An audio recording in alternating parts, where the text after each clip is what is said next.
walking through the backyard. And my dad has been up there for almost months before. So I knew that. And there was one house that went everywhere. The other three followed them. The other one went everywhere. And they were going, he was standing on top of the incinerator. Some of the buildings in there. You see them. You can see how people get in trouble.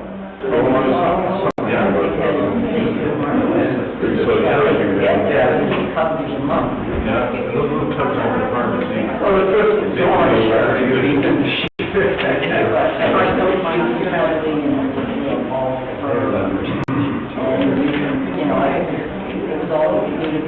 I have a nice package of September 2016 fair sausage. Same thing, sir. That's where it was. And you're over now. I agree. One of the things that's true is Finland. They were showing off the home. We made for the best home places, and they've got around their 70s every day. So you've got 9 tails that are like that. That's good morning, everyone.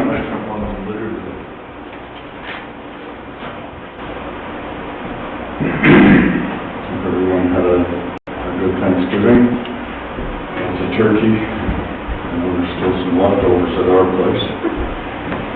That's if we make it home for dinner tonight. Alive. So, call the meeting to order. It's 9:02. And are there any declarations of pecuniary interest today?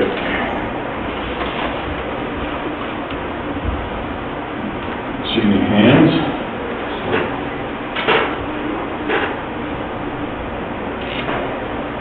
So, Madam Clerk, the closed session resolutions, the same as on the agenda. Thank you. So it's moved by Councillor Bocek, seconded by Councillor Douglas, that we move into closed session. Are there any questions, comments? Councillor Rienko? Can we get an update on the Cook property on 6 Mile? They had to give a little update on that. I think we're about a month past their compliance date. Just want to get an update. Do we have anything in there for planning matters? We have a planning matter on the closed session, but it's not that one, so we need to add it. Okay.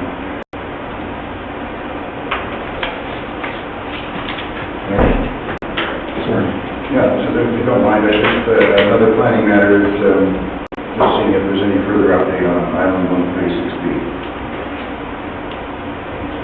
Which has been continuing to develop, so. We could get something, I appreciate it.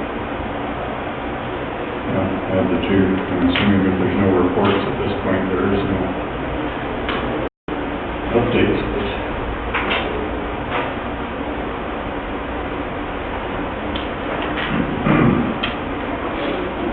Sorry. I just wondering if there's a need to have the CBO involved, if there is a report coming from the Kirks, because I believe it's more in CBO's hands now than in the director of Staff.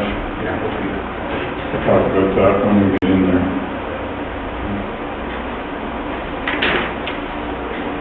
Okay, so we'd be adding an item D, Ascot Drive. Ascot Drive? Yeah. Ascot Drive matter and the Havers matter as E. Anything further?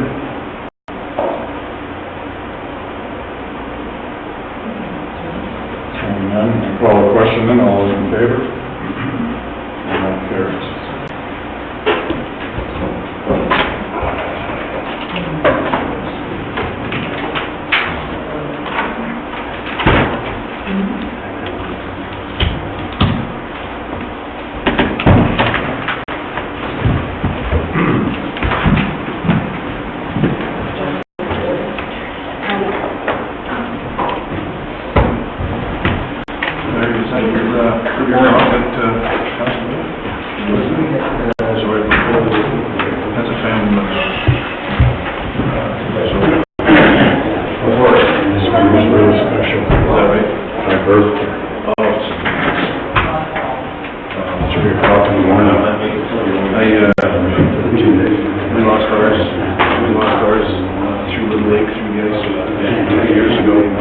at age 10. I mean, it was a hard time for our family, especially for the kids.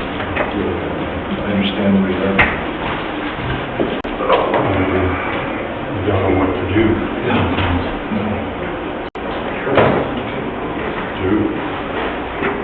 We also got a survey and get a response. We already worked on it.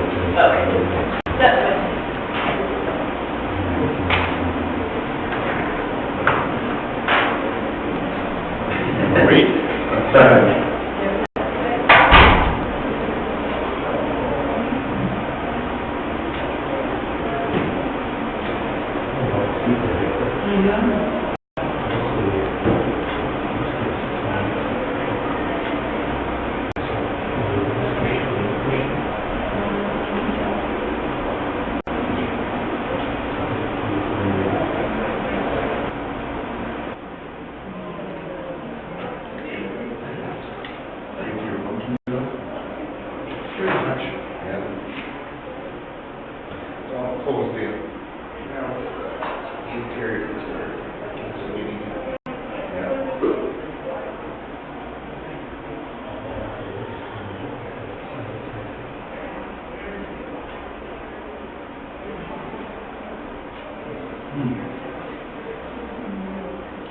They want to get there now.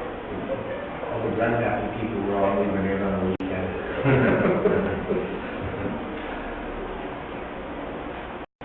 So I got, he stopped in and I said, I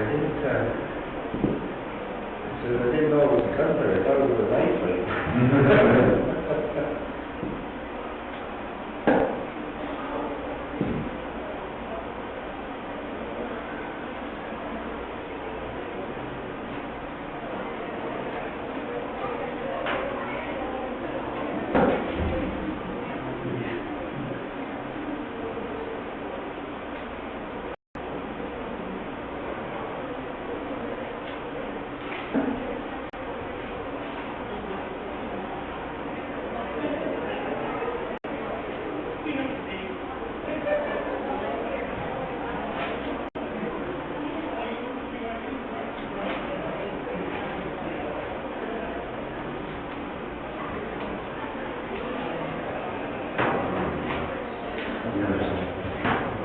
Started doing stuff to the door and turning the noise on there.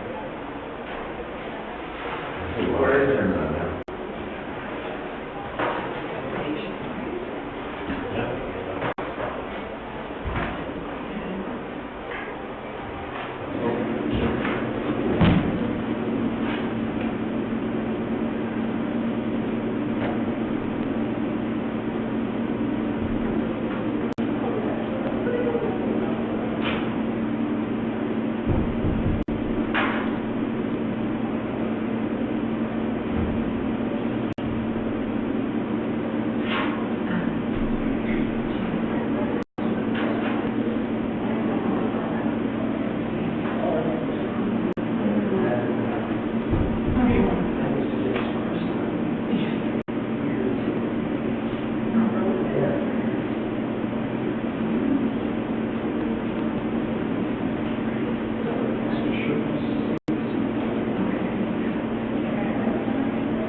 Usually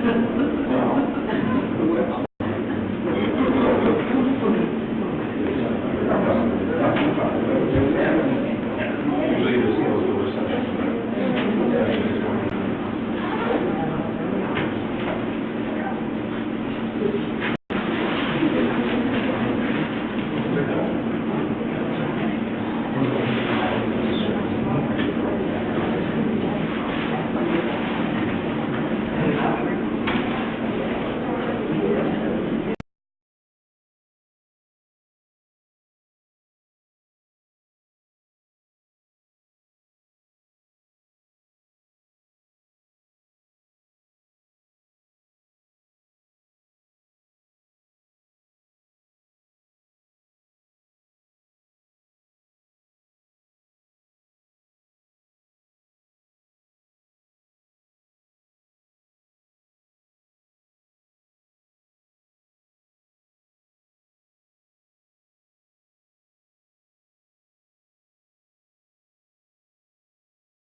Well, I think Ryder's ever doing it again under a cottage though.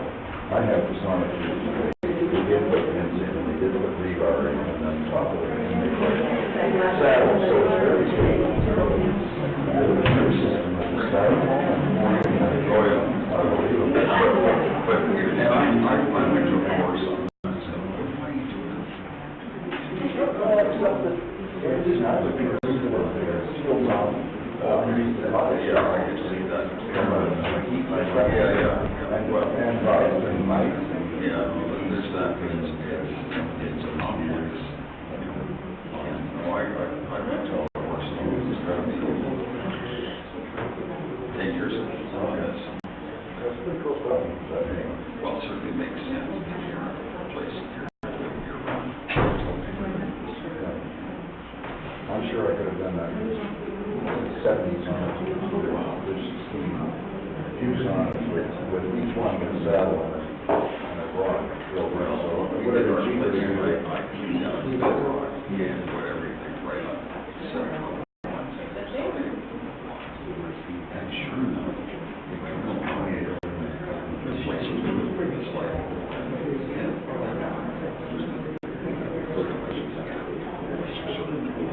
so, and for the moving on, better off.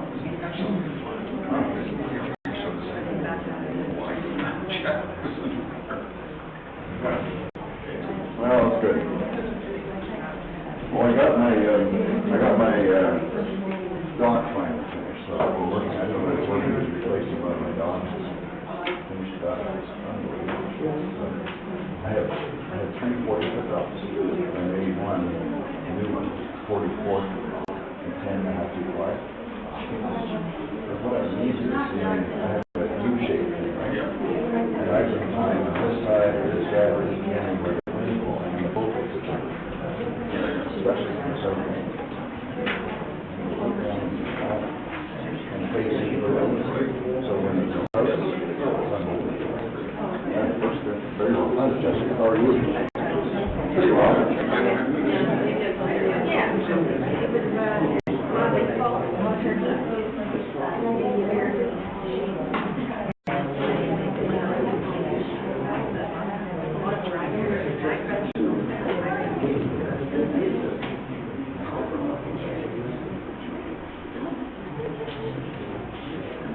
How was Thanksgiving? Good.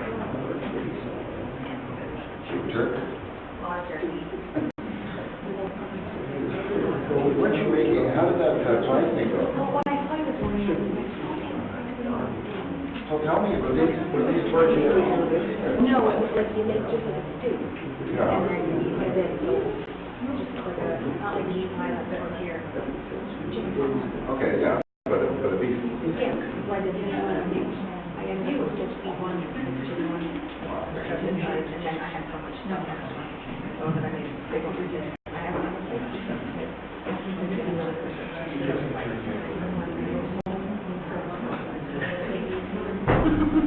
You can freeze them. Yeah, they're all. Yeah. Butter tarts and raspberry. Somebody really good with Yeah.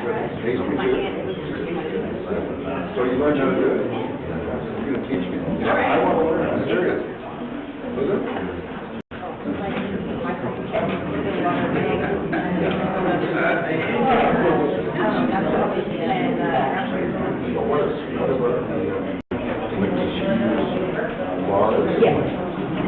Yeah, she, So it's a lot of you have to get gentle or something. Can't work it.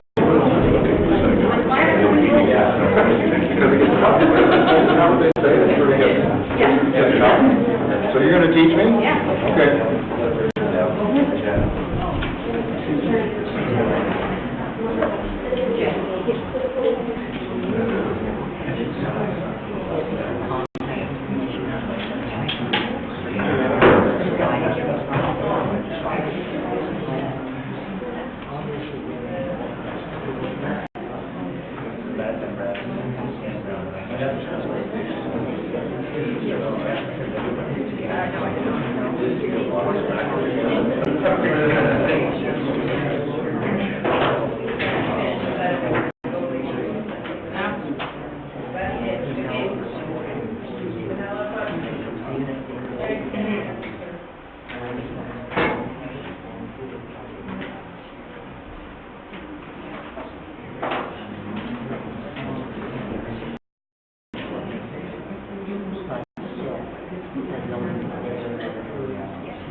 I forwarded to Catherine the reason, because I didn't know she could get it. With Michelle. Yeah, and I'm sure she.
We'll be doing like this.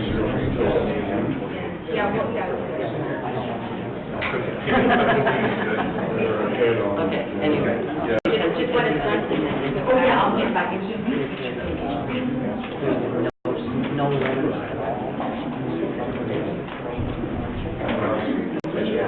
Yes, so I mean, we gotta, I don't know what we want to do.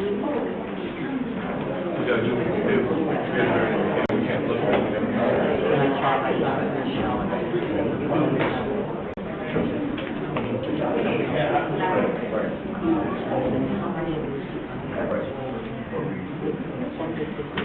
well, different, all those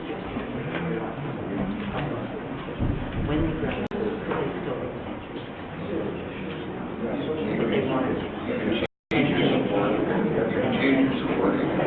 I know that. I know that, but it's not, it's a matter of whether you would, whether you have a school. That is for. In elementary school, you have to be counted for in secondary school, you don't have to be counted.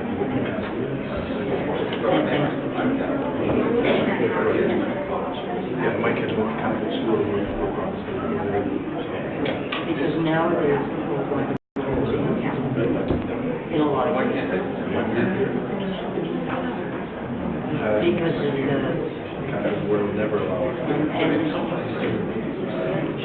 we have to,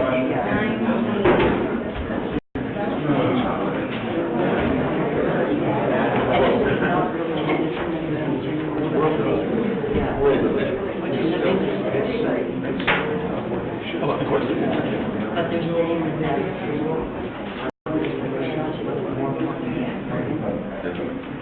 that's what they done. Yeah. Okay, maybe we'll get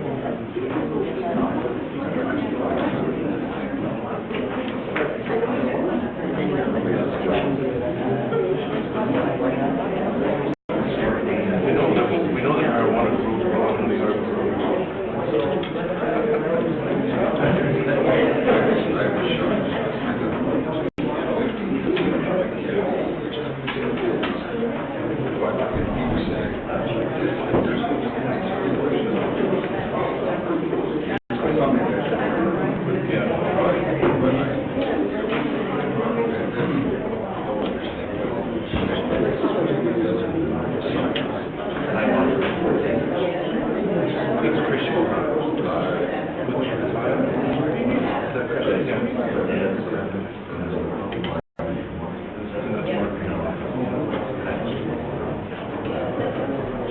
Good morning, folks.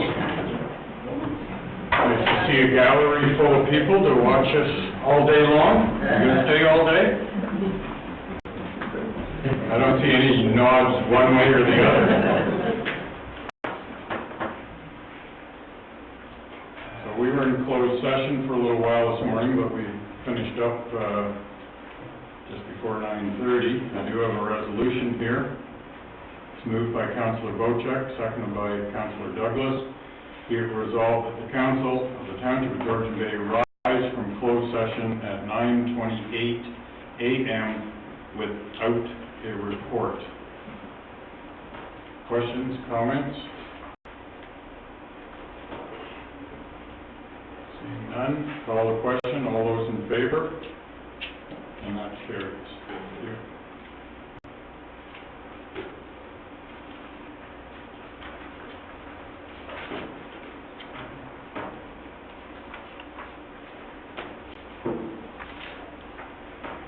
We're going to move ahead with a few things, since we have a little extra time today, and there's a lot of business to do today, along with a couple extra meetings for some of us after council. Staff recognition, Lynn Andrews. 5 years, really?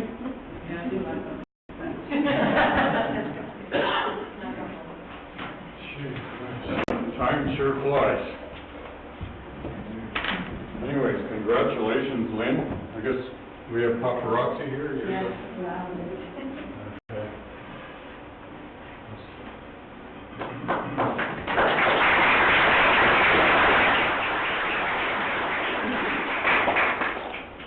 I signed this last week when I came in, and I started scratching my head thinking, something's got to be wrong here, because I thought you were only around for a couple of years at this point, but certainly 5 years does go fast, and thank you very much for all you do in our finance department. And I know you love being the center of attention. So there's a certificate for you, and there's a little something in there. I don't know what it is, but I'm sure it's good. Thank you. Congratulations.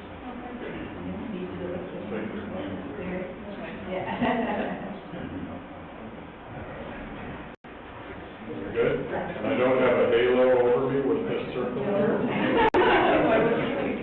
If you've seen some of the pictures ended up with a halo around my head, and it's really embarrassing when somebody thinks I'm an angel. Thank you, Lynn.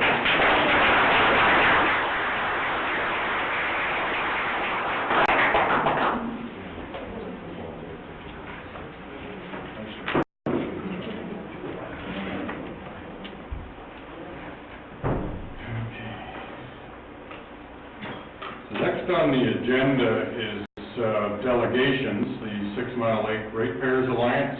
Are you prepared to start 10 minutes early? We are. You're not afraid someone's going to come in right at 10? You're okay with that? Okay. So, welcome, and just we need to slide that out of the way just a little bit, so.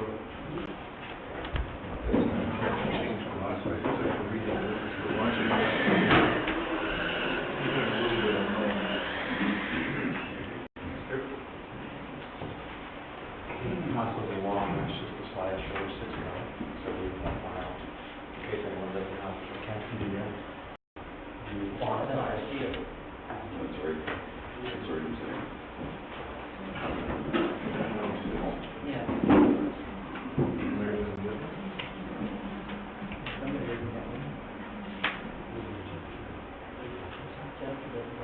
We can share.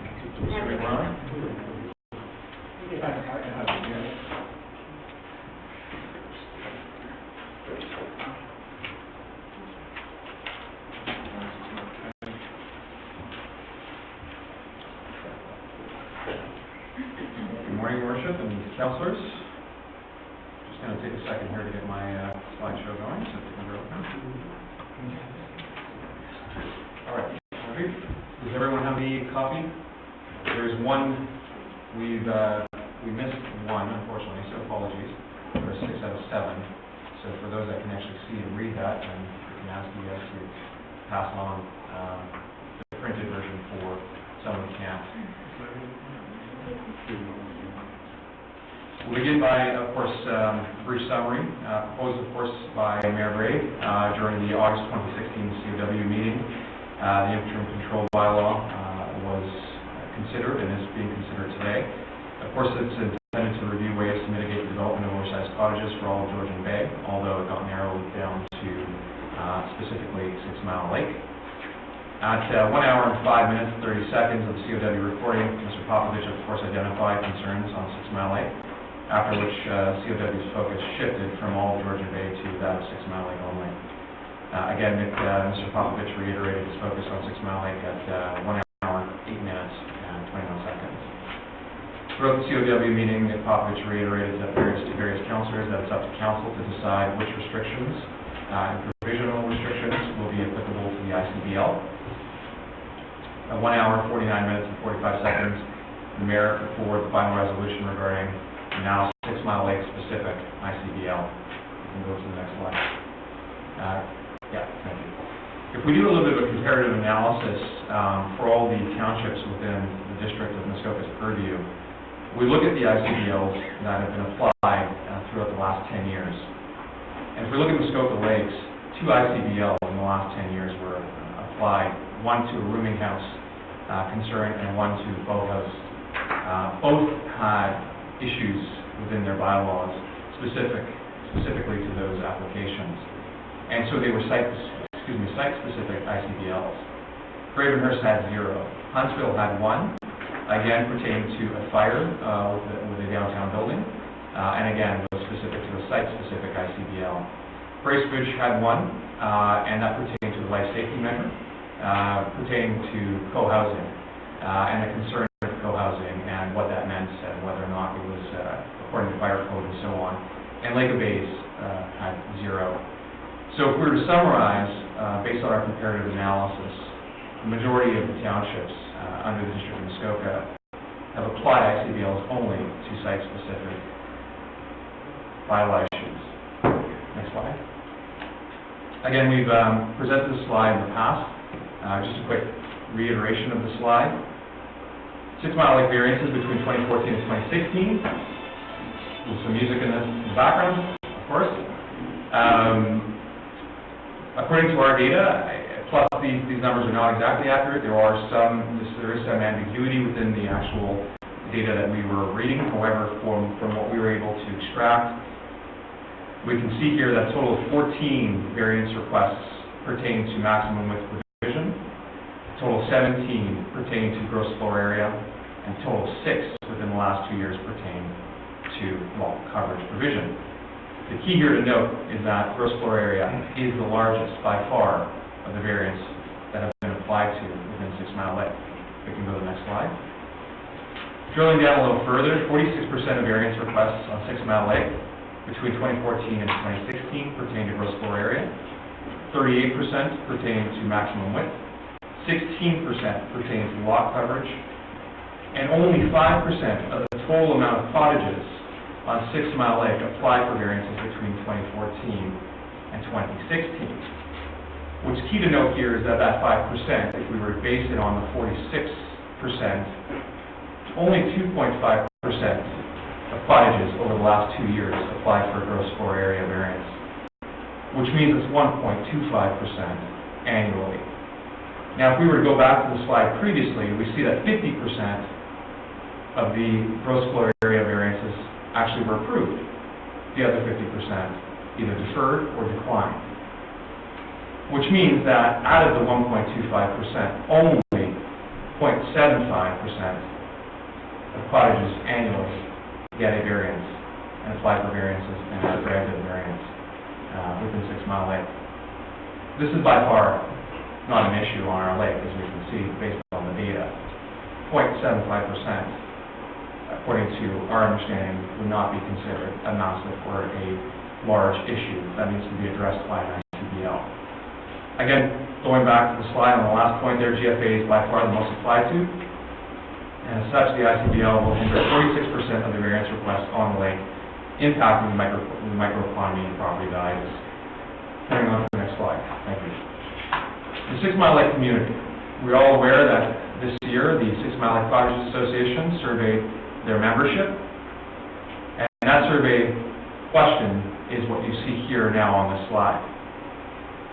The key to note here is that nowhere within this question did it state, do you agree or object to oversized cottages being built on our lake? The questioning pertained to wording, and nothing more, nothing less. So as it stands right now, 6 Mile Lake community has not been surveyed on whether or not they agree or disagree with cottage sizes on our lake. Carrying on to the next slide. As mentioned, the 6 Mile Lake Cottage Survey did not ask whether cottages were opposed to or sought restrictions on oversized cottages. In addition, according to the unverified survey conducted by the SMLCA, in 2016, 61.5% of cottage residents supported an OP amendment. According to the same unverified survey, 288 cottage residences voted out of a total of 798. This is just data that I'm reiterating. It was already included in previous council agendas, and I'm sure everyone has reviewed that data. According to the 6 Mile Lake stats, 177.12 people voted yes. Now, our team is still trying to determine how 0.12 people have voted, but we'll get back to that on that. The coalition posted a petition. And what's interesting to note is that the coalition posted a petition on change.org, which captured 127 signatures against the OP amendment. A difference of 50 votes, or 17%. Clearly not large enough to distinguish or differentiate the size of the majority on this OP amendment question. We've since asked for the additional data so we can cross-reference and verify all those that have signed off on the petition versus all those that actually responded to the 6 Mile Lake Cottages Association survey. And we were informed that the survey data was no longer kept and it was 100% confidential. That there was no way for them to verify that one person either did or did not answer that survey. So there was no way for us to determine whether or not there were additional people that were not counted in their no votes that should have been also counted on our 127 signatures. So that 17% is not an accurate figure. It could very well be a lesser amount or percentage difference. Things to note, according to the SMLCA, tax roll information was used to mail out information pertaining to the survey. The Change.org campaign was word of mouth only, and on social channels, and ran for a total of 2 weeks. Next slide. In addition to that, the SMLCA were asked the following questions in regards to the survey. The questions are, how are you able to verify who completed the survey, or whether it was received by its intended audience? The second question was, did the SMLCA retain any data on which survey URLs were assigned to specific persons or person? How was the SMLCA able to verify the validity of the responses? And we received a response by the current president, who states, as mentioned in my previous email, we used Lime Survey. For clarity, the software tracks which URL was given to each member and records if a URL had been used to complete the survey. The survey was anonymous by design to protect our members, so the response provided to the survey are not linked to the URLs used. Again, to my point, unverified. As such, the information you requested does not and never did exist. That was Marguerite Locke's response to us on October the 5th of this year. Again, to our point, the SMLCA was not able to verify who responded to the URLs, nor who received the survey links. However, not to focus strictly on the survey, our point exactly was that the survey's questioning made no mention to oversized cottages and whether or not the 6 Mile Lake community wishes to see the less development of oversized cottages or continues to appreciate and approve the development of larger sized cottages on our lake. Next slide, please. Vegetation. In 2016, the District of Muskoka released a revised water quality model and lake systems health program final report based on Hutchinson's Environmental Services of 2016. Ms. Valentine, the District of Muskoka, presented the findings to TGB, in which she stated that oversized cottages were not the sole environmental antagonist. Boat motors, rainwater runoff, global warming, all different factors which impact the ecosystem, thus raising the phosphorus levels. In response to these findings, the District of Muskoka held open houses to discuss a proposed OP amendment. In their presentation, the district proposed 8 policy best practices which mitigate rising phosphorus levels and impacts to the environment.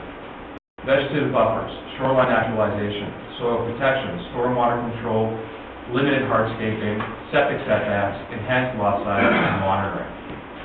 These 8 best practices suggest that all monitorable after building. Heavy fines can be imposed to ensure that developers and/or homeowners maintain these conditions post-renovations. Neither ICBL nor hindering development was suggested as a best practice for the RWQ final report. Next. Tree coverage. We all understood that trees are of concern.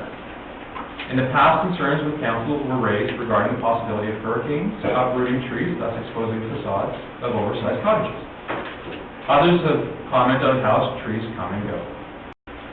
According to the District of Muskoka's Watershed Report 2016, it is a best practice to protect the uptake of rainwater runoff by ways of shoreline vegetative buffers and protections such as trees.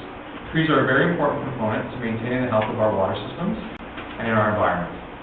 That said, there are many ways that the township can ensure that trees are left untouched and respected for decades to come.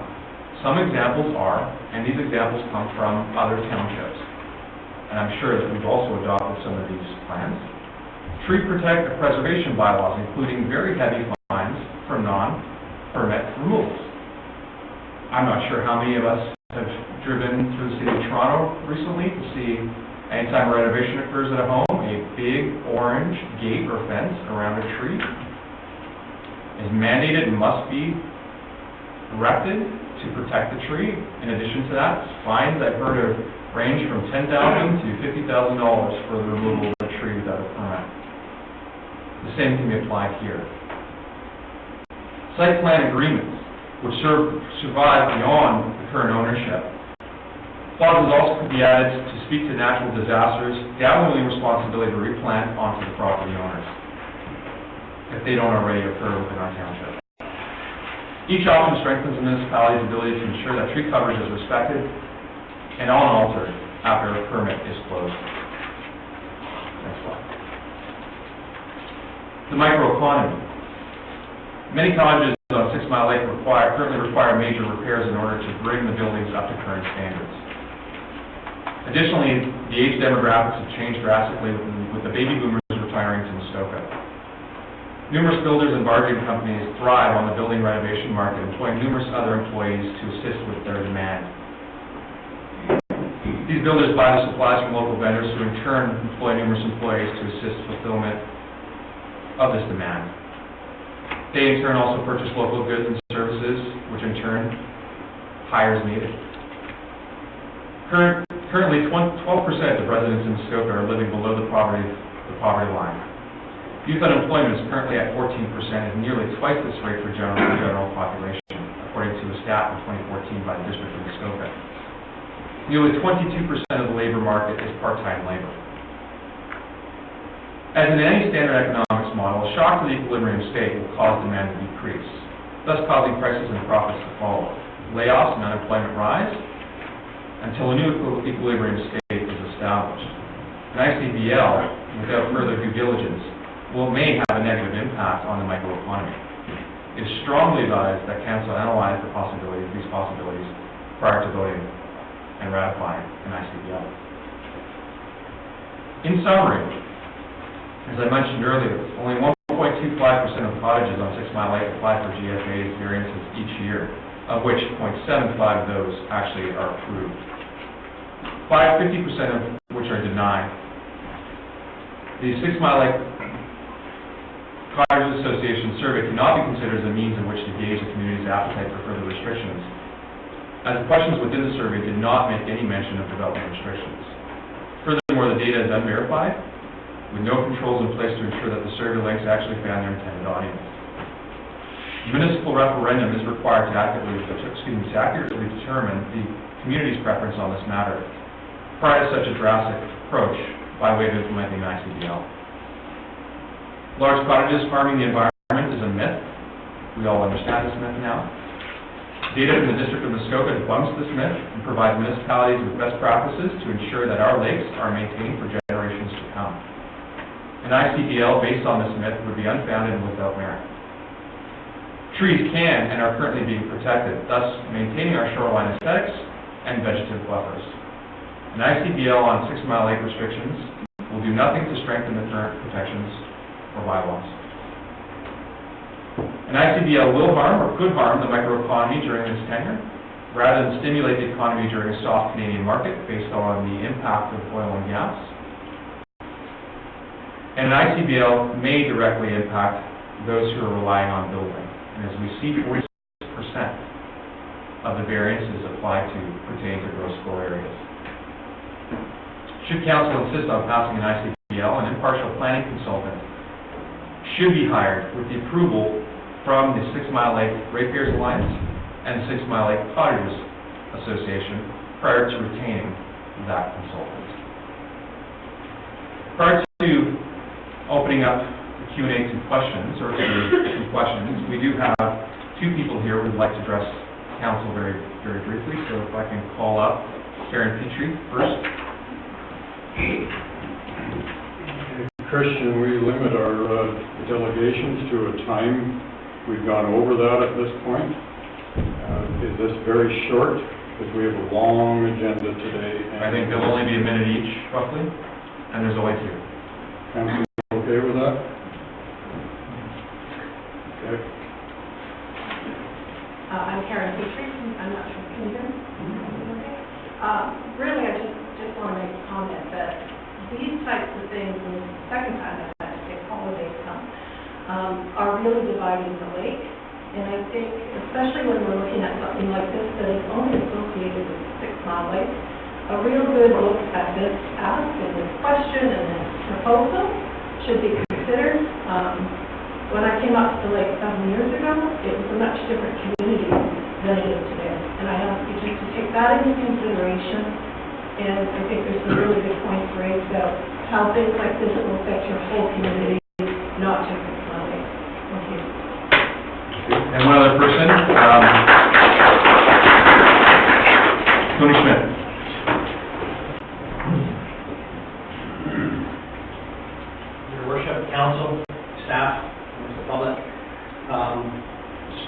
wanted to get up here today. I've been a realtor for over 20 years. My family's been on 6 Mile Lake where I was born. We currently have 5 cottage properties in our family. I just wanted to point out, it was a real light turn on watching the presentation today, that the variance process that we have is obviously working. If somebody comes and the square peg doesn't fit in the round hole, it's being declined. To put a bylaw into place like you're proposing now, my brother's property that sits on 8 acres of land should not be held to the same standard of my brother-in-law's cottage that's sitting on half an acre. The variance process is there for a reason. It's been planning policy so that the right checks and balances can happen for proper correct development on our land. As a realtor, there is no doubt, and I've spoken to local realtors, and I understand and respect why they wouldn't want to be here today, because they would have clients on both sides of the fence. I believe every vacant piece of land, virtually every piece of vacant land on 6 Mile Lake currently is under contract, awaiting what's going to happen. Are they going to be permitted to do what they want to do? If somebody's taking $500,000 out of their pocket to buy and invest in our lake, if they're going to be unrealistically controlled on how they can develop their investment, they will go elsewhere. I don't want to see that happen right away. It will negatively affect the property values of 6 Mile Lake, especially when you take the funnel and understand why the rest of the councilors said, I'm okay with it as long as it doesn't affect my constituents, because I think those councilors understand it's not a good decision. So I'm begging you, don't do this to our lake, but the proper planning process follows in place. It's worth it. Thank you for your time.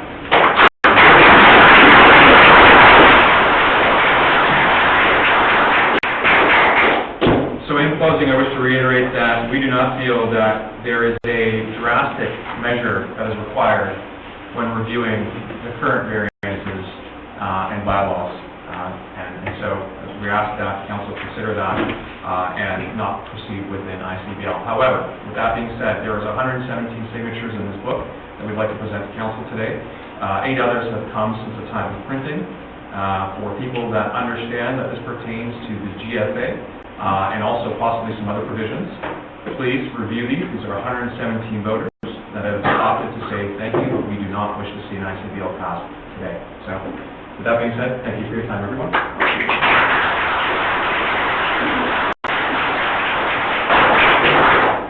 Council have any questions?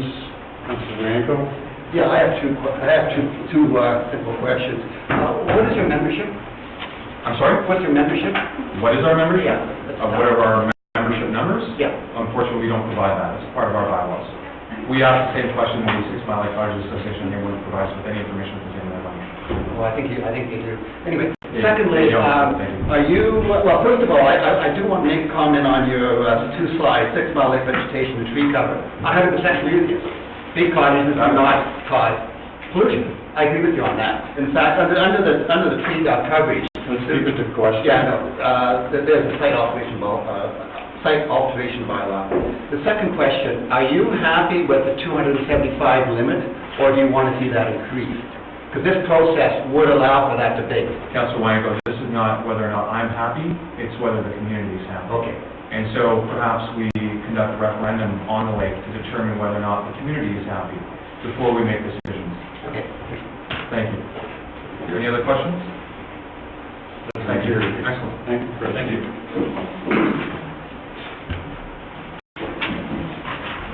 Mr. Ferguson, welcome. Morning, Your Worship. The switch is underneath. You gotta flick it and then it turns the microphone on. It works the opposite to what anybody would think. There we go.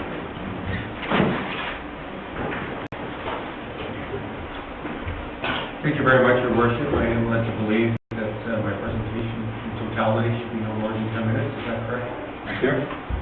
Very good. Well, it gives me a great pleasure to present the January to August 2016 report for Southern Georgia Bay Detachment to Georgian Bay Township and yourself, Your Worship, and councilors. Relationship to community service, we continue to be engaged for the 4 communities we serve, which includes Georgian Bay Township. In the last several months, we have created a seniors guide and included some messaging into the magazine that I will get to your CEO upon my departure in relationship to senior safety and some crime strategies in decreasing frauds and thefts from our active senior population. We're also involved in the Risk Management Committee in relationship to the seniors over 55 summer games that were held throughout the area a month or so ago. The Southern Georgian Bay Marine Unit were nominated for an accolade award through the OPP Accolade Award Program earlier this year. Although not successful in the nomination, I felt it very, very important to highlight the successes of this unit and the members that are out on the waters of Georgian Bay and surrounding water bodies on a full-time and usually 9 to 10 month basis. We participated in the Ontario Provincial Police Youth Camp earlier this year. Sue Jessup, our Community Services Officer, attended that week-long event that took youth from throughout Ontario that were somewhat disadvantaged and sent them to the youth camp, where we engage them in a number of different activities. We've also created a Protect Your Property brochure, and thank you to you and your staff for having us include them in some correspondence that went out to your constituents. We find through education and awareness, we're hoping to drive down victimization in the area of property crime. Partnered with Canadian Tire and the Jumpstart program. Throughout the detachment area, 270 bicycles, helmets, and locks were given away to children at risk and to youth that were very, very well deserving, otherwise economically challenged. Central Region, there was a commissioner's citation to Auxiliary Sergeant Nancy Morrow, who not only resides in our jurisdiction but works for our auxiliary unit. Nancy has committed over 30 years of public service on a volunteer basis throughout Southern Georgian Bay Detachment area and was actually recognized for those contributions earlier this year at Central Region Award ceremony. Continued to support Crime Stoppers, and we were engaged with their dance and their golf tournament fundraising activities. Again, a very worthwhile cause. Continue to recognize and celebrate our retirees. We had a retiree barbecue a few months ago at Southern Georgian Bay Detachment, and 15 of our retirees, not only from Southern Georgian Bay Midland Detachment, but throughout the province, that now reside in our area, attended the barbecue. And we continue to support Tim Hortons Camp Day on an annual basis, so again earlier this year. Continue to be engaged with a number of committees that we sit at the table with. Safe and Sober Committee, you're all aware that Canadian rock iconic hero Kim Mitchell is a part of that support system that we have in place, and hopefully you've heard some public service announcement messaging in relationship to drinking and driving and the perils of such habits. Like I stated earlier, Crime Stoppers, we continue to meet on a monthly basis, and Southern Georgian Bay Detachment, in conjunction with Midland Police Service and Simcoe Muskoka District Health Unit, continue to provide and offer a free car seat safety clinic on a monthly basis. The children from Honey Harbor Public School and Our Lady of Varsity Catholic School have now graduated from the KIDS program. The KIDS program is Knowledge, Issues, Decisions, and Supports. Our school liaison officer actually delivers that training, and I'm happy to say we have some recent and very happy graduates. The lockdown procedures, secure and hold, first semester processes have taken place, and Kathy Charlebois will be back in March to conduct the second set of lockdown drills to make sure our school communities are prepared in case of emergency. In relationship to calls for service, so far at the time of this report, January 1st to the end of August, we've responded to 263 calls compared to 429 calls for service at the same time last year. So our calls for service are considerably down. From a violent crime perspective, again, the numbers are somewhat low, which is a good thing throughout the township. We're comparing 8 calls in the violent crime section in 2015 to 4 in 2016 for the same time period. So although I'm going to tell you we've had a 50% decline in violent crime, you can see that the numbers are not that high, which is a very, very good thing from a public safety perspective. Property crime, same thing. We've had a reduction of 20% year over year, and we've fallen from 35 calls for service in the property crime realm to 28 January to August of this year. Charges for the entire detachment area are approximately 4.5% down. I can explain that from the perspective of some development opportunities that I've provided my folks out of Southern Georgian Bay Detachment. We had a number of folks that were seconded to acting sergeant assignments. Sergeant Parker was given a development opportunity at Central Region Headquarters as an acting staff sergeant in business and finance. Constable Charlotte was given an acting development opportunity at Barrie Detachment as an acting sergeant. And I've had 2 people return from work that were on long-term disability, which I believe is a true success to our systems that we have in place as an organization.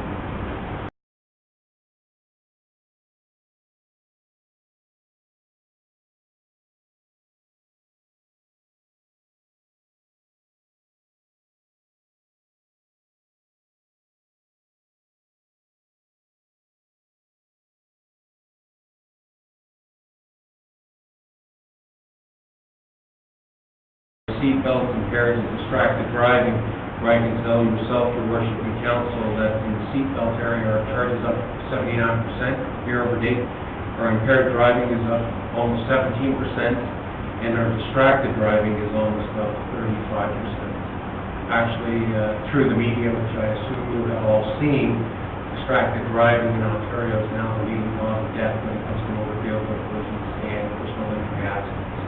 So our efforts there are, I wouldn't say being refocused, but we are extremely heightened to the big 4, which is obviously speeding, seatbelts, impaired, and distracted driving. Pleased to report that we've only had 1 fatal accident this year, compared to 6 fatal accidents at the same time last year. 1, I would suggest, is 1 too many. However, a great success story in relationship to, again, the visibility and the enforcement that's going on throughout the detachment community. Our motor vehicle collisions, when you look at them combined, fatal motor vehicle collisions, property damage collisions, and personal injury collisions, presently sit at negative 8.1% compared to last year. So I'm hoping to see if we can actually hit double digits this year. In relationship to motor vehicle collisions. We've done, or have been doing, a great deal of work in the area of focus patrols, and that's putting our folks in the right place at the right time. When I say the right time, obviously through analytics, and taking all of that information, and if we need to be out on a roadway, the waterways, or trailways, between a certain date, certain time, then that's where we will put our folks. We've done almost 20 focus patrols throughout the detachment area this year, which are collectively equal to about 300 hours, and we're just shy of 100 charges. But more importantly, while we're in those areas, for those dedicated times and those time frames, we're seeing great reductions in the motor vehicle collisions or the issues that we're dealing with as per that focus patrol. From a public complaints perspective, at the time of this report, there were 3 public complaints against officers from Southern Georgian Bay Detachment. 2 of those complaints have been dealt with, 1 by way of withdrawal and 1 by way of no further action by the OIPRD, which is the Ontario Independent Police Review Director. We have 1 public complaint filed open presently. There are presently 6 members of Southern Georgian Bay Detachment that have declared secondary employment. Like I have explained to council in the past, those members have been vetted, and I have actually signed off on them, and then a secondary bureau looks at it in its totality to ensure that there's no conflict, and that is such the case, no conflict at all. From an intelligence-led policing perspective, our crime abatement strategy, we presently have 23 members, 23 offenders in the program. We've actually charged 24 of those 23 offenders, obviously some of them charged twice. We've laid 68 charges and performed 140 checks on those known offenders that have been released from the courts or on bail conditions residing in the communities that we serve.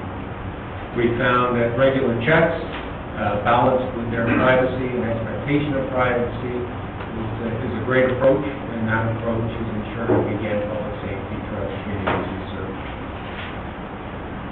For the 8 completed months of the calendar year, my officers have completed 434 hours of cruiser patrol, 1,250 hours of marine patrol, 42 hours of motorized snow vehicle patrol, and almost 8 hours of foot patrol. I'll just touch on our marine successes thus far to date. Members of the Southern Georgian Bay Marine Unit responded to 297 calls for service. They conducted 470 vessel inspections. They preferred 110 charges out on the water, including one impaired. They conducted 73 cottage checks and have engaged with community services a total of 29 hours, and that's when we're called upon to engage with communities that we serve and committees throughout the area. Just a couple of quick media releases. Some of them are dated, but I just wanted to highlight some of the great cooperation we've had from the folks, the motoring folks, the motoring community, the driving community, whichever way you want to say. We've had a number of phone calls to our provincial communications center in Aurelia, which you know is 24 hours, 7 days a week. It's bilingual service. This particular one back in May, a concerned citizen called in about an erratic driver.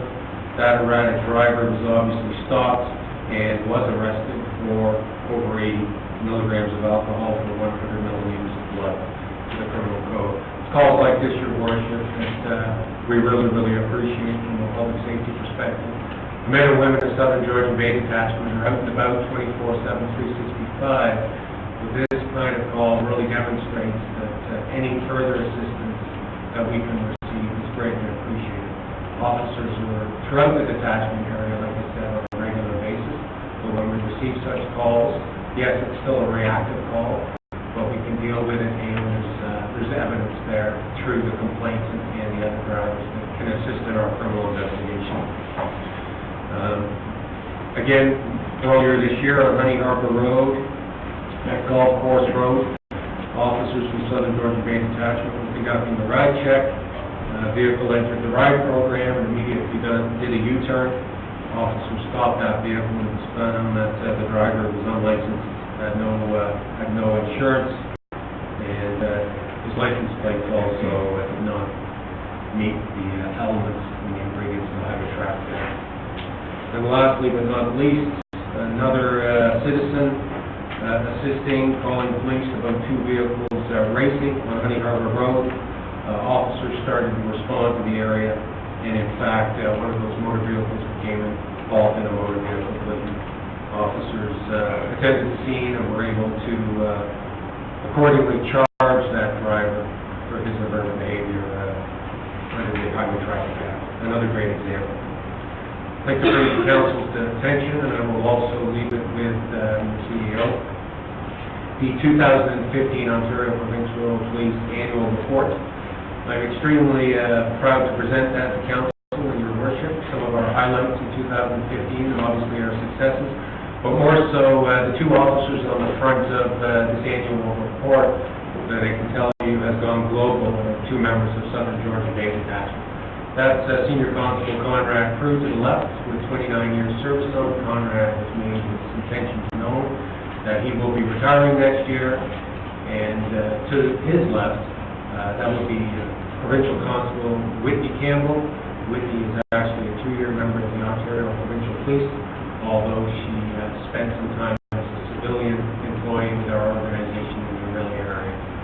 And although not Georgian Bay Township, Your Worship, with the utmost respect, you will notice on this document that the very back cover captures the legacy park in the town of Bantaymashie. So not only have we highlighted members of Southern Georgian Bay Township, we've also highlighted the communities that we live in Southern Georgian Bay. That is my report, pending any questions or council have. Thank you, Inspector Ferguson. I have a couple of comments, but I'll go to council first. Councilor Edwards.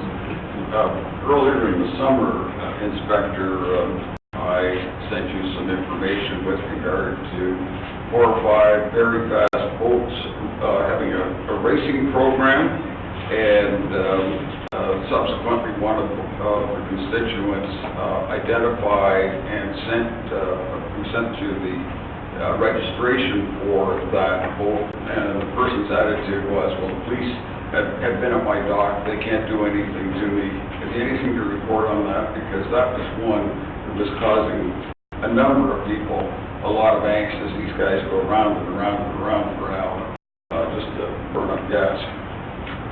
Thank you for that. Yes, thank you for your email and correspondence. Yes, that information was relayed to our Marine unit. I'm direct answer for you right now, sir, in relationship to any outcomes.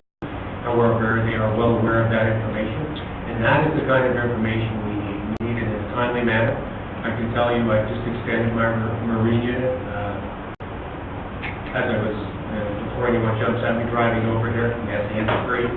We decided to keep them out due to the good weather, obviously at least another month into early November. Things like that we need to hear in a timely basis. And I know I did communicate with council there through email about how we need to do that timely moving forward, and that's not to send me, with all due respect, an email on a Monday or Tuesday morning. That's for the complainant to contact our Provincial Communication Center in Orillia as it's happening. I can tell you if that's done, chances are the likelihood of engaging those individuals is much more higher than me just sending an email for awareness. But I do appreciate the awareness piece, and I do appreciate the conversation that we all had over the issue. Councilor Wojcik. Thanks for your presentation, Commander. Firstly, I'd like to congratulate Sergeant Harker and Provincial Constable Charlebois in their advancement, and I'd like to thank them for their commitment to the Southern Community Policing Committee, and hope that we see them in the future. I think they're going to be quite busy though, and we certainly accept anyone you can send to us to help us with our community policing. I appreciate that comment. Just so you know, Sergeant Harper is now back at Southern Georgian Bay Detachment, although he is competing for that position now at Central Region Headquarters. However, I'm hoping David, before he hopefully leaves, with the utmost respect, because it would be very well deserving that he's able to engage with you moving forward. Thank you very much. Councilor Rienko. Distracted driving, can you give us some examples what you mean by distracted driving?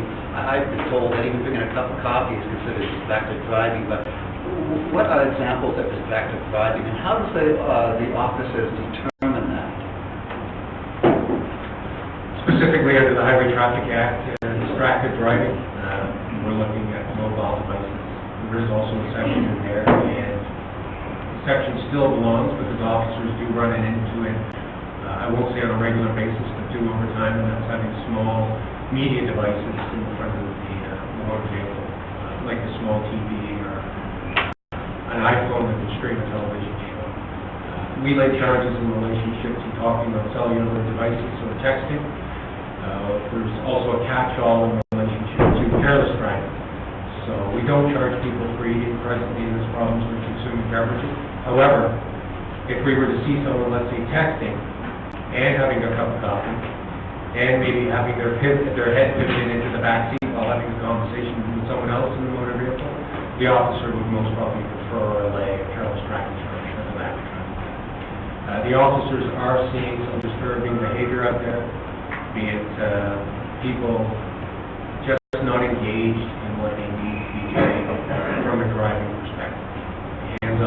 steering wheel, eyes forward, head forward, and just being engaged in what the task is at hand, and that is driving a motor vehicle. A motor vehicle, a 2,000-pound motor vehicle, let alone a commercial motor vehicle or a larger vehicle that weighs a lot, total weight, and has a stopping time that would be vastly reduced if distracted. I don't want to say the officers have seen it all. When we think we've seen it all, we see something else. We do see, on occasion, animals in the front compartment area with the driver. Again, not a good idea. The mobile devices, the iPhones, the conversations. Makeup, things like that. People putting on makeup and doing things that shouldn't be done inside of the compartment of the motor. That's okay? Good morning. Good morning. I just want to thank you and your division. I had someone at my cottage a couple of months ago, and it was during the week, and at the time, the boat went by, 4-foot wave was blowing, through his boat almost onto the dock. He did call the detachment, and an officer came that day. There was nothing he could do, but the officer came and they went there, so that was sorry, but it's appreciated how fast they acted on it. I appreciate that feedback. I'm sure it has that a little. I think it was Dilda. Yes, that would be Joe. And Joe is one of our marine operators as well. Thank you. Thank you. Thank you, Inspector Ferguson, for all that, and some of the councillors have already thanked other officers for their contribution. Thank them all for being here. I know we get a lot of reports from Susan Jessup, and of course, Kathy Charlebois working with the kids. That's awesome. That's the best kind of engagement, is to start them young. Sergeant Harper's been around for quite a while, and he also cottages on Lake Island launch, and he's been a huge help to the policing committees. I think the wildest looking distracted driving I've ever seen is someone painting their nails, going down the passing lane almost into Toronto. Unbelievable. But anyways, erratic driving. Does someone call 911 or use the 1-800 number? That's a really good question, Your Worship. I would suggest 911 if the complainant or witness feels that someone's life is in jeopardy, or a person was injured, things like that. No one's ever going to be an officer calling 911 for all the right reasons. If it's not an actual 911 call, the 911 dispatcher will send it over to another constable where it can be dealt with accordingly, just as expeditiously. But 911 is the way to go, and so it's warranted. Okay. Just trying to remember the 1-800 number is also a challenge. Yes, it's 1122 or something? That's correct. 1-800-310-1122. Okay. Well, thank you again. Any further questions, comments? Thanks for coming. Oh, I got one more. On our agenda here, it says Police Services Board Report for Georgian Bay Township. We don't have a Police Services Board in Muskoka. They have it in Simcoe County? No, Your Worship, as the detachment commander, I decided that it was only fair with the non-contract locations to run this report. So this report under the Police Services Act has been governed through our organization for all contract locations. We're the only contract location within Southern Georgian Bay Detachment is the town of Penticton. So instead of coming up with a new template and trying to recreate the wheel, we go into a database and we generate this report not only for Georgian Bay Township, but also Tay and Tiny Township. And it just capsulizes everything I want to convey to you and your council. So that was the decision I made locally. I am well aware you don't have a police services board. However, it's just easier to treat everyone the same. And as you're all aware, there's a lot of discussions going on with the Police Services Act of Ontario. The last minister was hoping to have things released early this spring. However, there's now a new minister, very aggressive timeline. But when the Police Services Act was opened after 25 years, there was a contingent of people that wanted to deal with items A through, let's say, A through D. However, a number of other groups, as well as the policing community, weighed in, and now there is a full scope of things being discussed. One of the things I can tell your worship and council is that's being discussed is one police services board for each detachment commander or chief of police. Don't know if it will actually come to fruition, but that is something that's being worked on right now behind the scenes, and I'll turn it on through the consultation that's taking place with the dogs. So to answer your question, I know it's kind of long-winded, just thought it was fair to include everyone in this regard. Okay, well, that's great. Well, it's one of the things we're talking about up at the district, whether we're going to get anywhere with it or not, because we'd like to be a part of how we're policed, rather than just leaving it up to you folks.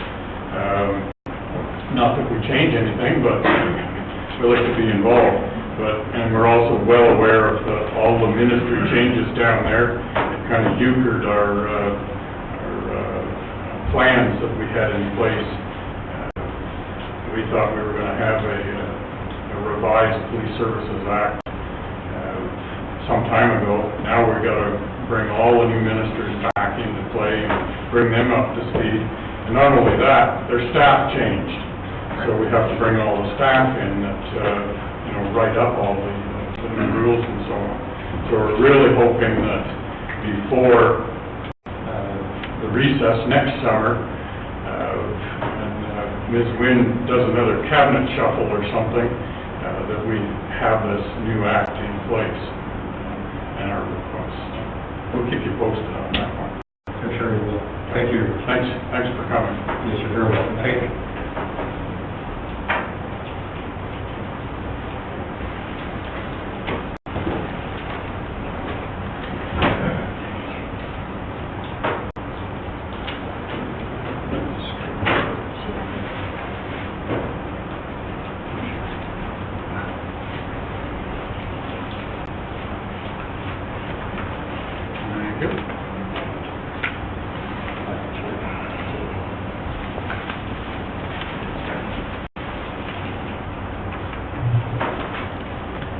Next item on the agenda is our public meetings.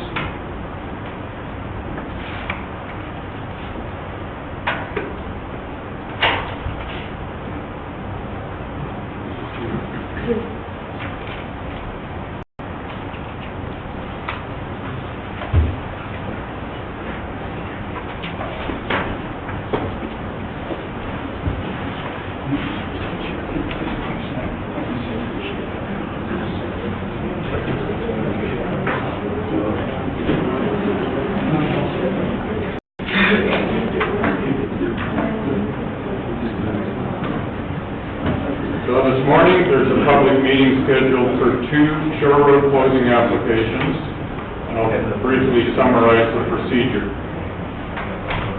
First, our clerk will advise council as to when, how, and to whom notice of the public meeting was circulated, and summarize any correspondence on file. Next, the deputy clerk will advise of the purpose and effect of the bylaw and provide for any other information that is relevant to the application. From there, the applicant and members of the public will have an opportunity to speak to the bylaw being considered. Council will then consider the bylaw immediately following. I now declare this meeting to be a public meeting pursuant to the Municipal Act SO 2001 Sheet 25 as amended to deal with the following proposed road closing bylaws. 2016-88 for Elwood, 2016-90 for Marshall and Jelinek. Madam Clerk. Notice of the public meeting was published in the newspaper, and notice was sent to the abutting neighbors in the close proximity of the properties at least 20 days prior to today's meeting. Thank you. And Amber, to you. The first application is for 73 West Lane. It is applying for a short road allowed closure as requested to be closed because the house is located on the parcel. The total area to be sold is 907 square meters for a purchase price of $7,256.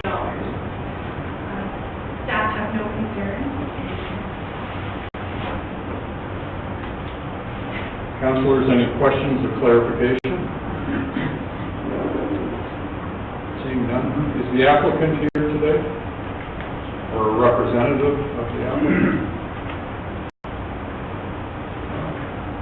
Are there any members of the public that wish to speak to this application?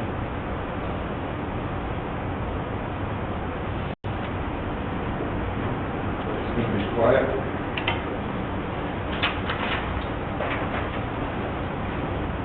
Last chance. No applicant, no members of the public wish to speak? Okay. Bring it into council's hands now.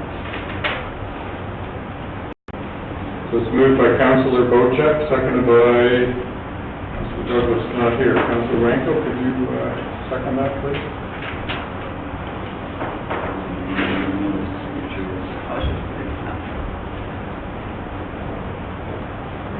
That's what it is, but it is.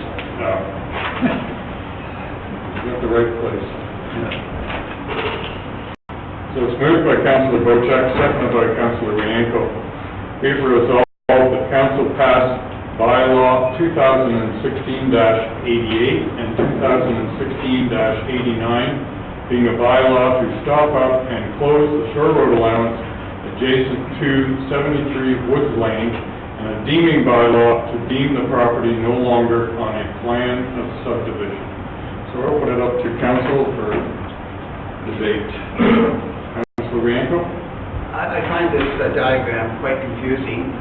First of all, you say the house is on the property and it's not located on there. Can you maybe, do you know how much of the house is on the property? And where is the water's edge on that track?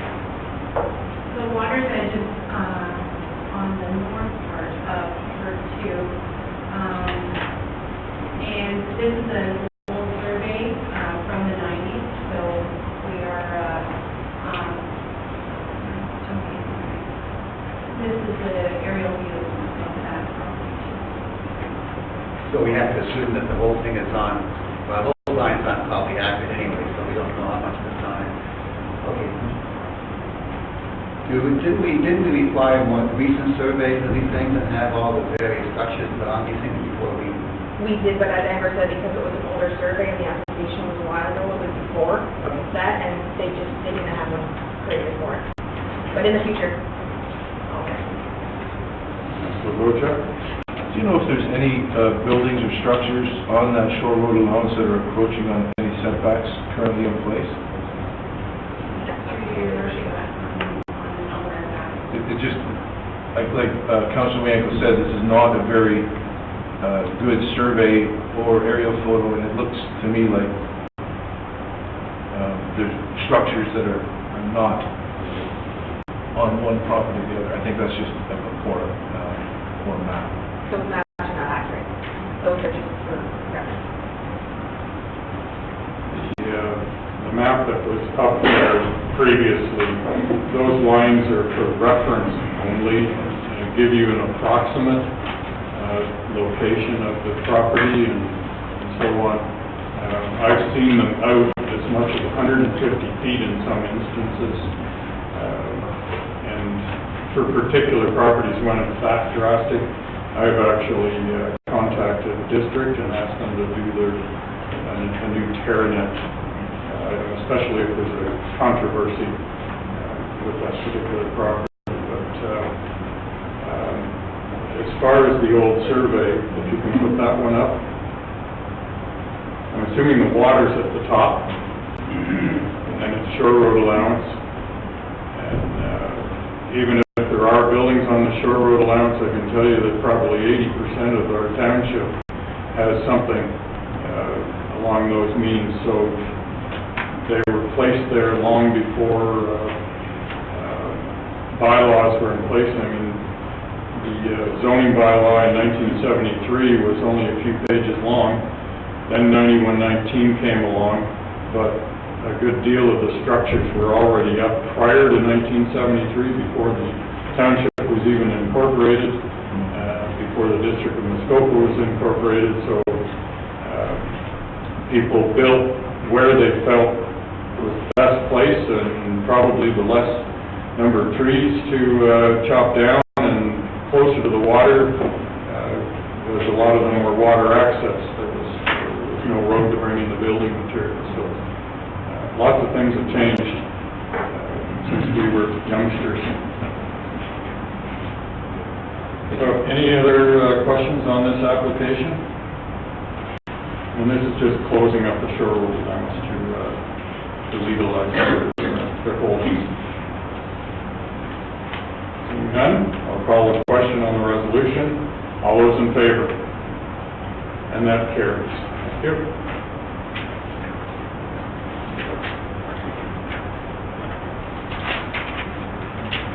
Next application.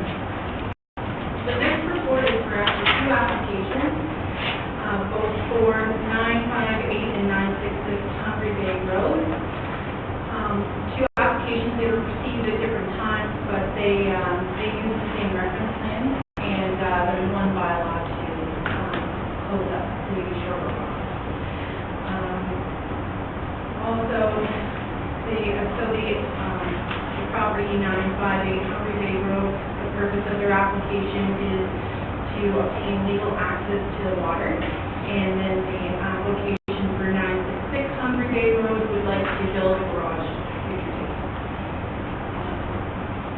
The total area for both properties to be sold is 870 square meters for a purchase price of $6,964.24. Nothing to staff have no concerns on this application. Is the applicant or representative of the applicants here today? Bob Marshall? Mr. Marshall, anything you wish to add to No, members' just not the presentation? legal access to the law. Okay. Are there any members of the public who wish to speak to this application?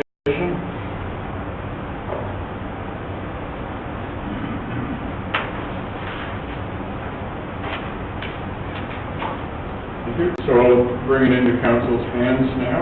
The resolution is moved by Councilor Bochek, seconded by Councilor Douglas. Be it resolved that council pass bylaws 2016-90, 2016-91, and 2016-92, being bylaws to stop up and close the shore road allowances adjacent to 958 and 966 Hungry Bay Road, and deeming bylaws to deem the properties no longer on a plan of subdivision. So I open it up to councilors. Debate, questions, comments? Go ahead. Well, just looking at that one diagram, that property to the left, this septic bed goes over into the other person's property. I assume they know about that and not a concern to us at all? Through your worship, there is no concern from the application too. If the owners can discuss that with the development team, if they wish to pursue that. We have a Any other questions, comments?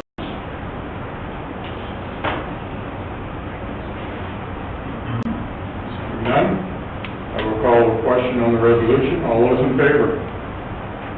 And that one carries.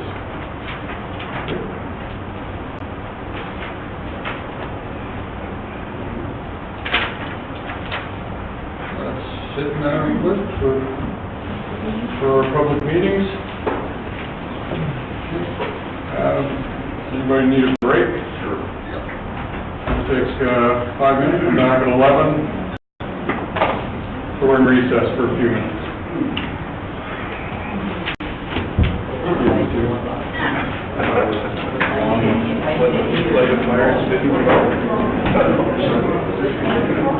Yeah.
unit trailer park, and that one is continuing to move along.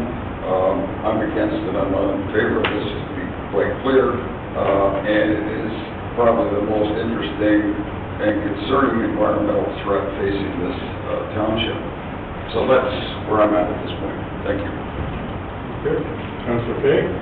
Okay, spent the last month or so heavily involved with some constituent meetings and discussions.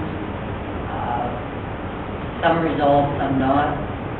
2 library board meetings. We pulled forward the library board meeting for October in order to get our preliminary budget done. This past Friday, I spent the day with, on the GBF vote with a woman by the name of Janice Gilbert, who works for the Ontario Phragmites Working Group. It was quite an eye-opener, and it was a fantastic time looking at all this frag. On a side note, all the mapping in conjunction with, that Honey Harbor Association did in conjunction with Georgian Bay Forever, has been completed for this year. They mapped 143 stands of Phragmites in Honey Harbor. They mapped 6, I think it was, up in Cogmachine, and 2 up in Doha. Of the 140 stands, 40 were cut, but it's a 3-year process, so it's very frustrating at times for the volunteers. And they hope to continue that this year. A lot more with GDF, and Janice Gilbert were telling me that the MNRF may be putting the Phragmites on the invasive species list, and once it becomes on that list, then it will become mandatory that townships have working plans in which to eradicate it, and it will become law and legal that people work at trying to get rid of it. So it's becoming a very much bigger issue. And lastly, Friday, as a happy Thanksgiving, we got the pupil accommodation review for the Catholic school in Honey Harbor. They put it on a modified review, which means that as of October 5th, there's a 3-month period before the decision is made, and that's it. So the decision will be made sometime in January, I think. And only 1 public meeting will be scheduled, which is in November, the end of November, and more on that when we have an open discussion. And that's it. Councilor? A few things. First of all, mark down on your calendars, November 29th, the CP train is coming through MacTier. And you can also see it in Midhurst. It stops there prior to stopping in MacTier. More on the times later. They haven't set their schedule as yet. Very interesting, all this Phragmites information and so on. It was reported to me that MTO or their agent working for them was doing spraying of it down just north of Barrie. And this summer, when my wife and daughter and myself went down east, we noticed in Quebec where we had traveled last year, and the Phragmites was so tall you could not see the other lanes of the highway going in the opposite direction. In fact, it was anywhere from 16 to 18 feet tall. This year you could see the other side. There were still Phragmites, but they are in some areas actively cutting it like a lawn. In other areas they're cutting it off about a foot tall. And in other areas it would appear that they're trying spraying. It's simply by the color of it, and then all of a sudden that yellowy color stops and you've got green Phragmites again. So it was nice to see that they're starting something down there, because that's the direction that it's come from. Going through Nova Scotia and New Brunswick, only saw a couple of very small stands, so hopefully they're taking control of it there, saw nothing in PEI, roundabout there.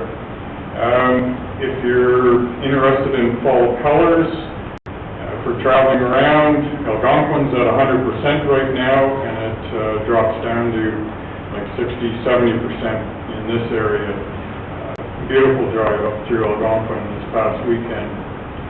The speed reduction request from our council for Muskoka Road 33, which we asked for a year ago, has finally been approved at District Engineering and Public Works Committee. It goes to council on next Monday night for approval. I don't see any issues at this point.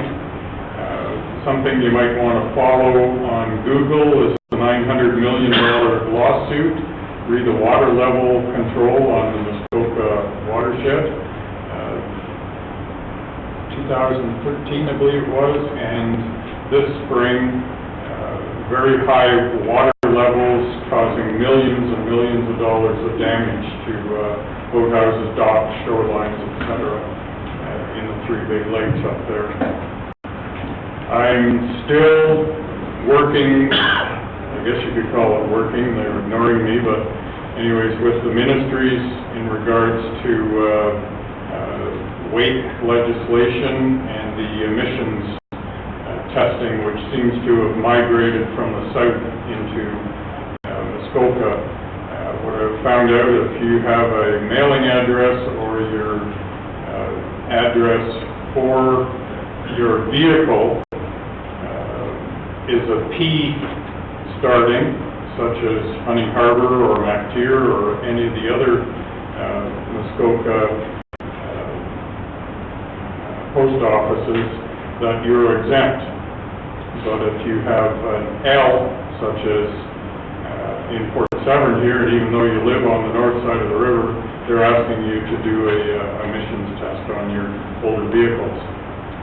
The golf tournament, I must say, our staff and the Oak Bay people, along with so many other people, I just can't name them all at this point, they did an awesome job of putting this together. It was the best one yet. It's our 6th mayor's golf tournament since this is now my 6th year as a mayor.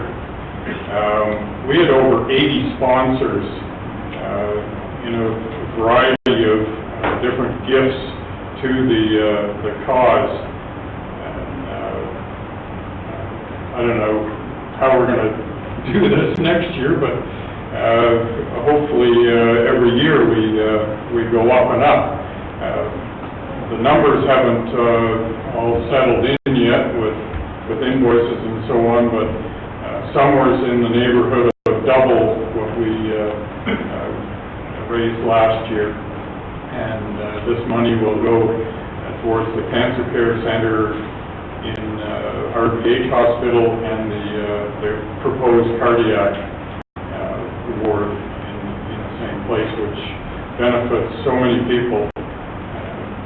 Having talked with permanent residents and seasonal residents here, everyone appears to be touched in some way with cancer and not so much in cardiac, but I guess I'm getting up there in years, haven't had one yet. It's amazing, having sat in this chair for 6 years, that I haven't had to take one, but anyways, could be coming shortly. A couple of items down the agenda here, maybe. But anyways, they've all congratulated us and thanked us for, especially the cancer care, because a lot of people that come up for the summer, they're able to get their care at RVH instead of having to drive down into Toronto for it. So kudos to all of us that have been helping out for that. To just expand on what Councillor Cooper was talking about up at the district, I'll read you the resolution and then I'll do a bit of an explanation here. The recommendation was, whereas Muskoka District council has initiated discussions regarding a potential council composition review, and whereas staff have been directed to further investigate available options related to a facilitator to lead the process, now therefore be it resolved that a request for proposals be issued seeking a facilitator to lead the process of a council composition review as outlined in the terms of reference as attached as Schedule A. Now, last April, our clerk put together a report which anyone can access in the April agenda district, and in that report it actually recommended a consultant rather than a facilitator. So that caused some confusion at the council table, and I talked to a number of councillors there, and that's what bothered them, was spending the money on a facilitator. Because I can go out on the street and hire a facilitator real cheap to just come in and say, hey, it's your turn to speak, it's your turn to speak. Kind of like what the mayor does, you know, sitting at the council table, just runs the meeting, or tries to run the meeting in an organized fashion. This is my personal feeling, I feel if we're going to move ahead and review our council composition up there, we need someone that's done this before for other municipalities, and apparently there are about 4 individuals or companies that have done this, so they have the experience and they know the right questions to ask and so on. What we're after up there is, what is the right number of councillors sitting at the table? Currently there's 22, and as Councillor Cooper has alluded, there's 12 town councillors and there's 10 township councillors. So part of the discussion would be, what's the right number from each municipality? There's 6 municipalities. Is it 2, 3, 4, or a combination thereof? Currently, Lake of Bays and the Township of Georgian Bay have 3 councillors sitting at the table.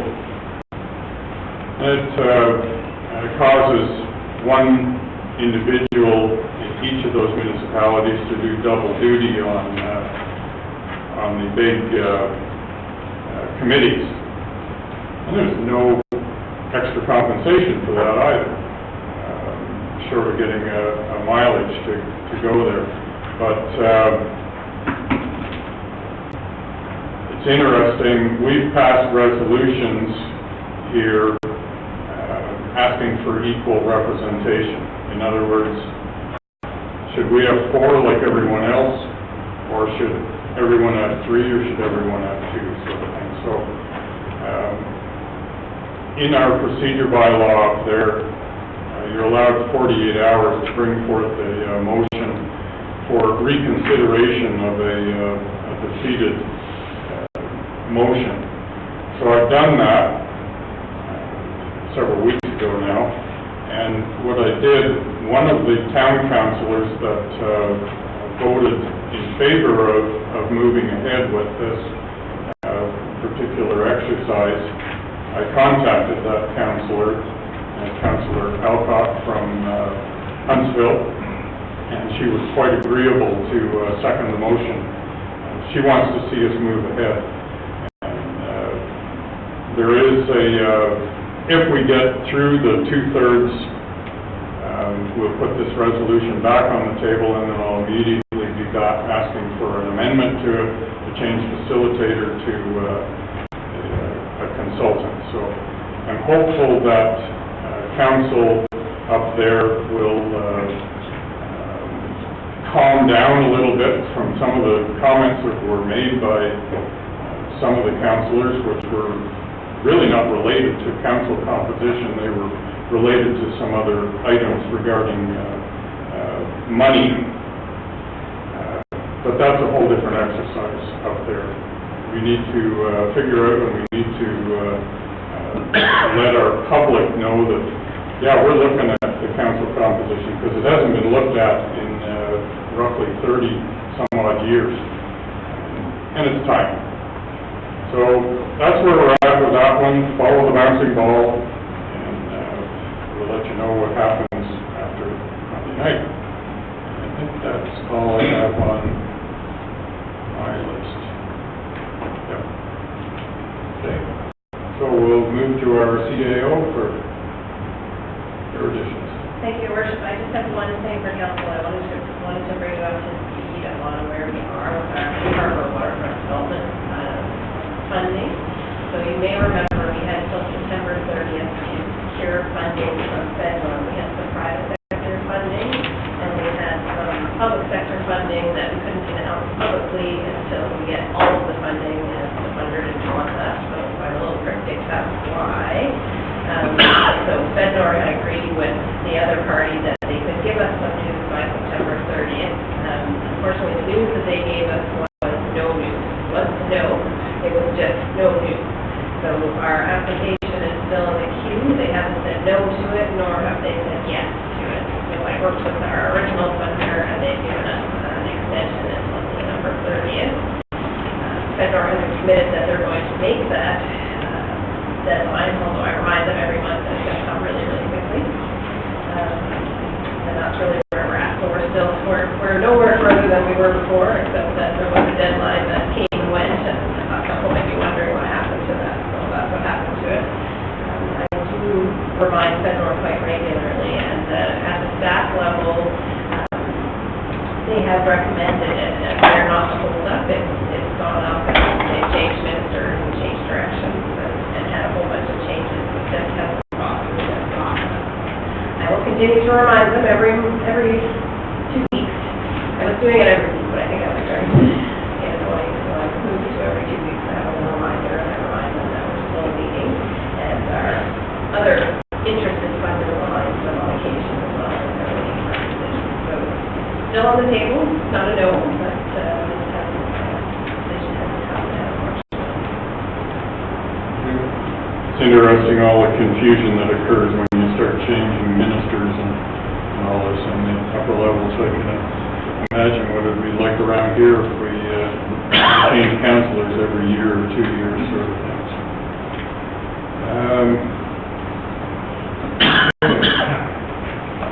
We'll move on to department head reports. First item, I'll read the resolution. It's moved by Councillor Bojack, seconded by Councillor Douglas. Be it resolved that Council approve bylaw 2016-80, being a bylaw to establish appropriate zoning standards on a portion of a proposed plan of subdivision, Phase 2, related to the development of Port Severn Heights subdivision. So is this Gord or Nick? Paul Stokes first. Good morning, Gord. Good morning. I can give a quick presentation to council. If you would, please, Sure. yeah. And we'll let, since we've got so many public members here, let them know what's going on in Port Severn too. Sure. Okay, so let's give a quick overview for council as well as those in attendance this morning as to the status of the application and why this is before council again today. If you recall, about a month ago, a concurrent public meeting was held with the District of Muskoka and Township staff with respect to a zoning amendment for the Port Severn Heights development, Phase 2. Currently, there is a plan of subdivision application also in process at the district. So the zoning bylaw amendment application effectively just receive council approval to implement the appropriate zone standards at the municipal level and to implement that plan of subdivision application that's, again, currently being processed by the district. Just summarizing the generalities of the application, the plan of subdivision is changing, it's being revised in a manner that requires a zoning amendment to a portion of Phase 2.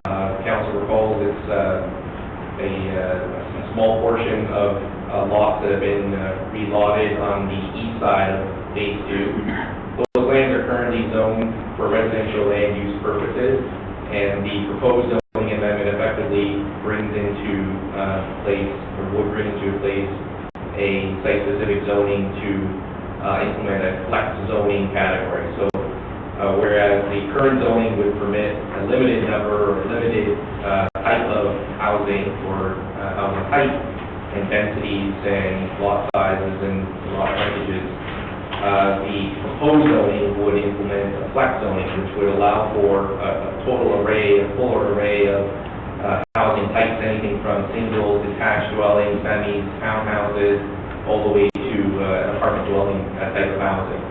As well, it would also recognize different lot sizes and different lot frontages depending on the housing type being ultimately developed by the current owner. Just some other things too, as part of that application, there was more site-specific and more detailed provisions that were to be included in the zoning amendment. Things like site-specific landscape open space requirements or provisions, depending again on the type of housing ultimately developed there. Minimum setbacks, again, depending on ultimately the type of housing being developed there. For example, if townhouse dwellings were to be permitted, the zoning bylaw or the amending zoning bylaw recognizes a nil setback to interior side yard setbacks for a shared wall.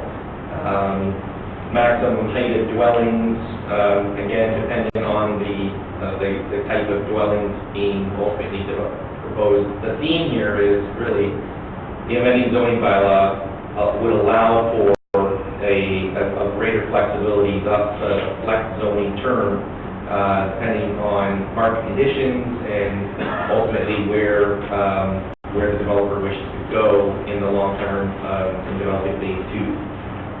Just one more aspect to the amending zoning bylaw that has changed somewhat since the staff originally brought forward the application. Staff have also added a holding symbol to the amended zoning bylaw.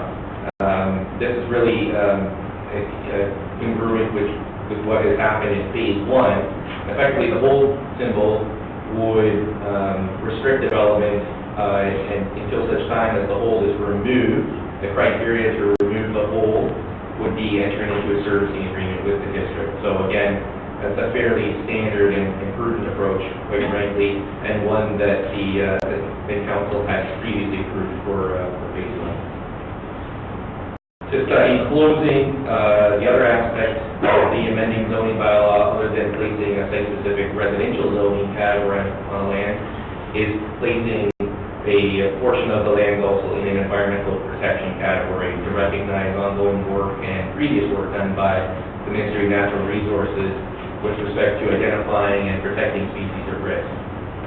So those studies, that ongoing work is now largely complete, and staff are comfortable with the amended zoning bylaw and the zoning categories being proposed in light of the species at risk work being done by the DNR, the collaboration with the District of Muskoka, and the site-specific intent of the developer when going forward with Phase 2. So hope that helps council and those in attendance. That just provides a very quick summary overview, but I can certainly answer any questions of the council at this time. Councilor Edwards? A couple of things. When did this first come to council? When did this proposed project first come to council? In 2005. 2005. So how long can it sit there in limbo before, do we charge any fees while this is ongoing, or can it sit there for 20 years? Through your worship, that's a very good question. Actually, right after this is an item for the extension of draft approval that staff have brought forward as well. So it's been roughly every 3 years, sometimes it's 2, but every 2 or 3 years, the draft approval status of the plan of subdivision has to be reviewed. The District of Muskoka initiates that process, and township staff would comment on whether or not satisfactory momentum and forward movement on a plan of subdivision it is appropriate to extend draft approval. So at this point, draft approval has now necessitated that it be renewed again, and staff have also brought forward today a report requesting that, recommending that draft approval be extended for another 3 years.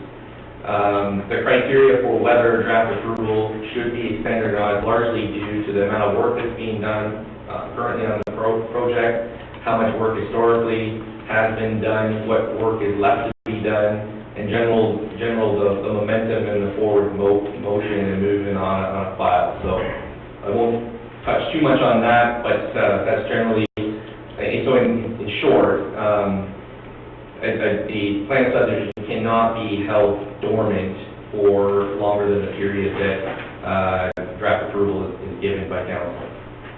So, the supplemental to that, when would we, or when typically would the township say, okay, you've had this open now for 10 years, you're not doing anything, we're closing this file? That's one question. And secondly, obviously, there's ongoing work. I assume we are charging them for this ongoing work? Through your worship, there is an application fee to extend draft approval.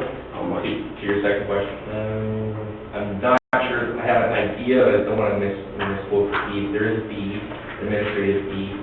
And to your first question, yes, there are provisions to recommend that draft approval not be extended, but I would suggest that would be under very extenuating circumstances. I think the interest of the township is to renew draft approval where it meets the criteria, where it is appropriate. The best interest of the township are that draft approval is extended, except under very extenuating circumstances. But yes, the council does not have to extend draft approval. In this case, the district would make the final, district council make the final decision on that. But short of anything very extenuating, township staff would typically not recommend that draft approval not be granted. And supplemental, you made reference, and I'm doing this just for the audience, we don't have to go back out and count how many snakes there are in. I would point out that the snake issue, the mayor told us, has cost the district $300,000 because of the fox snake being an endangered species. So it is a costly item because they do have to go and do these biology tests on this area because it is very good location for snakes. We've got, in fact, sort of a unique aspect. And one of the other councilors can tell how many snakes he finds in his garage on a regular basis. So, through your worship, we have obviously circulated the Ministry of Natural Resources on the application. The comments we did receive back from them were that there is an overall benefit permit application in place, and that's been in place for quite some time.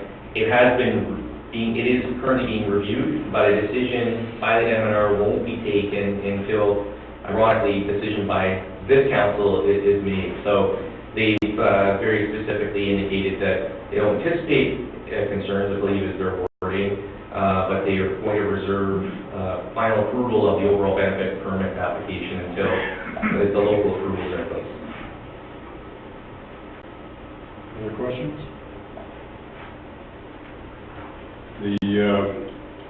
The cost to district that Councillor Edwards is talking to is in regards to South Bay Road, the rejuvenation of it, the fence and the studies is what added to the cost of building that road, somewhere in the neighborhood of $2.5 million for what you see done there. Just so you know, the snake fence you see along Highway 400 north of Go Home Lake, that was a 2-foot high fence that snakes can crawl over, but turtles can't. But that was $1 million through the province, and now I see they're putting large animal and snake fence up in the MacTier area. I haven't got a cost on that. I don't know who the contractor is to ask at this point. As far as any studies that were done in regards to snakes and so on at Port Severn Heights, they were borne by the developer. and I know you had to put cameras up and fencing and all this, and there were 4,500 pictures taken that were motion activated, and he has 4,500 pictures of grass weaving in the wind. There wasn't one snake apparently, so. But the hoops that this developer has had to jump through because of endangered species and close to Highway 400 and traffic studies, all that sort of thing. It's just mind-boggling, the actual cost. I'm anxious to see shovel in the ground, but I think it's still a little while off. So, any other questions of Gord while he's up there? Yeah. No, Councillor Bochek?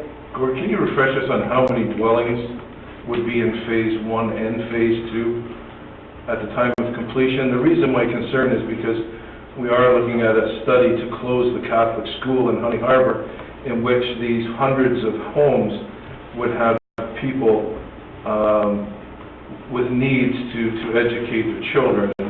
And I think it would be a shame to see a big development and the school buses have to come in and take the kids to Gravenhurst to go to school, which is the recommendation. So I'm interested in the numbers. Through your worship, I do have the number for Phase 2, which is the current application, 152. And I don't have the exact number for phase 1, but it's largely the same, if not even a little bit more actually for Phase 1. But certainly for Phase 2, it's 152. Right, supplemental to that, that's approximately 300 homes, of which there would be a demographic of children in there. And we have a proposed review and closure of the local school, so I don't know if planning needs to get involved or if the developer needs to get involved and bring this point to a head. Something that's very important. Councillor Bochek, I'm actually meeting with the developer end of next week, and that's part of the discussion that we're going to have. We're going to try and meet with the school board, but the school board goes by hard numbers, so you actually have to have a body living in the municipality. They don't go by projections, keeping schools open. But they do look out into the future as possible numbers, but that's not the deciding factor. Right, and supplement to that, I don't think that reflects in the study at all. It's probably not.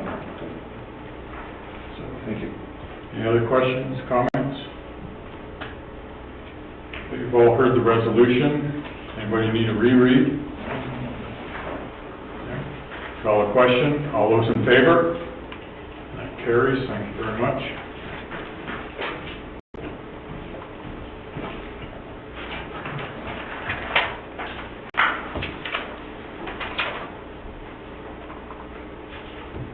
Gord has already referenced the next item, but the resolution is moved by Councillor Bochek, seconded by Councillor Douglas. Be it resolved that Council recommends to the District of Muskoka that a 3-year extension of the conditions of draft approval be granted to Port Severn Heights, Inc. for the plan of subdivision, file number S2007-4. I think Gord's already alluded to the content of that. Questions or comments? Seeing none, call the question. All those in favor? And that one carries. Thank you. And the developer will be happy.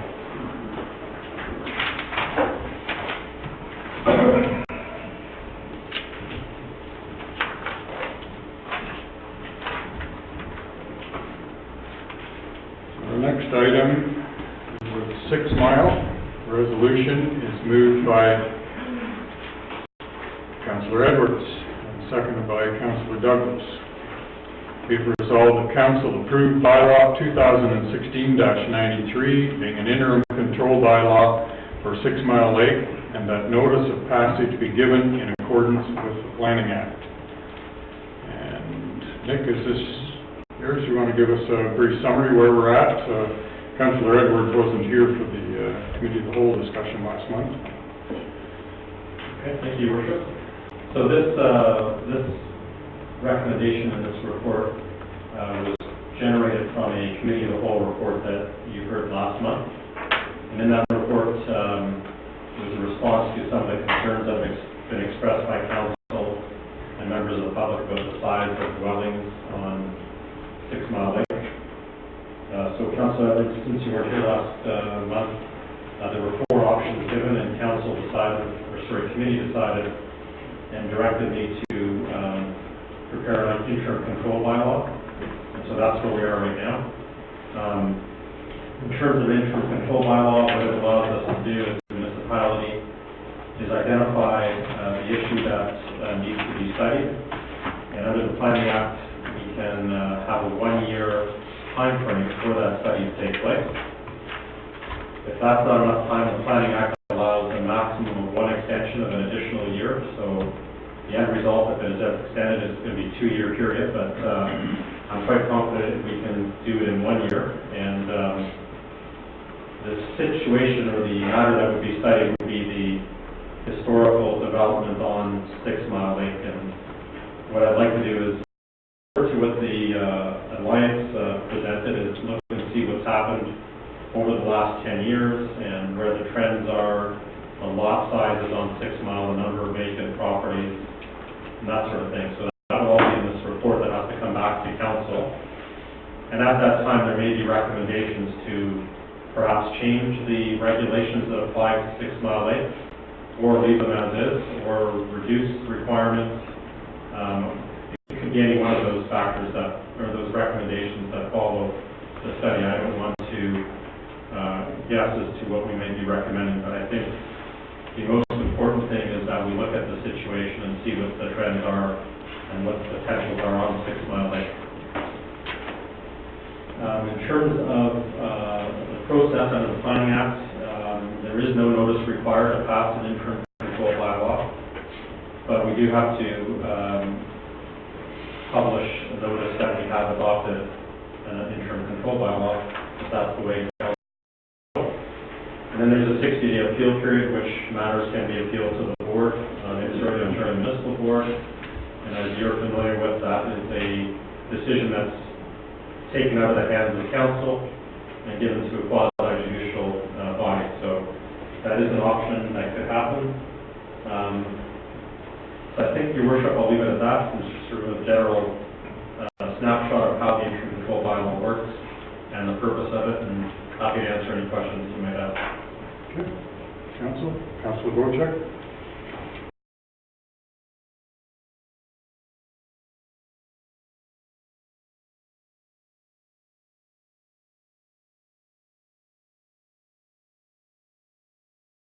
Amend the bylaw within a 60-day period?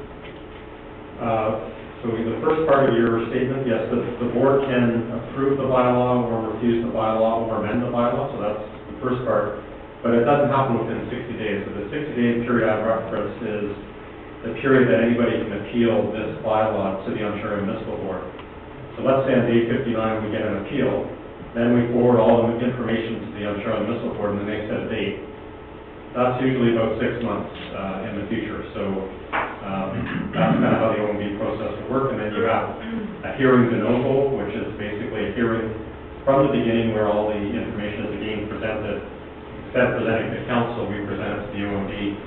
There's usually 2 sides. You present your case, and then the OMB decides which way they want to go. And any one of those 3 alternatives that you mentioned at first can happen from the OMB.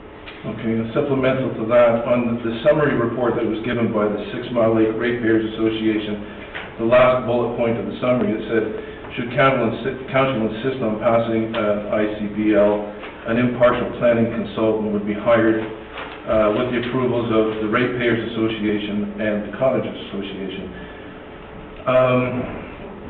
If the interim control bylaw is passed, and there's a period of 1 year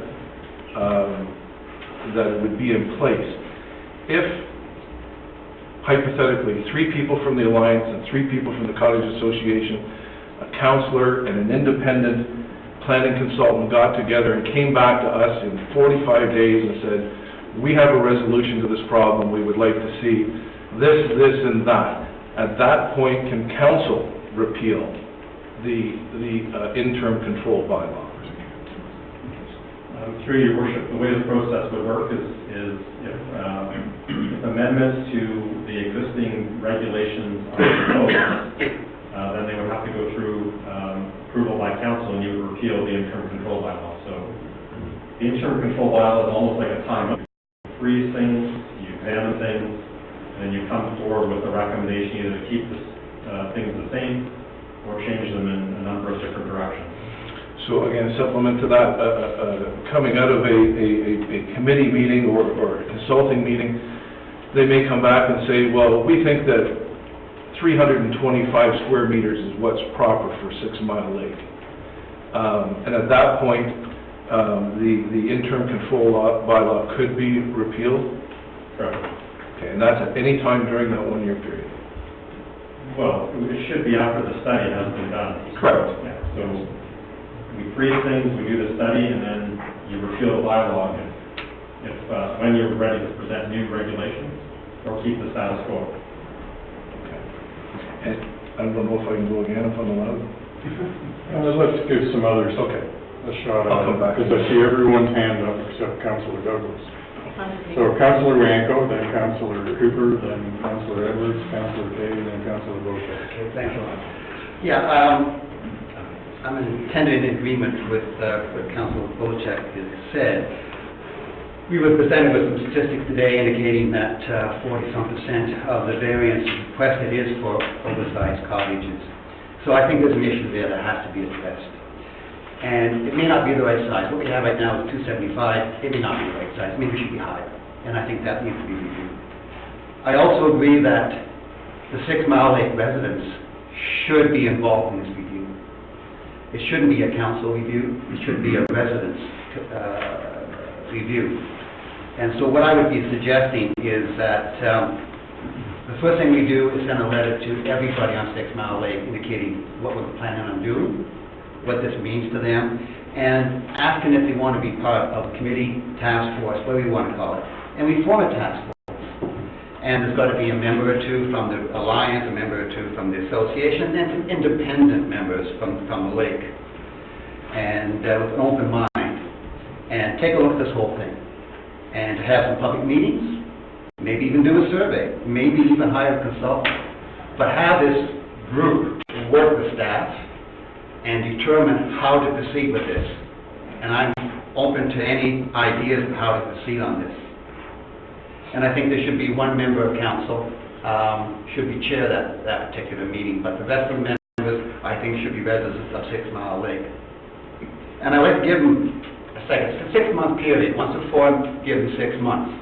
Because I would like to see this whole thing resolved by next spring, so people can get on with their life, and applications can come forward.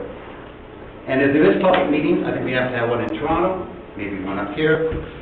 Maybe we need a survey. Maybe once we come up with the options, maybe 2 or 3 options, or the option, there should be a proper survey that everybody can agree that was run properly. So people on 6 Mile Lake have full control of the process. It's not a council process, it's not a staff process, it's a community process.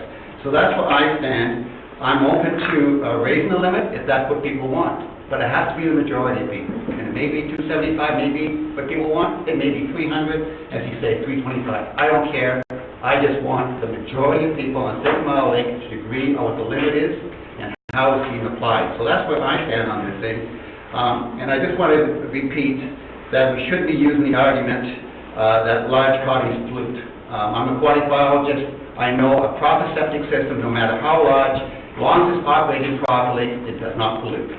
So I don't think we should use this argument of an environmental issue of oversized cottages. I know more trees are better than nothing. And so, yes, buffer zones and all that stuff that the district's doing with the water, the lake review they're doing is all, I support that particular project. So I think we have to have this review. I want to be driven by the residents of 6 Mile Lake with support from staff and possibly one councillor.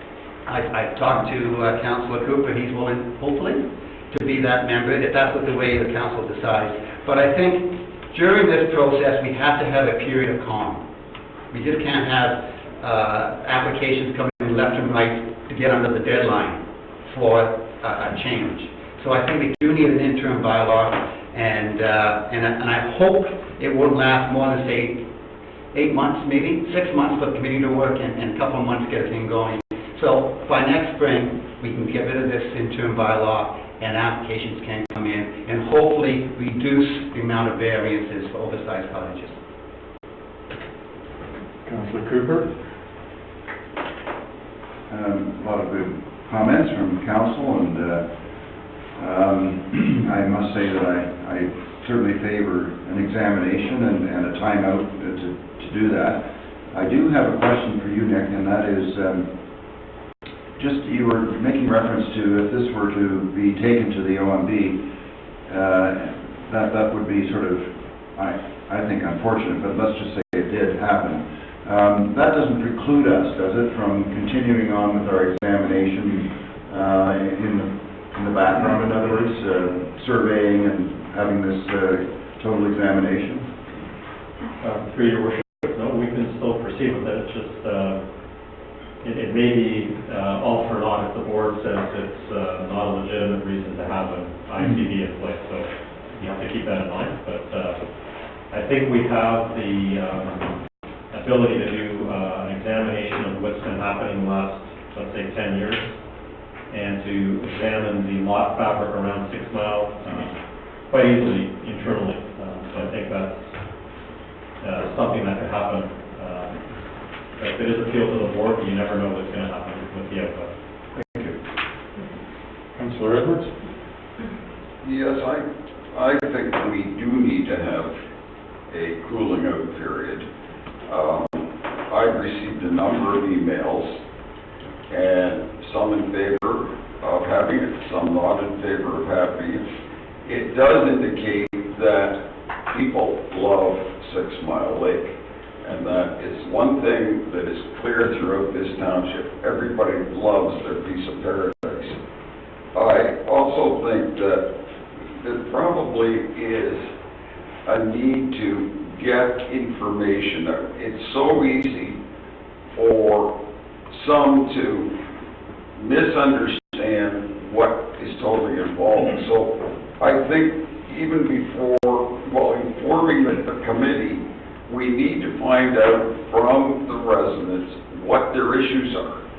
Because I think if we just restrict it to size, we may be not looking totally at that aspect. I agree with Paul. I think we should set a deadline on this thing. If we want to report back, say by the end of February, so that we can make a decision. And albeit that Paul says this is going to be a decision by the residents on 6 Mile Lake, unfortunately or fortunately, those of us at this table are the ones that are forced to make the decisions. That's why we were elected. And as I've commented to several people, the best we can hope for as a political group in a democracy is to keep most of the people happy most of the time. So I think we need to do this. I think the cooling out period is needed. I think the other issue to look at, though, is the concern with regard to the Committee of Adjustment, and we have an item coming up later today with regard to the Committee of Adjustment. Nobody seems to know what a month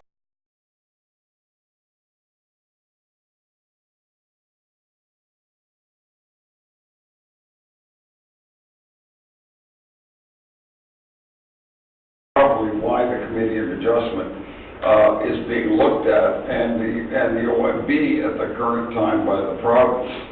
So those are my background comments on this. Yes, let's do it. Let's have it for a short period of time. Let's find out and agree as to what the issues are. Let's not predetermine and say the issue is only size. And let's ensure that we have the proper discussion and the understanding that whatever we put in, not everybody's going to be happy. Thank you. Okay. Okay, my question is to you, Nick, and it's two-part. First part, if I was from 6 Mile and I came to you with an application and it was, if the interim control bylaw was in effect, sorry, and I came to you with a 300 square meter house, you informed me at that point it can't go any further because there's an interim control bylaw in place. Can I automatically go to the OMB? So the simple answer is yes. Okay, that's the simple answer, that's what I wanted. My other concerns are on page 101, where you start the paragraph, section 38 of the Planning Act does not require that the public be notified. Yeah. Halfway through that, or maybe even the last, the OMB may consider such matters as planning rationale for imposing an ICB, conformity to the official plan, whether the study of the issue will be carried out thoroughly and expeditiously, the urgency of the situation to suspend development rights, and the use of alternative planning tools, among other matters. Most challenges to an ICB will depend on the municipality being able to demonstrate that there is a legitimate planning basis for the suspension of existing development rights. Is there one? Like, can we justify it? If we put in an ICB, can we justify it? What's our justification right now? Through your worship, I guess everything I've heard over the last 3 or 4 months, that council is getting a lot of feedback from the community that there is concern over oversized cottages. So oversize itself is very subjective, but if you bring it back to the zoning bylaw, oversize, in my opinion, is anything that exceeds what's allowed in the zoning bylaw. So it is a legitimate planning concern in my view, and it's been expressed through you, and I've heard some members of the public contact me.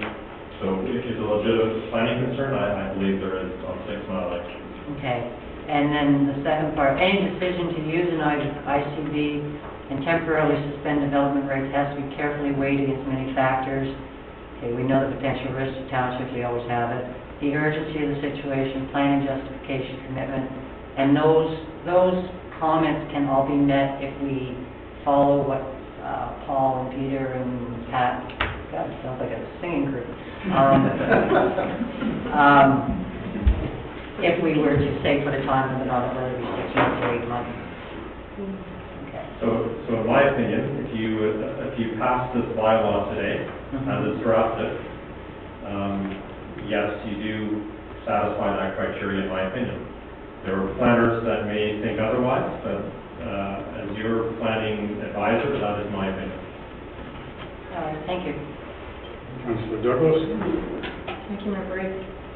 First of all, I'd like to thank the people from 6 Mile for attending today and for all of your letters and emails supporting and not supporting this possible internal control bylaw.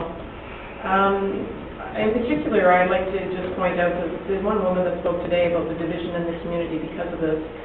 That resonates quite strongly. And I think that also as a member of the Committee of Adjustment, I as one of the members, am getting quite frustrated seeing these applications come in, as I think many of the members are. And that has indicated to us over the last few months that there is some sort of a situation that needs to be looked at, needs to be clarified whether the existing plan in place is exactly what should be there, or if it should be relooked at. And I think that there is a legitimate reason for the planning department to have some concerns here. It is my opinion that it should be looked at. It should be done not only with the planning department doing their getting their facts and figures together, but also with the community.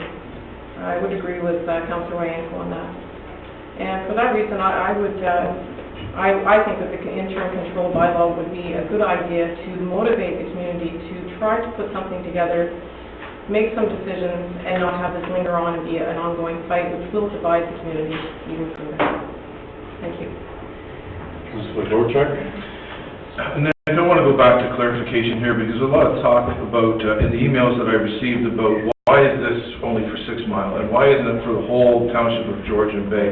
I've done everything I can to research this, and I find that we have, within our official plan, we have about 5 community plans, one being the 6 Mile Lake Community Plan. And what we're looking at here is an issue to do with the bylaws associated to the 6 Mile Lake Community Plan. The other community plans have their own bylaws attached to them, and they have their own gross floor limits and everything else. This seems to be specific only to 6 Mile Lake because it has to do with the 6 Mile Lake Community Plan. Am I right in saying that? Through your worship, some of what you said is correct, some of it's not correct. Okay.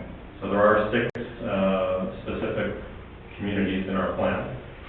Only 4 of them have caps for GFA. So one of them is Go Home Bay, one of them is Fog Machine, Wawa-Tasey, and 6 Mile. So those are only 4 that have caps for GFA. The others do not. And we kind of went through this at the last meeting. We asked council if the concern expressed throughout the whole community of Georgian Bay Township, and the response is no. We have not received comments from other communities saying they are not happy with their caps and they want to study their caps. The only community we've heard from is 6 Mile, so that's why it's specific to 6 Mile community. Thank you. Councilor Edwards? One of the things I think we have to be cognizant of, we've got to make sure that this thing happens quickly.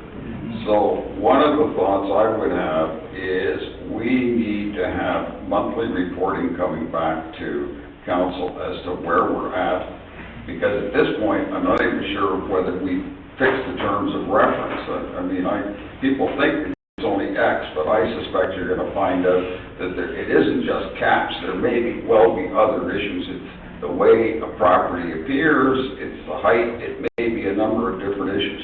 So I would say, let's not predetermine what should be looked at until people have had, say, a month, and then we make sure that everything is getting moved along as quickly as possible. So that is one thing that I think would be imperative in this particular situation.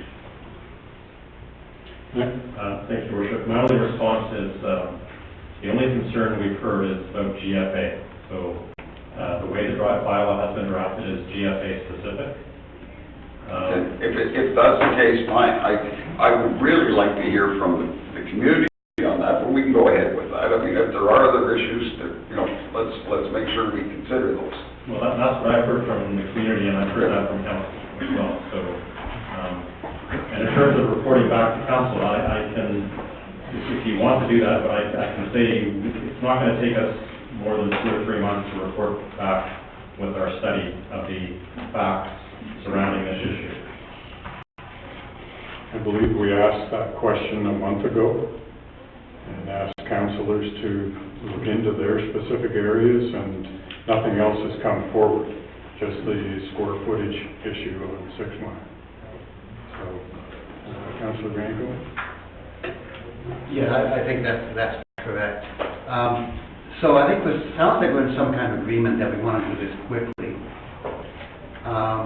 It does sound like agreement, we have agreement that we want to get the public involved.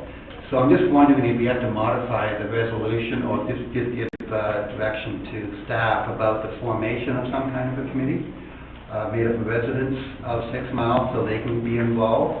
And I think your report could go to them and they could review that and so on. But I think I would like to have the residents involved and not be driven by just a staff report and council's decision. I think I want the residents involved. So I don't know if we need to modify the resolution on that, Mr. Mayor, or... Well, it was one of my questions is, how do we proceed from here should the bylaw pass? And you've heard from a number of councillors and from the presenter today, should it pass, how they would like to see things proceed. Are you coming forward in a month with a report of recommendations, or do you want us to make that decision today? Thanks, Your Worship. So the way I saw it is strictly a staff-driven review, and then presenting the findings to the community as well as council, just so you're in the loop about what we found out. Because at this stage, we've got a little snapshot from the Alliance, but I'd like to expand upon that and see what's been happening, and then present it to council and the community. So I was thinking, the way I view it is more of a staff-driven process. I think if council wants to do otherwise, then just give me that direction and I can adjust accordingly. So how long would that take at your end? I would say maximum 2 to 3 months. Just to pull together all the stats, to look at everything. So, once you got that, would you recommend that, okay, we're gonna go to the 6 Mile Lake people, set up some sort of a committee then, rather than now, to start looking at it? I mean, you need 2 months to do your stuff, or 3 months, which puts us, where, Christmas, a little bit after? Merry Christmas. But, I sort of see it working better that way than, starting to fuss over everything with all the 6 Mile Lake people now. Let's do all the research that we need and then present it to everybody. Then go out to, and I see the presenter this morning suggested a referendum. I don't think it needs to be quite that elaborate, but certainly going out to everybody on the lake with like a questionnaire or something along those lines to see what their take is on it.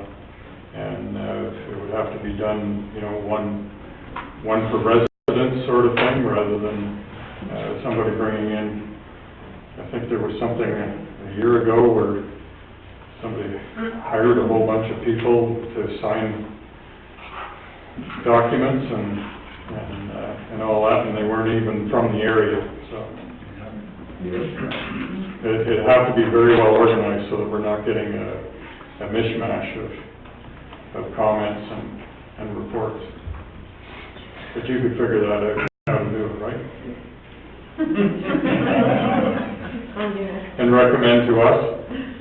Yeah, so again, what I was going to do is very factual. So my role at the beginning is simply bringing together the facts and presenting them to council and then presenting them to the community. We have 2 associations now, or one's an association, one's an alliance, presenting it to them at the same time as well as council. So that's how I sort of saw it going forward for the first step.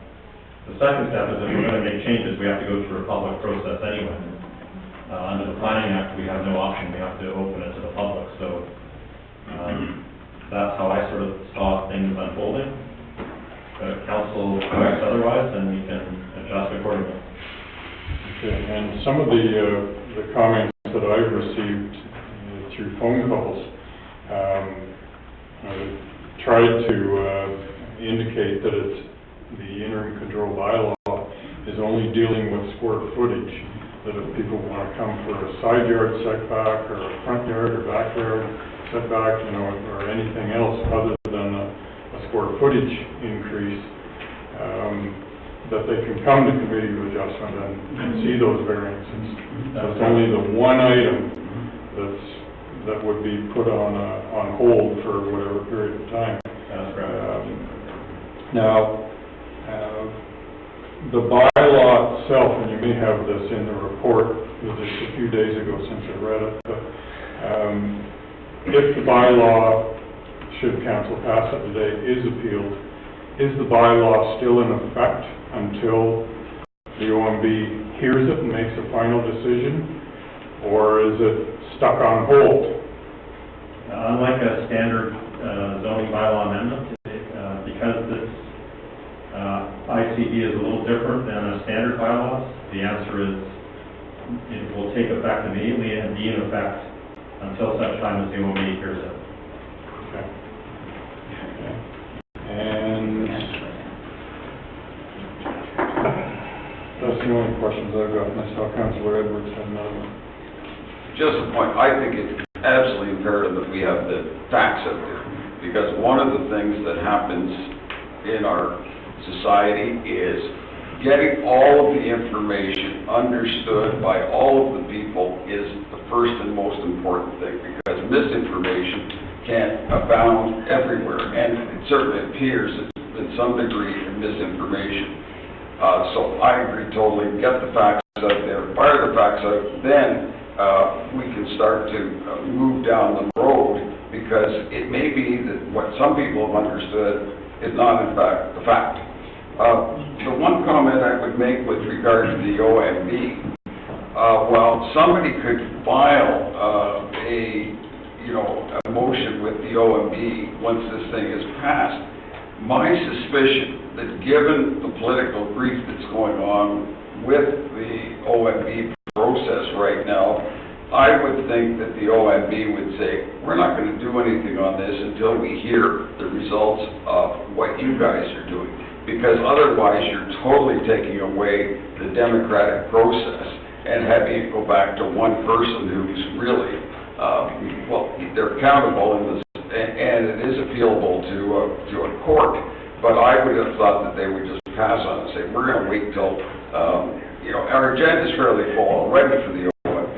So I would think they'd say, we're going to wait till we hear back from, and if we're setting a spring deadline, they're going to say, we're not touching this one until we find out what's going on. Here, Councilor Douglas. Thank you. Nick, thank you for that clarification on the OMB. I hope that the community of 6 Mile is well informed about that, because I think to have this appealed at this point would drag out the fact that that interim bylaw then would be in place until it gets resolved. Whereas I think if the community could come together and make some decisions on this, it would get resolved much, much quicker. Thank you. Councilor Day. Hey, I'm just going to throw this out here. Talking about advising 6 Mile residents, can we draft up a letter advising them of what it is and why it is, and then, but on that letter, have the roll number, let's say. So it's going to be a little bit time consuming to, address a letter to individual roll numbers.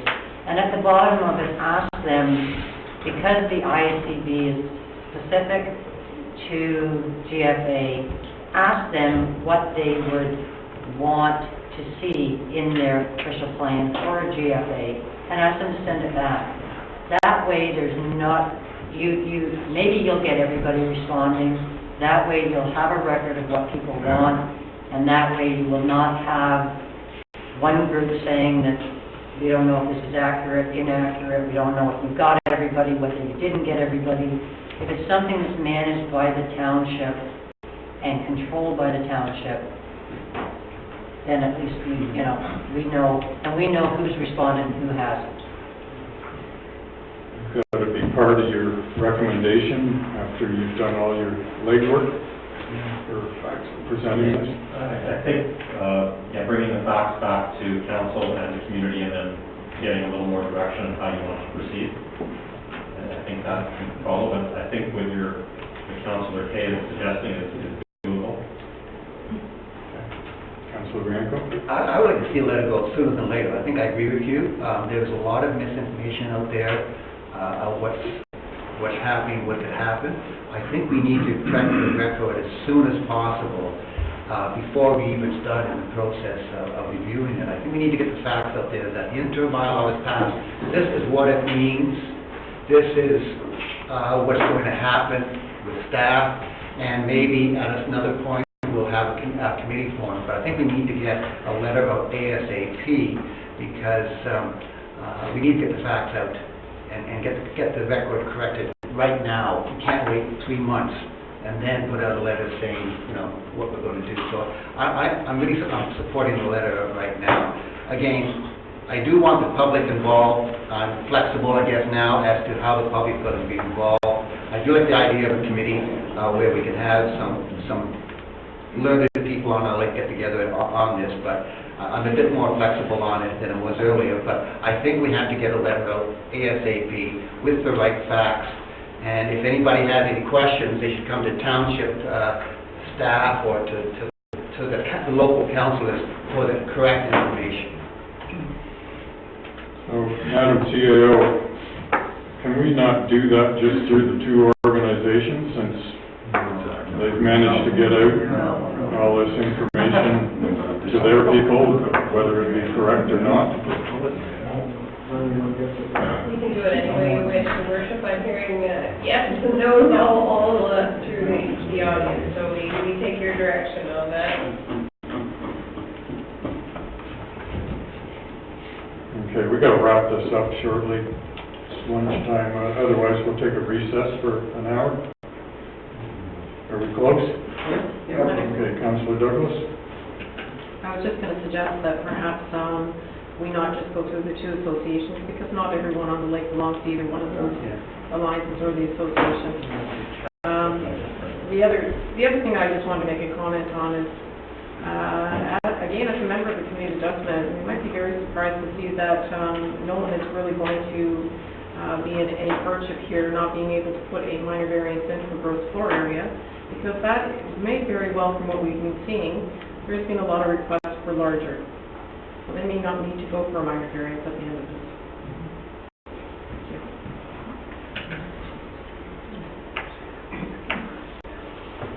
Mr. Bocek? Just like to make one recommendation to everyone that stats and data can be skewed in any way you wish to have it skewed. I see reports coming in, I see petitions coming in where there's 6 names from one household on it. That's one roll number, that's one taxpayer, that's all we look at is, that's one piece of property. And in any case of any survey that's put out there or any petition that's brought forward, for credibility's sake, do the diligence and make sure that we're getting the true facts, that we're not getting aunts and uncles and sisters and brothers and house guests signing a petition. We want one vote from one roll number, and that's going to be fair for everybody.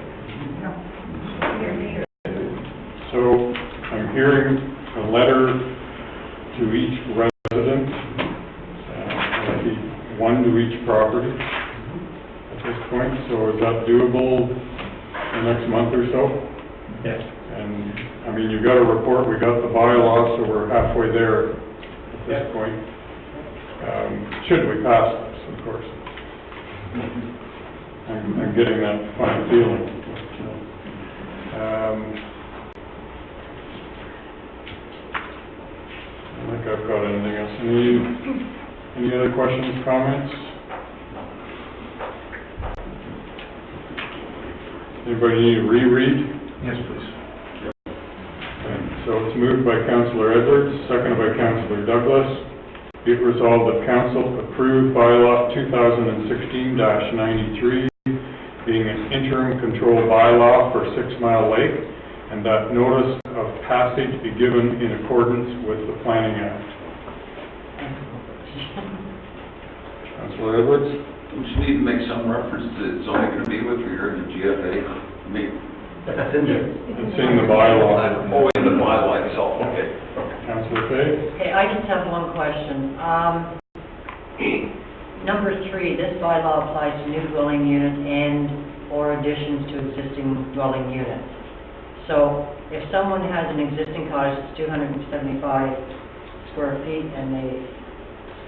Square meters, sorry. Hell, my age.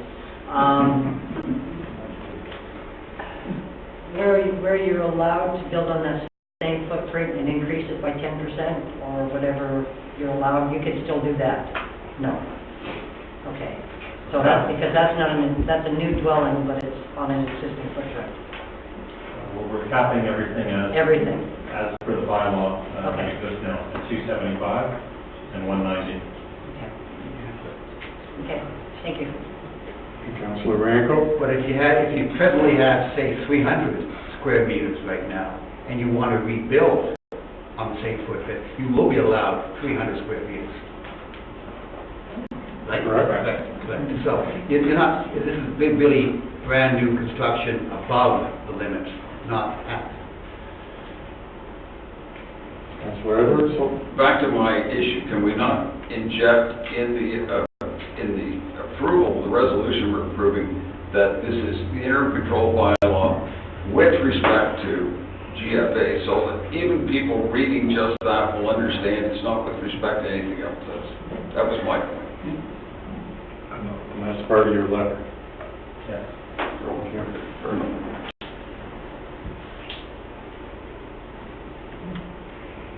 Seeing nothing else, I'll call the question. All those in favor? That carries. And we'll recess till 1:30.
I'm good, how are you? Hello, Madam Treasurer, how are you? I'm interrupting your lunch hour. That's fine. Are we still recording, David? No? It's still on, but it's muted. Okay, so I don't need to get a baseball glove to cover over my face?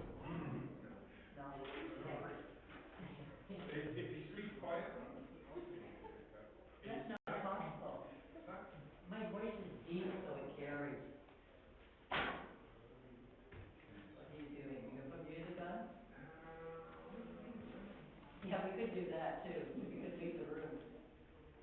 But Chambers working, no, it's nothing. All I wanted to, the grant program, the grant right? Yeah.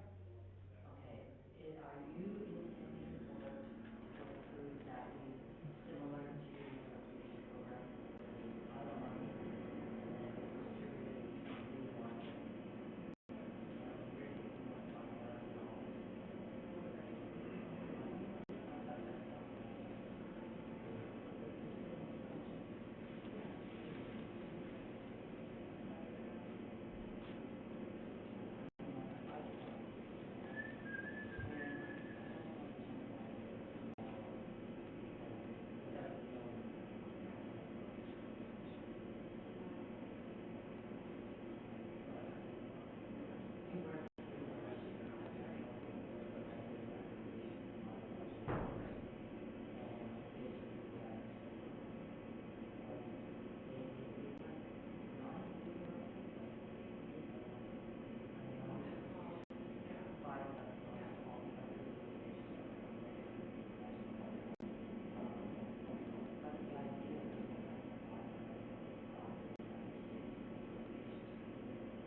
white noise off, I guess. For a minute, for now.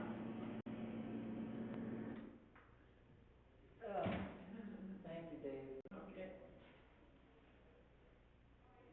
And I gotta come back and work on this accommodation review thing.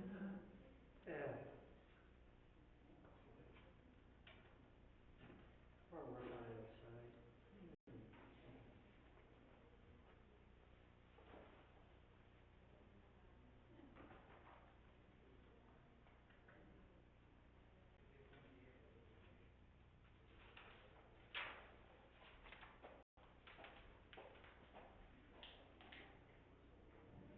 Do you, just out of curiosity, bringing it kind of up to speed, there are two schools in Honey Harbor, and one being Honey Harbor Public School, and one being this one. Yep. Jeff, have you ever looked at the numbers we paid to these respective school boards? Have you ever come across that? Yeah, we've been paying them. Yeah, but do you know the total? Like I do. I'm just asking, if you've had to see this. Oh, okay, all right, I'll show you. And that's assessment based and ministry tax rate based. No, not the taxes that we pay, what we pay to the school to look after, to have the school, to have the schools here. We'll pay them based on, again, I think it's assessment times tax rate, is how we pay the school board. No, because I don't think so, because the Catholic school doesn't pay any taxes. Because it's attached to the church, it's part of the church.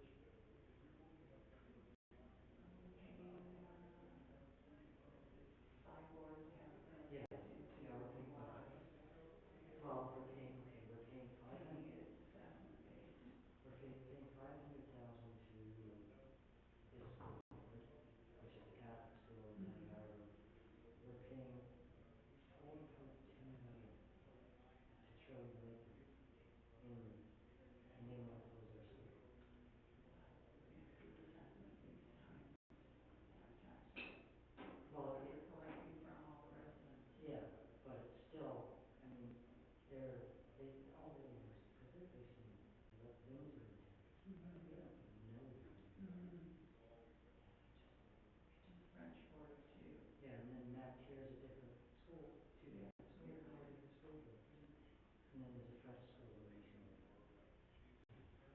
Well, my personal thought, like I'm coming from Simcoe County, and I see that there's so much money to pay the school. I just think Simcoe County District School board is only about 10% of capacity. It is. Because the projections I was reading the report, 10 years was not going to blow. I can't even believe it's still open for that amount of facilities. But I don't, And these guys have been doing a good lobby. they want to send it to whatever that one is down in Victoria Harbor. And, but in order to do that, they want to put in 2 new portals. So, no, and then they're saying that that property, that school property is worth $4.6 million. Just how taxation works to pay not for education, right? For a long time, our monitors have said, we don't even send our kids here, but that's how it works. You pay it, and it really is a home you can stay. Yeah. You're paying all that money, not running that school. No, you can see, and we're paying, well, what is the tax base of Township of Georgian paid? And 27% of that is going to pay the school. And they want to take that away.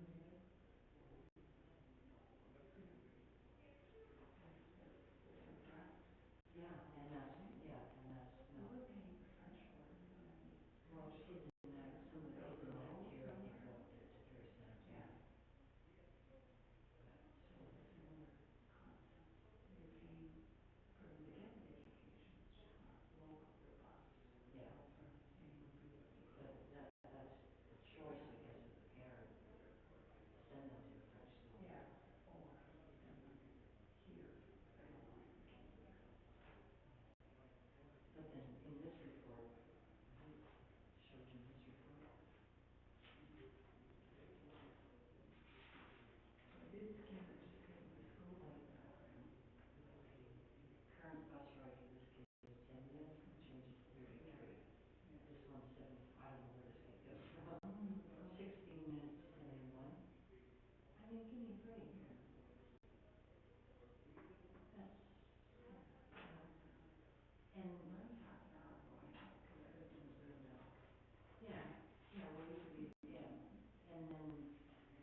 I hosted a public meeting in the springtime, for our community meeting in the springtime. And one of the teachers of the public school stood up and said, you know, all this discussion is great, but we're forgetting one thing. It's the kids. And it is. And I maintain that school is all about, not all about, but a lot of social. Learning social skills, not having a good time with your best friend, but having social skills. If you go to a school in Victoria, or you go to a school in Rivers, as soon as that bell rings, you're on the bus on the way home. There's not socializing.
I'm hovering there, but No, all good, I appreciate you doing that.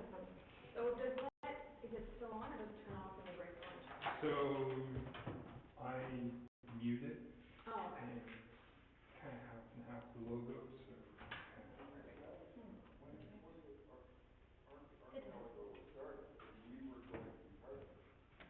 But for whatever reason, it keeps losing its audio connection. I don't know if it's heavy on the network. Just a new email, I'll be real happy. So you just want your township in there? Yeah. Do you remember your password? No. You mean to get into, when I log into the web thing, or an actual? No, for the township email. Oh, no, I don't, can you change it? Oh, yeah, I can. Just change it. I already know what it is, just change it. Change it, tell me what the new one is, okay? I'm all. Sounds like a plan. I'm gonna take it back to my desk then. Okay, and if it freezes up when you log up on your something, just let me know. I'll track it down. I know where you're eating.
Just basically emails back and forth, he invited me to send those Q&A with his directors and his directors' issues. I refused. He said we'd like to have me up for the delegation, so I explained what we're going to do. And I'm happy to listen. I'm not going to engage in debate. And then if you want to do a meeting or internet or Facebook or anything else.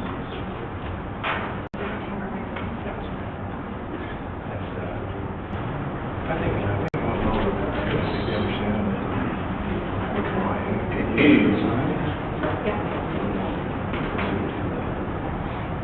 It's hard. It's a hard decision. If I do.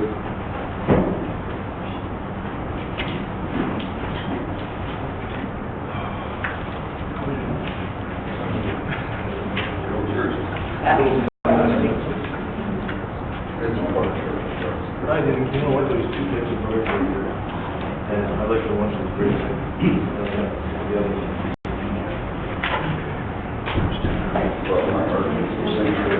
I'm blaming it on something else. And then there's the bird.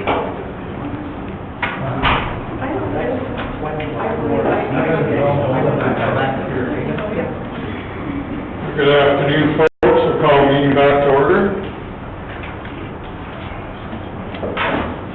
And our next item is 12D, zoning bylaw amendment. Nick, you want to give us a Cole's notes on this one? I think it's been before. Yes, Your Worship, we saw this one last month, and that's the Olars on 6 Mile Lake. And you may recall that last meeting, public meeting, the proposal was for 365 square meter cottage that was demolishing the old cottage, putting up a new cottage, as well as demolishing the sleeping cabin. So what the applicants and the agents have done are they're now proposing, instead of 365 square meters, they're proposing 325 square meters. And how they've done that is they've reduced the area of the Muskoka room that's proposed. They've also addressed some of the area in the basement by reducing the height of the ceiling. They've reduced the area of the second story. And in order to help with lot coverage, they're proposing to remove a woodshed from the property. And in terms of the sleeping cabin, previously there was a porch on the sleeping cabin which added to GFA.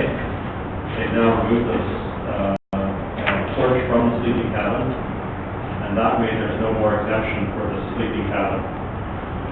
So the end result is we've got a dwelling of 325 square meters of GFA.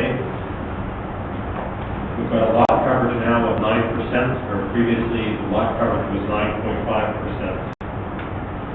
The setbacks are the same as before, and I say the same as before, there are setback reductions to the sleeping cabin, greater than what previously existed. And there's a setbacks for the dwelling, which are also greater than what was existing. So they have made attempts to address the concerns of council. We recommended it last month, and we're also recommending it this month with these proposed modifications.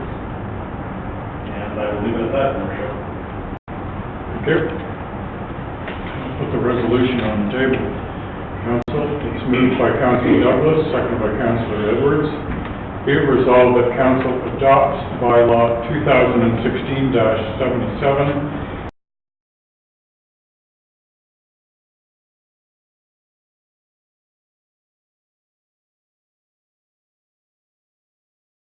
residential exception 20, SR 6-20 in brackets, zone, in order to permit a reduction in the minimum required front yard setback to a proposed dwelling, and the proposed deck is 10 meters, and proposed main wall is 11.3 meters, and sleeping cabin 7.6 meters respectively, to permit an increase in maximum allowable gross floor area of a dwelling to 325.0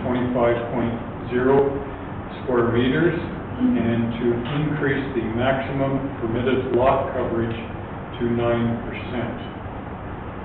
So we're open it up to council. Questions, comments?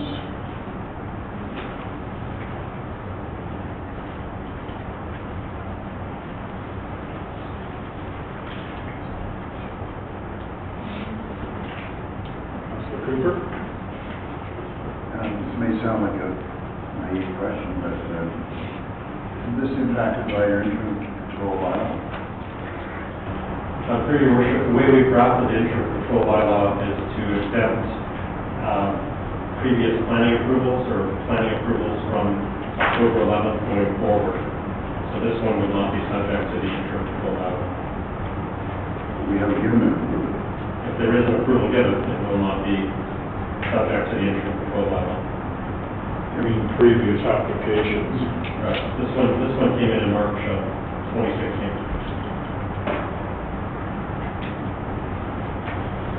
Councilor Boucher? However, the results that come out of the interim control bylaw, whatever is figured out, may really skew this substantially. Would it,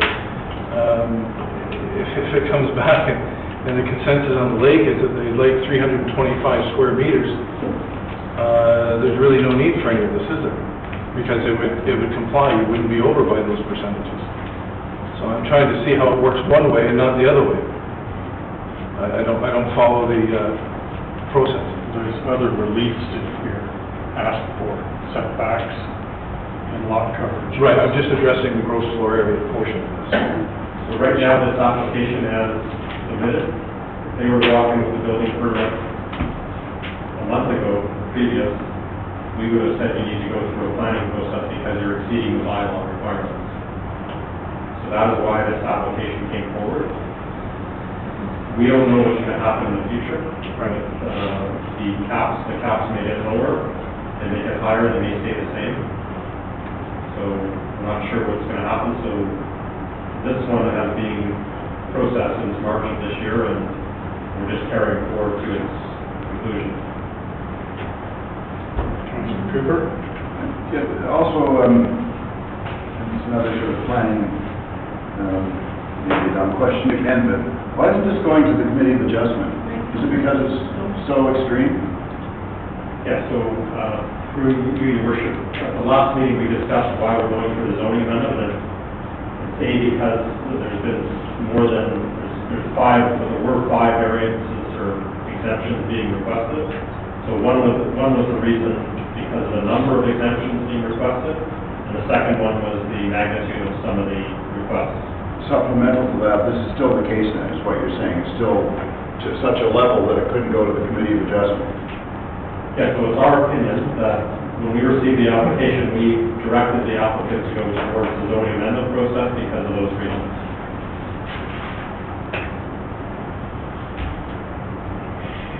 Councilor Bianco? But now that we're down to 3 requested exemptions, this can go back to the Committee of Adjustments. Well, we started on this process, and the processes are different, so this is the right form for this application. The concern I have going to this, I appreciate there's an attempt to be made to reduce the overall GFA. My concern is that,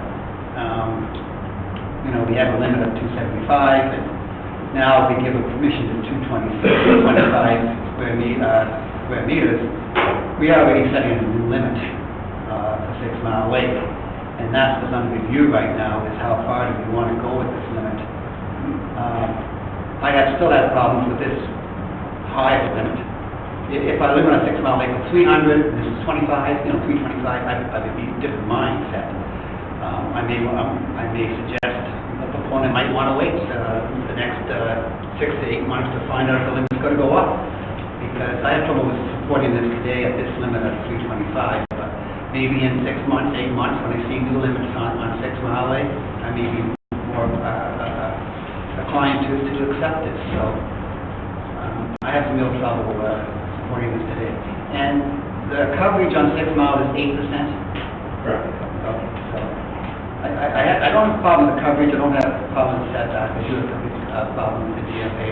Based on our discussions today and where we might be going with this, I think in a year from now, I think this might go through, maybe not, I don't know, but right now, today, I have a problem with it.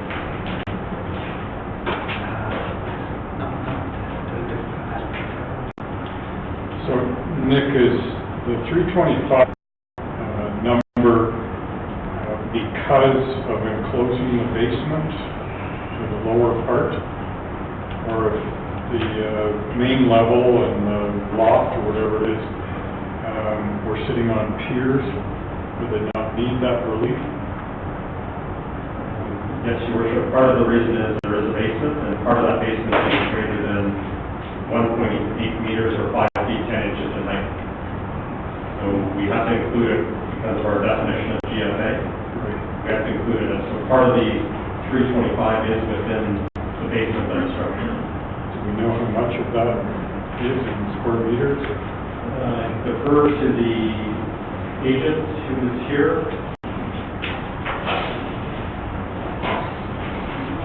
If I may, with your permission, the sketches that were attached with the staff report have in this case, the square footages of the different areas. The basement floor plan has been reduced to approximately 700 square feet, and I think it was probably closer to 1,400 square feet initially on that. So it's been cut back considerably. That is the main change to the square footage.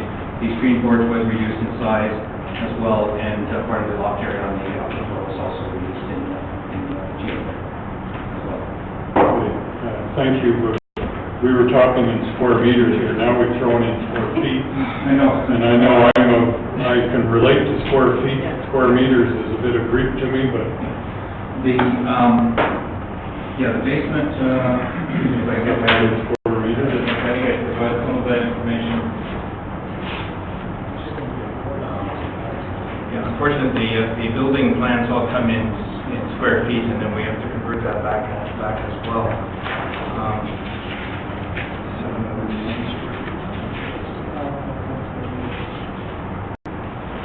700 square feet is about 65 square meters. 65 square meters would be about 700 square feet thereabouts. I'm just trying to remember this, what a 10 to 1.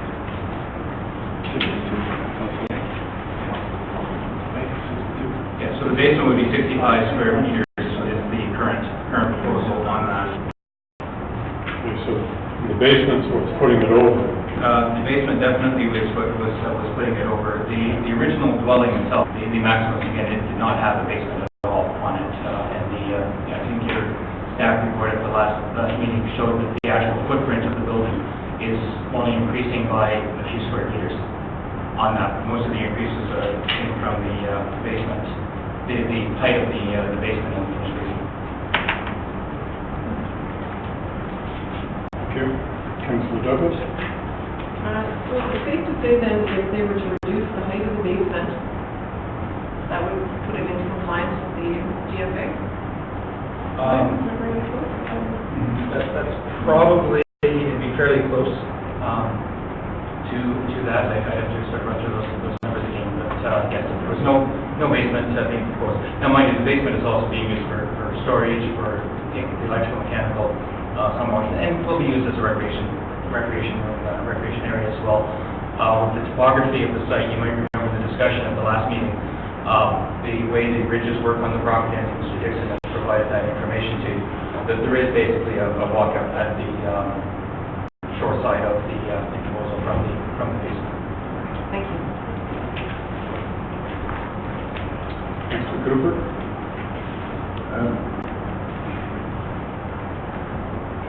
I happen to agree with Councilor Bianco. I think it might either make sense to defer this or wait and come forward when there's a better definition as to what 6 Mile Lake is accepting and wanting to accept. But the mass of this is still, with this basement in there, significant. It's really very large, and so I'm sorry that I can't support this. Council Kay? Okay, the basement is 65.1 square meters. If you don't have a basement there, you have pillars. I personally would prefer to see a basement there than just a big open space. I mean, it just makes sense. You've got the space, use it. And believe me, trying to fill it in after the fact is no fun. Trying to put concrete up or a wall up after everything's been built. I would support the way it is just submitted today. Councilor Edwards? Do we have any information, two things, any comments from neighbors? And secondly, do we have any idea as to when construction was being anticipated?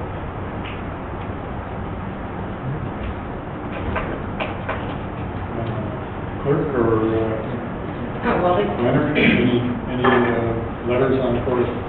We did receive 4 letters, but not being a public meeting, they don't be there, they're not read out, but they were all sent to all members of council, and there was about 4 not in support of the application, if I remember correctly. And do we have any idea of when construction was anticipated? I mean, presumably next spring? Any idea, Nick? I don't know the construction, but the owners are here. I understand that the owners would like to be in a position to start building next spring if they can. I would point out at the public meeting, all of the immediate neighbors are in support of the application. They did have letters of support before council as part of that package and that process. So the immediate affected neighbors have all indicated, Mr. Ranella, who had objected to the boathouse provision 6 years ago, has indicated provided those restrictions that were established by the board continue to apply, he had no concerns with the rest area and the size of the building. Councilor Edwards? Thank you. If I could just address this gentleman again. If they did not have a basement and would they just have pillars in an open area underneath? That would not change because the height of the house or how much? Perhaps Mr. Popovich can address that with the grade. The grade at the front of the building would be at the natural grade, so whether it's empty space or filled space, I think you still have the same dimension. And the building does meet the height requirements of the bylaw. So there's no issue with height, there's no issue with width. It's strictly the issue of calculation of the story. Thank you. I might just comment that I concur with Councilor Kay. Whether you have a basement or pillars, I think a finished basement with a proper wall in front is better than an open space with big tall pillars. Thank you. Councilor Randall? A couple of things. I'm somewhat concerned that council is putting lesser emphasis on GFA's basement. When we passed the GFA regulations in zoning bylaw 1475, there was no distinction between basements and first floor GFA. It was all equal. And now it sounds like that we're saying, okay, it's okay to have basements as long as your upper floors meet the limits. You're setting a whole new precedent here, and I'm quite concerned about that. And I think in my last issue on the agenda today, I want to talk about, we're setting precedents all the time. And now we're saying, it doesn't matter how many GFA you have in the basement, it's mainly the first floor or second floor that counts. And so we are not really abiding by our bylaws. We're winning the game They don't count. You have much GFA you want, we'll approve it. And secondly, this number, 325, that sets a new limit for a 6 Mile Lake. And, again, then people will start putting basements in. And they'll be blowing up the rock to put basements in, because they can get, exceedances of limits based on having a basement. And so we're going to start a whole new process here where basements are going to become a thing now, to get more GFA. Councilor Edwards? Could we defer this to, say, March, by which time we'll have some idea, or hopefully a lot of idea of what's happening with the study under the erosion control bylaw, but we would still be in a position that if we approve it at that time, that it can start on the 1st of May. Well, I think having discussed the matter with the agent and the applicants, I think we're looking for a decision sooner rather than later. You can defer it, I mean, that's always an option available to council, but I think if you defer it, you may be facing an appeal to the Ontario Municipal Board for a lack of a decision within 180 days. Supplemental to that, though, however, the OIP, if they saw what was also going on with regard to meter control bylaw, et cetera, I don't think I'm worried about that aspect. I guess the question would be, what would the applicant prefer, a refusal or a deferral? Yeah, the applicants are here. If I may respectfully, we would request an approval because it does conform with your official plan. We've met the criteria that exist on the property. We've gone through the process. We've had, as noted, the application was submitted in March. The public meeting was held in September. Was deferred for today to cover off some of the attempts to make it more closer into compliance to address some of the issues. It is an appropriate venue by applying for a zoning amendment application. In fact, minor variances are supposed to be the exception rather than the rule, and we seem to have had a discussion going the other way in this instance. So, again, the request at this stage, because of the length of time that the process has been going on, the fact that the erosion control bylaw was specifically drafted to not affect applications that are under consideration, it's a separate issue completely. But my question was a deferral or a refusal, which would you prefer? Mr. Roy says he'd like a decision today. He doesn't want to wait until the spring to find out whether or not he's going to be in the same situation. Councilor Cooper? Well, I'm sympathetic to the request for response in the positive today, but I would recommend, given the circumstances we're in right now, that a deferral would make the most sense. And so I'd be certainly suggesting that, in fact, that we have to move, that we defer this until next spring. Councilor Gorchak? I would not support a deferral on this. I think that if I'm reading the applicants correctly, they want a yes or a no. And if it's a no, then they can come up with a new plan, they can reduce, they can modify, they can do whatever. If we defer it, they're stuck in la-la land for who knows how long. So I know if it was me on the other end of the table, I would probably want an answer so that I could address what I need to address, so that I can, I'll know how hard it is to get a contractor up here scheduled and everything else. And I'm sure they want to move ahead with that. And if we defer it, that, you know, well, next March or whatever, they're not going to have that opportunity. So I think, you know, if it came down to a vote on deferral, I would not vote for deferral. I think they want an answer. Councilor Douglas? Just a comment slash question, I guess. If they were to lower the roof in the basement a few inches, that would not count as GFA, correct? That's correct. So the landowner has already done that. So it used to be greater, and they reduced the height in portions of the basement. So we've gone from, I think, 103 square meters down to 65, I believe. So I just wanted to point that out, that they could actually do that and come into compliance, and I don't really see the point of that. Thank you.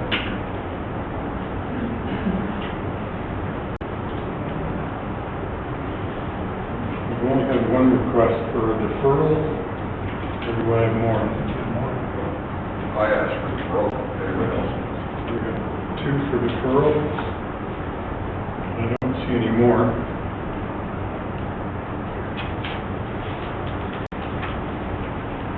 Are we ready to vote? I don't think we'll get deferral through on this. A question to Nick, just for clarity, because I've heard 2 different things here, and I am not a planner, trust me. The representative planner said that it falls within the official plan, that this falls within the official plan.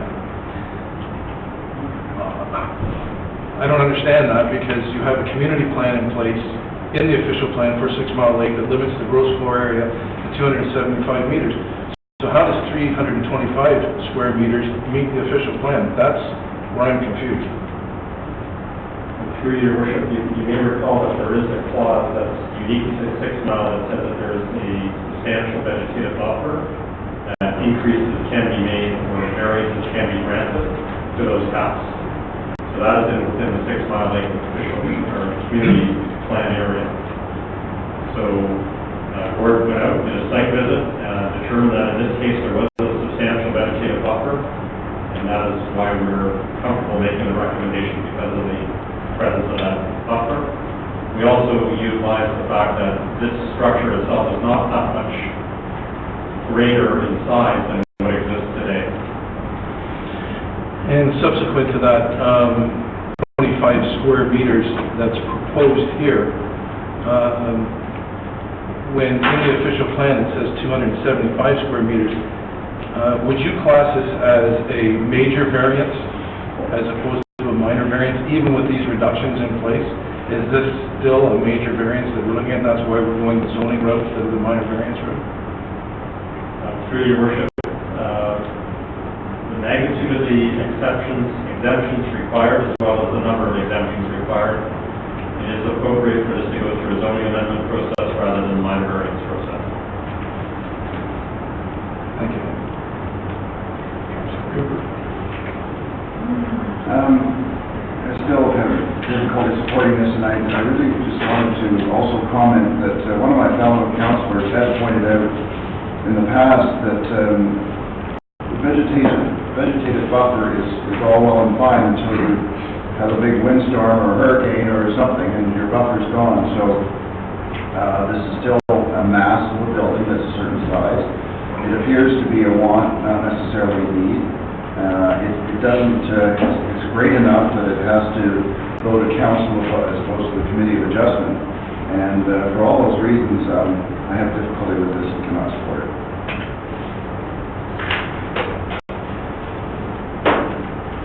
So I come back to my pillars again, and basement versus crawl space. The size of the building is not going to change among any of them, except for height if you go from basement to crawl space. And from 100 feet away, are you going to see a 1 foot difference in the height of the building?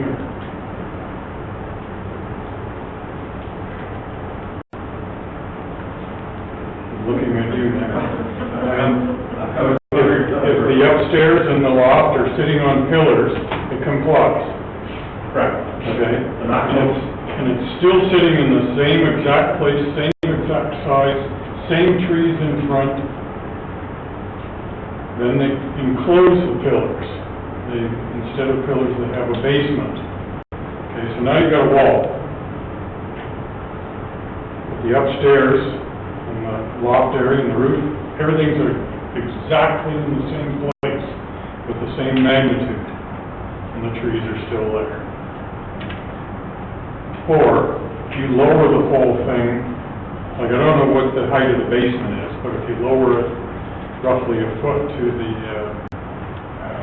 1.8 meters, standing 100 feet away, are you going to see a difference between 1 foot taller or 1 foot lower? In my opinion, no. I know you won't. So, is where I'm struggling with it, because as far as the other setbacks and so on, are they further back? I'm trying to remember from a month ago what the original ones were. I believe the house is a little bit further back than it was before. Yes, you're working on page 131, we have the site plan. So the sleeping cabin is in the exact same location, Okay. but the dwelling itself has moved back a little bit further from the lake. Is it about a meter or something? About a meter, yeah. So then, if we go to this vegetative buffer, and we have this tree bylaw in place, where does that kick in if that tree buffer starts disappearing, whether it be by Mother Nature or by human nature? So we have a lot of control of this by human nature. Because anything within 20 meters we can regulate. Now it does allow for dead and diseased trees. It also allows for some limbing on the lower limbs. But anything about clear cutting and that sort of thing, we do have provisions built into the bylaw where we can enforce that type of thing. The nice thing about this property is we have a good record of what's existing now because we've been on the site, we've taken photographs. So if there are major deviations in the future from what exists today, I think we have a very good case going forward to enforce our tree preservation bylaw. Okay, and then if Mother Nature happens to go through? So Mother Nature is a little bit more difficult because that's something beyond our control or the owner's control. So our bylaw doesn't really address that. It's more for the human nature. So can that part of it be addressed through site plan? So there will be a site plan control agreement required, and that will address any planting that's required as well as revegetation. In this case, revegetation is not recommended because there is such a good barrier already. But can you put it into the plan that it be revegetated should Mother Nature do a job on it? We could insert a clause like that. I don't know how the landowners are with that. Like, I'm pretty sure they want to keep the trees. Yes. It's just, sometimes things are out of our control. Yeah, so we can put a clause in the site plan agreement, and we can register on title so it binds these owners as well as any future owners. Councilor Douglas? Thank you. I just want to make a comment. It sounds to me that the house is going to stay the same. You're either going to have pillars with a big space underneath or it's going to be closed in. Sure. Yes. I mean, I'm personally, just to put this in perspective maybe for a few people, I have the same building. I don't have mine closed in and I don't know what to do with it. It would look better if it was closed in. So, I understand the numbers, I understand that this is not part of the official plan for 6 miles, but it's, in my opinion, makes more sense to close it in rather than leave it open and try to figure out how to make it look nice. Councilor Wojcik? Yeah, just for trying to get my head around some of this other stuff too. You have a sleeping cabin that they're looking at a setback of 8 meters or 7.6 meters or something like that. And allowable in the bylaw is 20 meters. That's 12 meters difference there, 60% difference. The front yard setback, which is again 20 meters, they're asking for 10, if I'm not mistaken. Okay. It's 50% again, overage. And then we have the gross floor area, which is, still 20% over. So I'd like to see these numbers be a little closer to what could be tolerated. I just think there's too much here for my liking, and that I would like to see, a reduction in the gross floor area to bring it into something that I could see is, not a big major difference. It's minor in scale. And the setbacks, I mean, probably live with the setbacks, although I don't think the people that put together the official plan like it much. I think we still have an issue with gross floor area. We're going back and forth here. Councillor Douglas, Now, new information. no, yeah, this is new information. Having said what I just said about the cottage aspect, I understand that, but I do agree with Councillor Bocek that perhaps the gross floor area could be reduced in other areas, maybe perhaps in Bunkie or the cabin. I'm not mistaken, there's a proposed cabin over there as well. Yeah, and I would agree with that point. So Nick, run by us again about the sleeping cabin. It's been reduced, so there's not relief for square footage, just a setback. That's correct. And it's being replaced in the same place that it was. Yeah, I think if I take you to page 131, the site plan is a very good indicator of what's being proposed. So you can see the sleeping cabin is kind of on the north side, and it's in the exact same setback. It's just getting larger in area. So the disturbance from the existing sleeping cabin is already there. And I think if you also look a little bit to the left of where the sleeping cabin is, or to the west, you'll see that the footprint of this new structure isn't that much larger than the footprint of what exists already today. The difference is we're getting a basement, partially towards GFA. You're also getting a loft area that's contributing to GFA. But in terms of the footprint, if you look again, I think 131 is very useful. It shows us that the footprint really isn't that much greater than what exists already.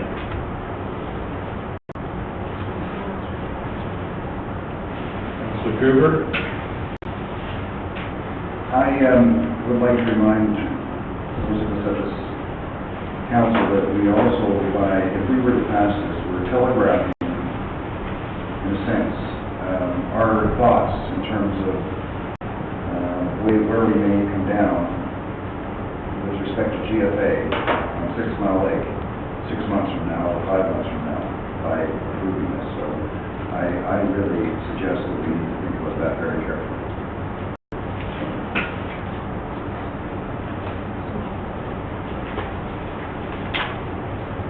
Edwards? Why can't the building be set further back? I'm hearing Councilor Wojcik's comment, and there's a good reason why it can't be put back. The fact that there was a previous one that was too close by our current rules is interesting, but is there some reason that this can't be set back? Mr. Your Worship, the topography of this property is a limiting factor. That's one reason. The other reason is, one of the ways we can look at it in terms of support is we've already got a disturbed area where that cottage is now. So rather than create another disturbed area, we can use that existing area. That's the other rationale. The one I'm really wrestling with is what Councilor Cooper said. If we do approve this, I think we need to make it clear that the reason we're approving it, at least in my mind, is because of this basement area, which isn't going to have any impact with regard to the view, the massing, etc. property.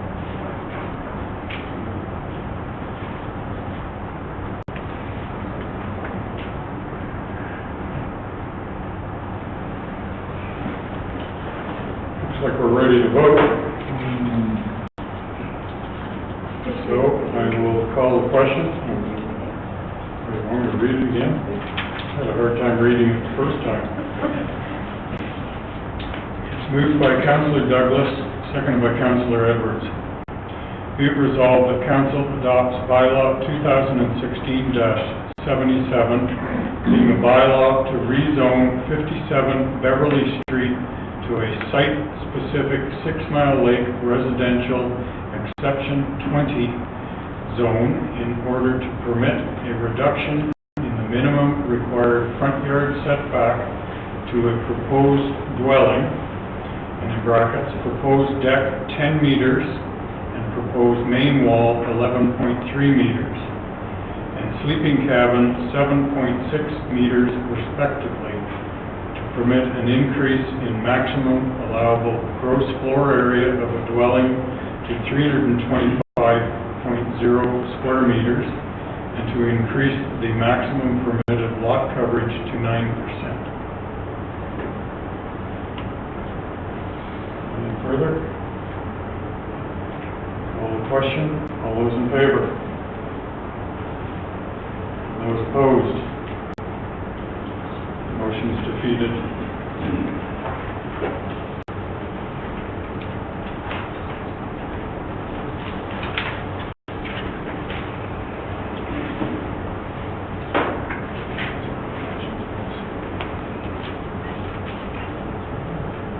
Next item is the financial services report.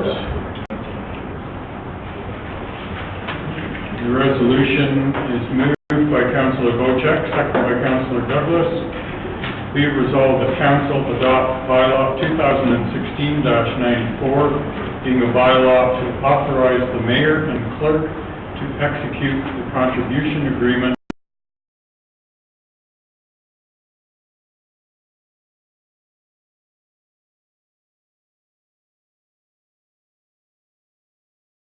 for the Ontario Community Infrastructure Fund formula-based component. The province is continuing expanding the OSIP grant fund, and this is the basic formula-based component that the township is eligible for. Will receive a minimum of $50,000 per year, and in the next report you'll see there's the top application based, but this just deals with the formula base and a bylaw and an agreement are required and they're attached. Councillor Edwards? And if we don't agree, If you don't agree, you will not receive the funding, and it's used for any kind of infrastructure project as well as our financial plan, so it's very much. so unless we've got really close relations with the premier, we better sign this one. Councillor Rianko? You say this is the minimum, 50,000. Is there exactly what we're going to get, or can we get more, or what? Through your worship, we're not to disclose that until the ministry makes the announcement, so I'm unable to provide you with that. Do you know, We go to closed session. Yes, we received a letter from the amount. Something exciting to come. I think that's something to post agenda. We're done with closed agenda today, unless you want to waive all the rules. okay, let's go. We'll find out. Go for all the alternatives to raise taxes to get the money. Okay, any other questions on this? Call the question. All those in favor? That carries.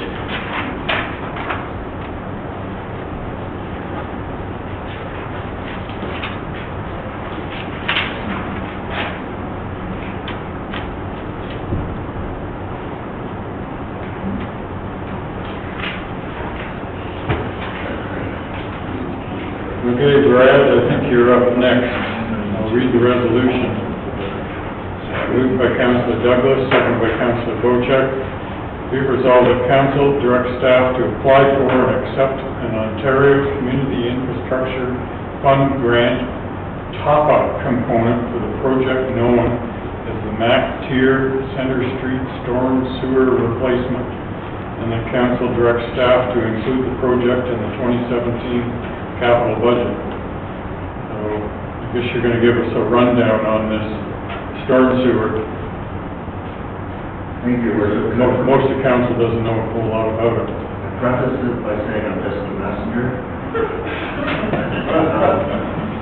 In the spring, we received a call from the district, to give you the whole story, saying that they were involved in the road on High Street.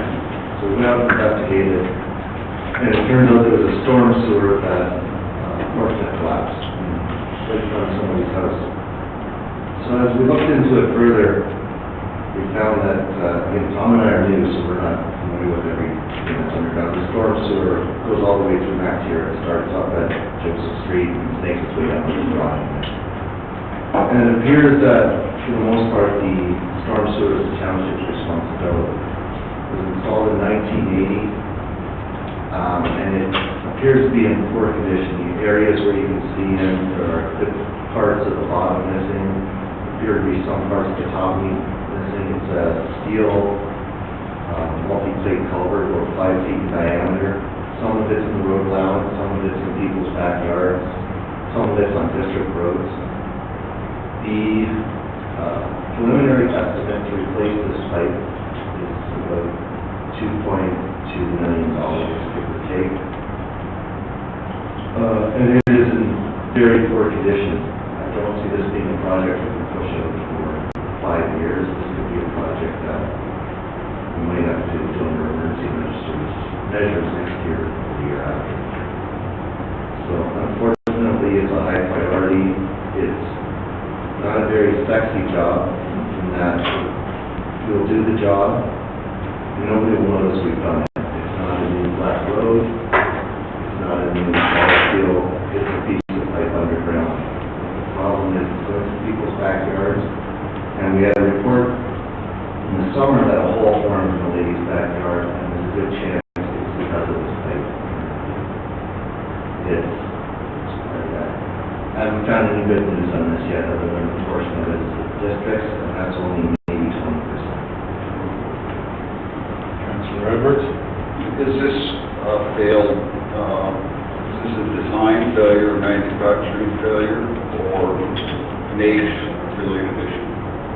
Through the mayor, it's a combination of age and environmental. The steel culverts, in many environments, you get around 50 years out of it. This one's at about 35. The groundwater or the water in this area is quite acidic. There's been a lot of reaction with the steel, and it's just disappearing. There are sections where there's portions like this from the bottom that are And we don't have it. What happens? I mean, the water will run all down Stewart Lake. that would be the best case scenario. Or run otherwise. Unfortunately, I think what would happen is it could collapse, the water would back up, come over Joseph Street, into people's backyards and basements, and flow overlay through various roads to the lake. It would, unfortunately, Councilor Wojcik? Brian, did we have this scoped, or was it a visual process? right now it's visual, we're waiting for the contractor to get back to us when they're going to camera it, and we're going to have somebody camera it. Because it could be that not the entire thing needs replacing immediately, and I'd like to see this in stages where we, maybe take care of the immediate needs now and then address things as the budget allows. Through the mayor, that is my goal. Councilor Bianco?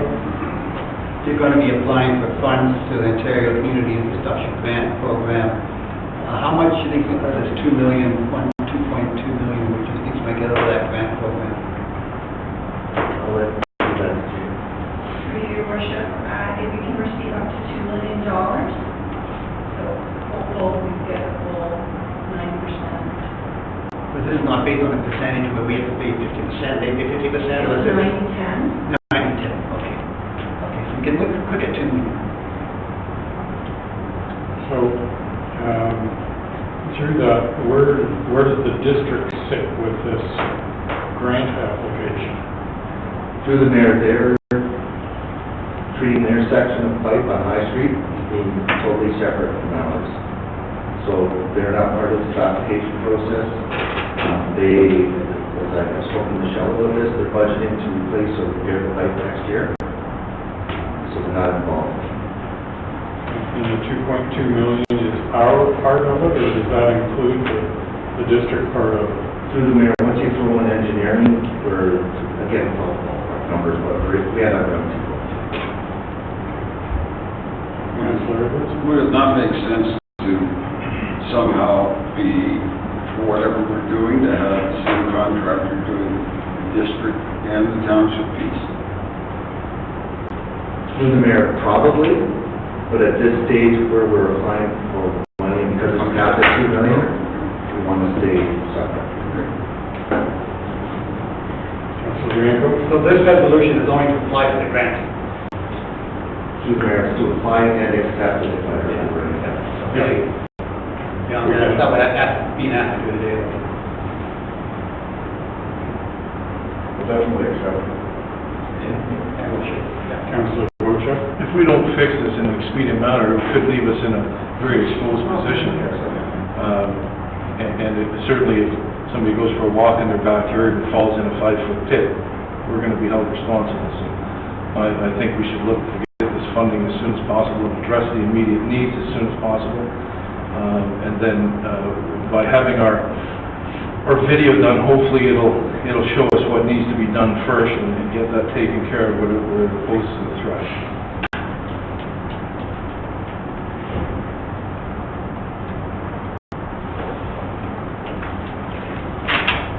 You'll keep us up to date next month, or sooner, stuff comes in. We're looking at a number of different ways of doing it, rerunning or whatever, we've got the scope. Any more comments, questions on the resolution? Not exactly a good news story. Call the question, all those in favor? That carries. Approved.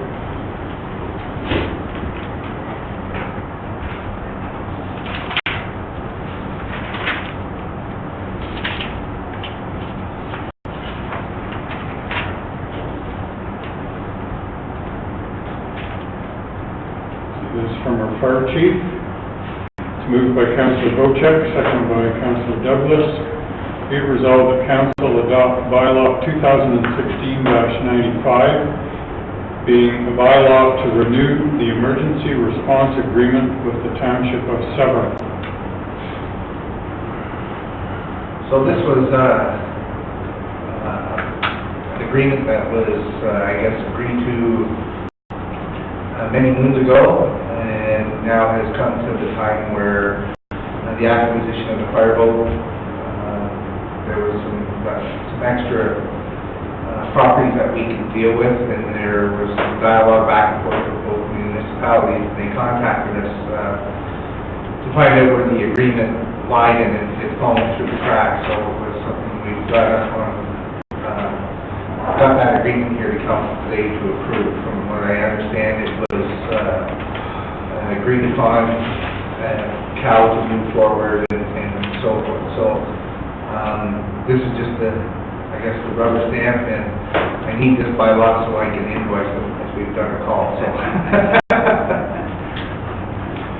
Any questions, Councillor Wienko? Okay, just to clarify for council, so my understanding of Township of Severn is basically lost the pool. It doesn't go into the bay. Correct. It's for pool and a bit of the Trent Severn waterway. Yeah, so basically that's inland. Do we have similar agreements with Tay Township? We have a mutual aid agreement that we're part of with Tay Township. There's not a water rescue agreement at this time. Do they have a boat, do you know, or they probably do? They don't have a boat. They've got some ice rescue equipment that we would work in mutual aid fashion to our boat, their water rescue equipment that we would perform. I'm going to say in a positive rescue. Yeah, but if this is going to the Severn River and they're lost the pool, I can't see any problem. You're just going across the line on a lake to help them out, so I can't see it being a big deal. Councillor Edwards? Well, a couple of things.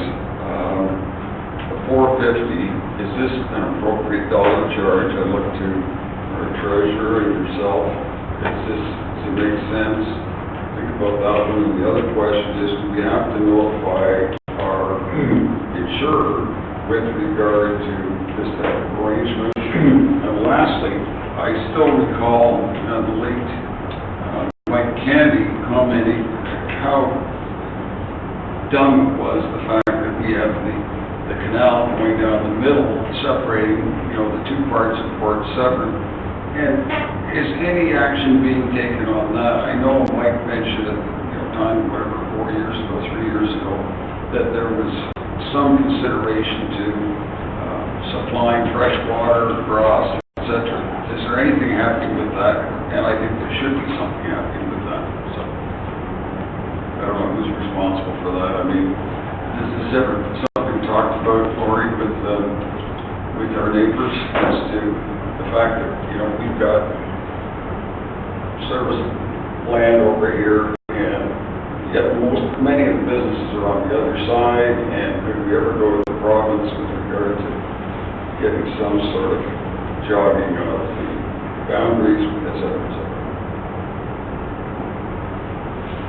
Really big question, Your Worship. I'm not sure I know the answer to Well, it. I'd give you 6 months to come back with an answer. I mean, I do think it does it makes a lot of sense, and I just hope that somewhere it's being pushed. Anyway, my other questions were, are we getting enough money for keeping this boat at 450 now? I can tell you that the Ministry of Transportation has done a study on it, and they're reviewing it quite regularly now, and that's where that $450 comes in. It's taking $200 worth of staff hours, and then $250 for capital insurances and so forth. That's a number that's come from the Ontario government, that we get paid for responding out into provincial highways and so forth, and that's generally the number that's being used within the fire service for providing the different lines of service. You haven't taken council's time in the cost. I'm just kidding. Councillor Bochek? Just to expand on Councillor Bianco, Severn Township does abut Georgian Bay and has many properties on Georgian Bay, which would be advantageous to us in the Township of Georgian Bay, because we service the islands that are immediately out from the Highway 400, and Severn Township obviously comes up to the dam and follows that shoreline all the way across to the 400, which is on Georgian Bay. So the 400 is the line. 400 is the line, yes, and Severn Township meets Tay Township at the 400, so you have the cottages and the rental cottages and the buildings going down behind the general store all the way back out to the 400. So if there is an ice water rescue that's needed in Georgian Bay, we would have the ability to have this launched in Severn Township, I would imagine, and service Georgian Bay on this side, down in this corner. So it could be a great use.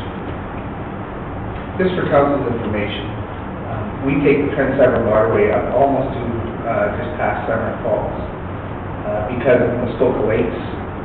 Part of that is in the district of Muskoka, and we're closer to that area. It's the same as Muskoka Lakes provides some fire protection for us near the Watauga territory there. So that is just you look after that, we look after that. The two fire chiefs are monitoring it. It's really not costing us any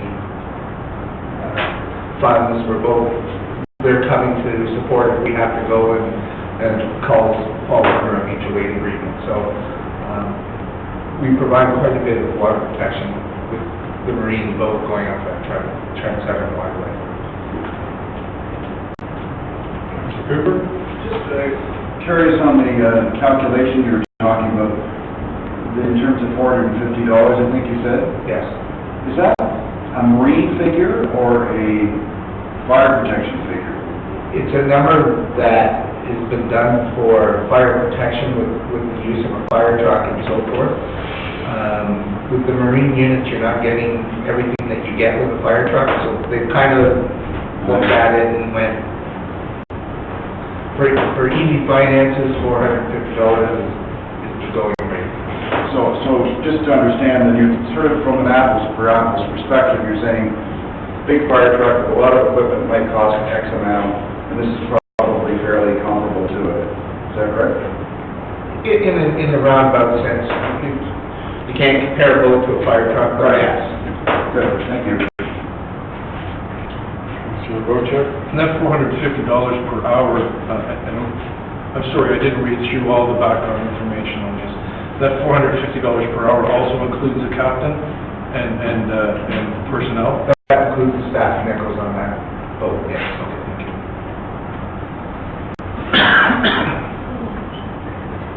Councillor Douglas? Just have a question as to, if you receive these funds to compensate the Township of Georgian Bay, where will those funds go? Ultimately? That's a discussion further into your budget, but we're planning to write a report to help pay for this equipment, but Thank you. It's very costly. That's the answer. Thank you very much.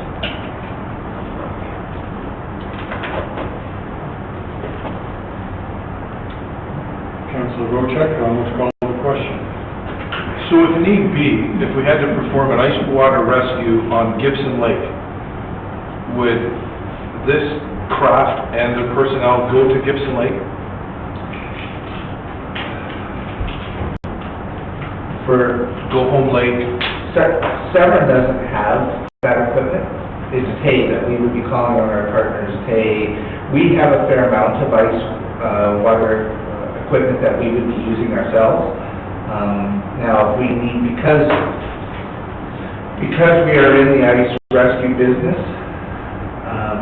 we can call on our mutual aid partners to help support that function of which we're doing. So if you had a ice water rescue on Gibson Lake, Georgian Bay Fire is going to go there, we're going to assess the situation, and if we require assistance from one of our neighboring municipalities, then we would get it. That's my understanding. Thank you. Okay, so back to the resolution. This is an emergency response agreement with the Township of Georgian for the vote. Correct. Any further questions on the resolution? Call the question then. All those in favor? That carries. Thank you.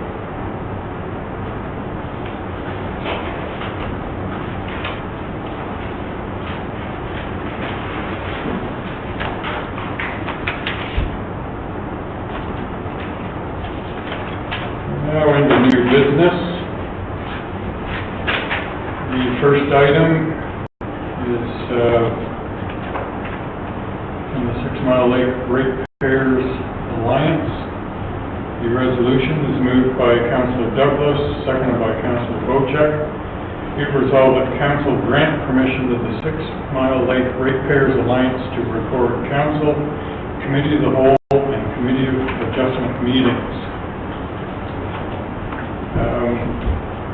The recommendation I have is to defer this at this point because Councilor Cooper has requested a discussion in regards to all this at committee of the whole tomorrow, so this should form part of that discussion rather than council making a decision today and perhaps changing that tomorrow. So I don't know whether you want to discuss any of this today or just wait till tomorrow and have the discussion. Any reason we can't discuss it today, Peter?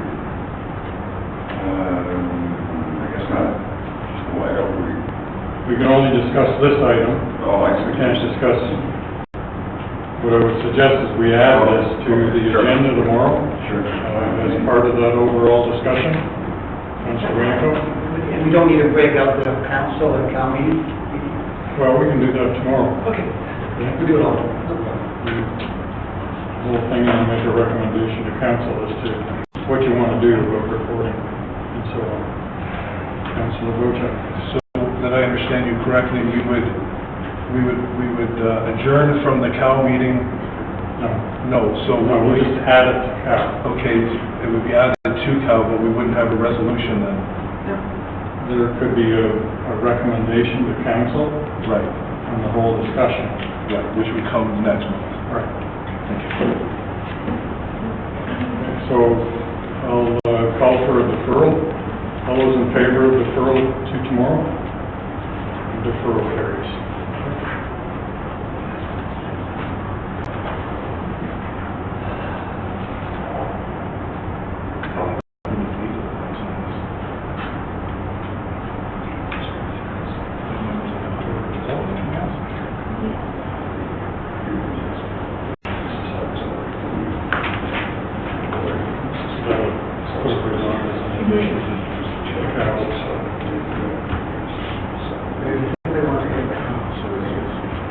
Break already? You've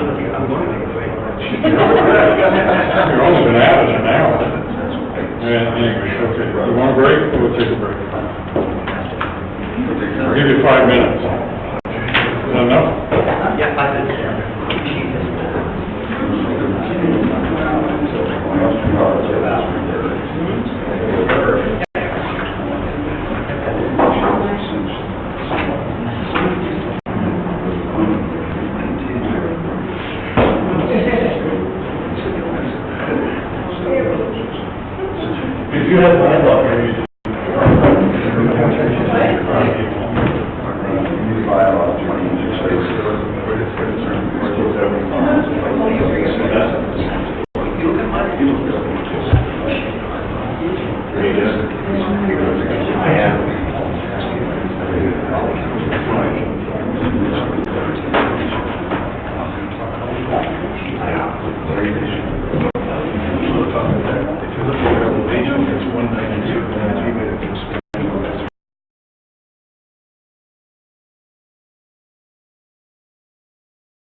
building.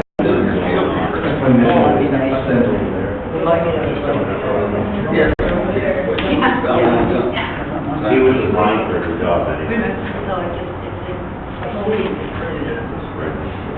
you're not rolling.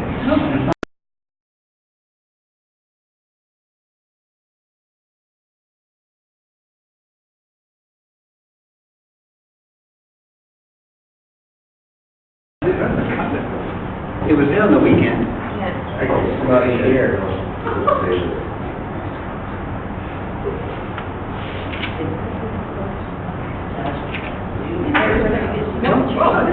All one. Yeah. I don't know if you need to make a comment. But I read it on the weekend. Right back. No, I didn't ask her to come down to you. Supposed to be on the 8th. That's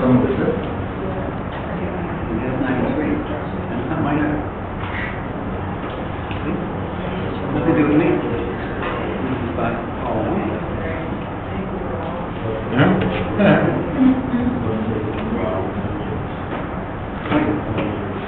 I read it on the weekend on my phone.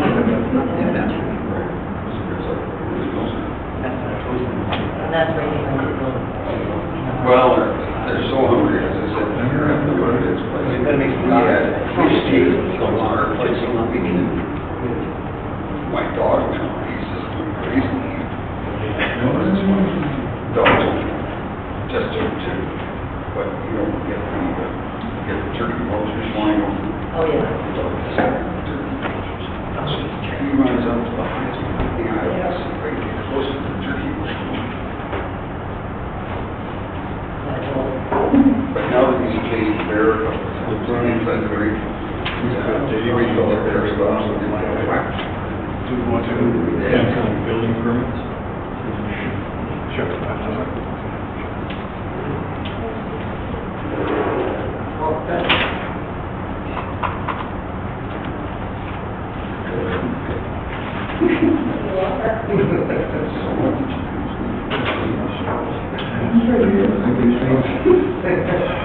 There is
it's been postponed because I'm sure Thursdays and the following Tuesday. Yeah. And there will be a couple of things on the agenda. That's right.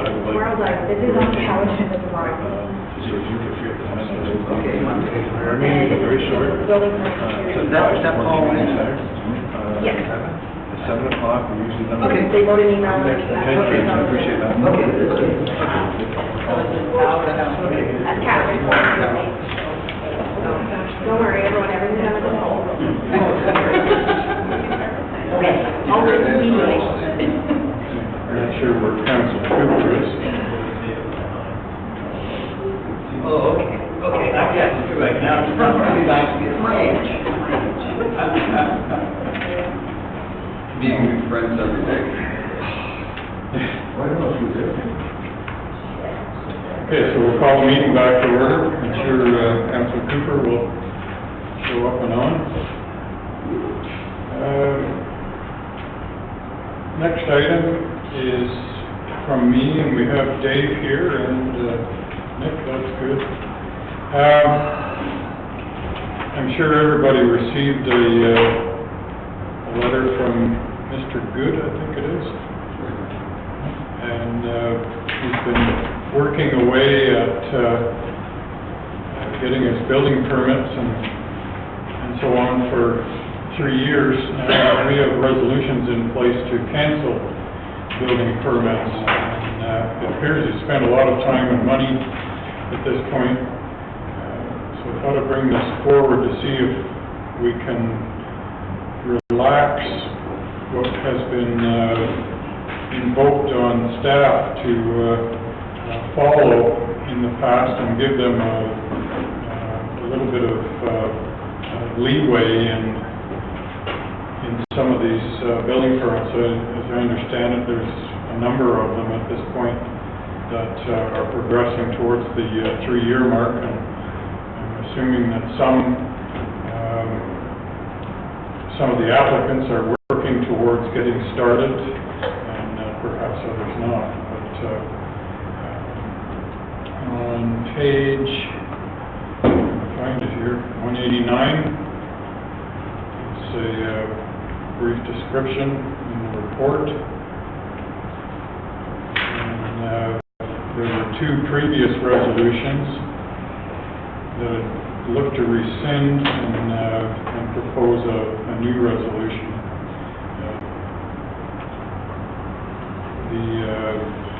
The letter from Mr. Good is in there explaining what he's done, but from what I understand from another email that he has sent, things have progressed along pretty good. I'll turn it over to Dave now. You can let us know how it's going. On the weekend, we received some photos. The ICF wall is progressing quite well. We hired Dan for a day, and they're well on their way. Mr. Good has had unbelievable hardships with different designers and everything getting the plans. We've sent letters threatening to cancel the permit. They just poured on, and he just got the plans back, and he understands that he has to start construction. In my opinion, he has commenced construction, and he's well underway now.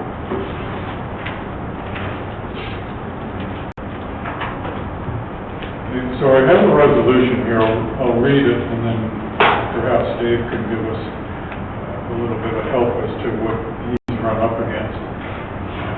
Moved by Councillor Bochek, seconded by Councillor Douglas.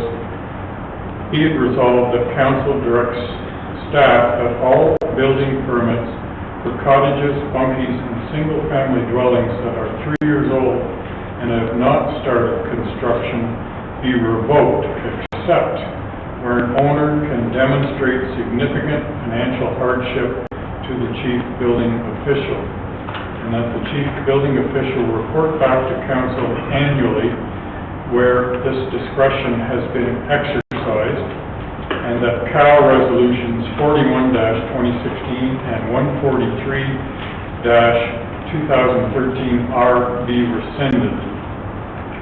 So, Dave, do you run into this from time to time where an owner has been working diligently to get started, but has run into roadblocks, and then all of a sudden they're going to get this letter and their building permit revoked? I think the biggest problem we were faced with previously was when applicants applied for so many permits at once, and then they would do certain projects and they keep moving forward, not necessarily starting a house or it could have been the bunkie, and construction would always commence. They're getting close to the 3 years where the time has come where we got to cancel. There was another gentleman, he's actually started construction. I think everyone, with the exception of the gentleman that was on King's Farm, should be okay in this round after we've been Mr. Good. I'll open it up to Councillor Edwards. I think, Larry, there's a problem when in writing any of our laws, we don't give discretion. We give rules, and the rule is right or wrong. And I wouldn't want to have to put on, Dave's shoulders determining whether somebody had financial hardship or not. You know, financial hardship, the guy working at the gas station is different than the, you know, on the properties of the me. So I don't think that's fair to you, how you are to determine financial hardship. There's no decision. So then it comes down to, you know, the criticism that one can be faced with is, oh, well, you gave it to him because he's a friend, but you didn't give it to him. I don't think it's a fair thing. It's not the way our laws are supposed to be written. We do not write anything that gives discretion. And in fact, what had been happening in this township, certain builders had been getting permits and holding on to them saying, oh, well, the law's changed, but I've got my get out of jail free card. And, you know, and therefore tell the guy, your client that, oh, well, we can build this in 5 years, 8 years' time. Oh, here's the permit. Oh, you're allowed to have a different measurement of GFA, etc. So, as I understand other municipalities, most of them cancel certainly before 2 years. I suspect we are one of the very odd ducks going to 3 years. And I think we worked through this in the last term of council, and I think it's okay. I mean, clearly, we put enough encouragement under Mr. Good that he started in getting the project going. So I think we should just leave it, and I don't know, do you feel confident to determine what's financial hardship? Well, I would like to see it site specific, depending on what circumstances have commenced for a property owner. Mr. Good, I know we've had numerous dialogue back and forth all through the spring and the summer, and it's not like he wasn't trying to build, but when he tried to get his plans and the designers and the engineers, they were holding him up. And he even got emails from myself telling him that we will cancel the permit. So this isn't something that's just cropped up, but he was held by the designers and the engineers to provide him with the plan.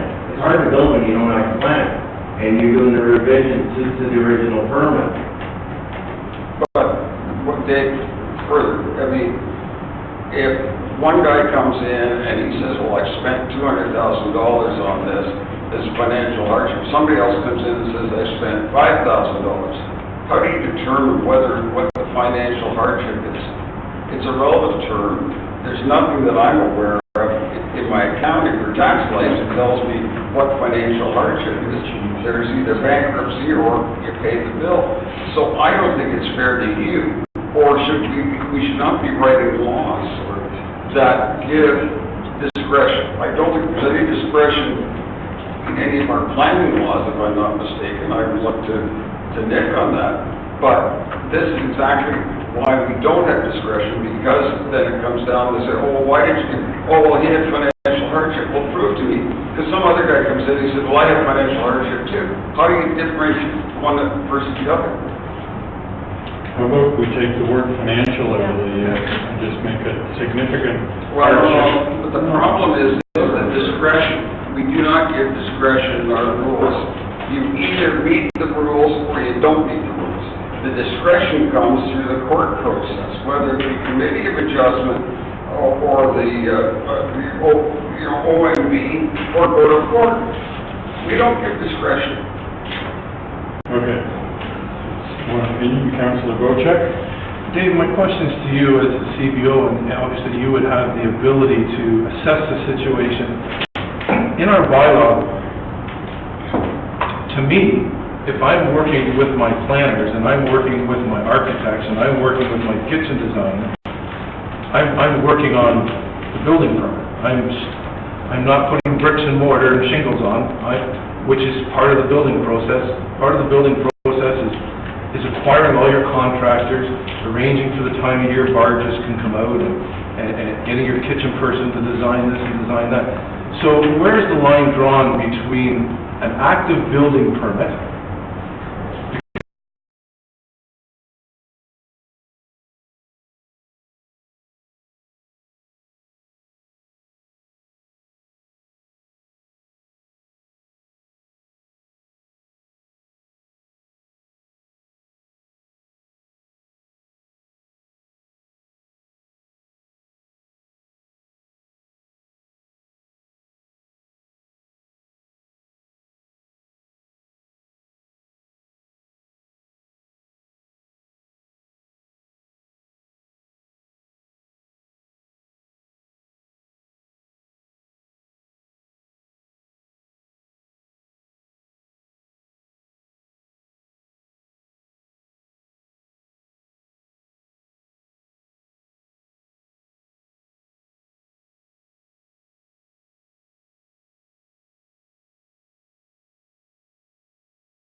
agreed, sorry.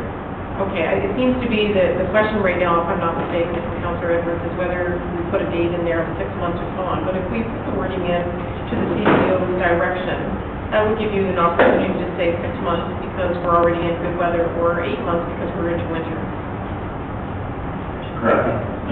Nick actually pointed something out. If you just switched it for bunky single family dwellings that are 3 years old and have not started construction, maybe revoke except as determined by the CBO where an owner can demonstrate significant progress to the chief building official.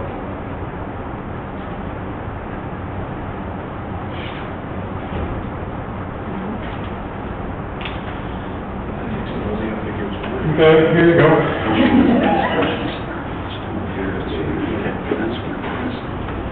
Just kind of twist the words around a little bit. Make it a little clearer.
Okay, so I'm going to reread this. Moved by Councillor Bochek, seconded by Councillor Douglas.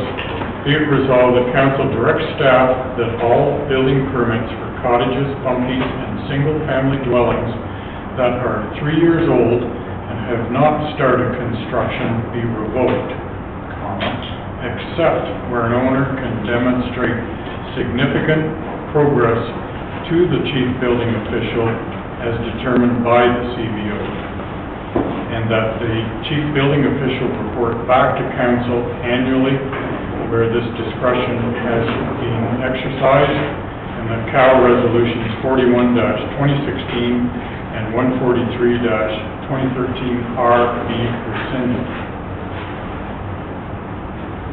So that's where we're at this point. Councillor Edwards. We still don't have any drop dead date on this. There should be, if you're going to give this extension, it should be an extension for 6 months, 9 months, to 1 year, as opposed to forever. But you're still, I can be very curious, anybody can find any legislation by any municipality that grants discretion.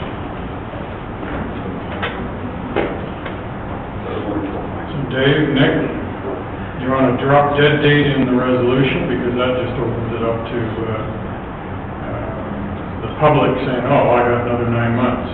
Well, I agree with what you said very earlier. Depending on the time of year, you may want to extend that drop dead date a little bit further. If it's out on Georgian Bay and you can't get a cement truck out, barges, and the weather's not cooperating and stuff like that, you may need to extend it a little bit further into June, the end of June. Where if they're on land, you know, you could probably get it quicker. There's no extension in there right now, there's no date. Could we not set no greater than? Did I not nail it down, no greater than An additional 9 months or whatever, 12 months, and just add that in? We have no greater than. Can we not put a maximum time and then all determine what time they should have? That's what I just said. That's what I just said. That doesn't necessarily mean that an applicant will get the 9 months. No greater than, is what I said. So it might be 2 months. I think that would. Laura, you have a suggestion?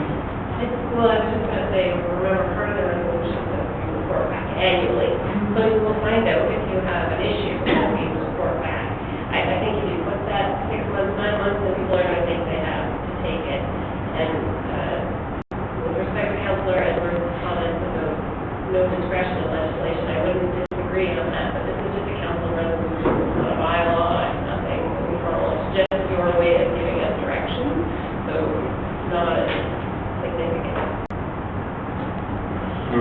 folks, can we wrap this one up?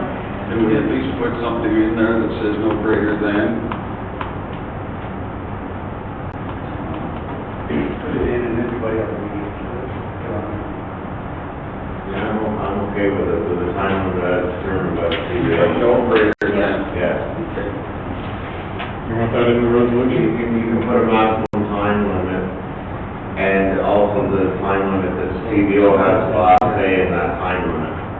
Yeah. So before, as determined by the CBO, put in no greater than.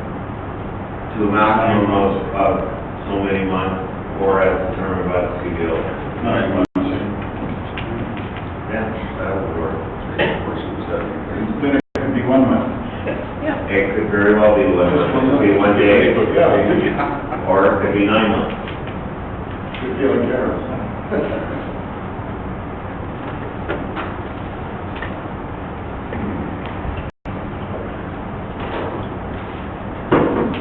So has everybody finished building their house in 1 year, 2 years, 3 years, 10 years?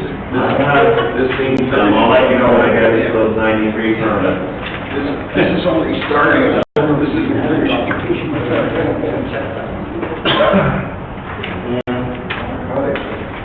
It was really packed up, tough resolution. Been interesting.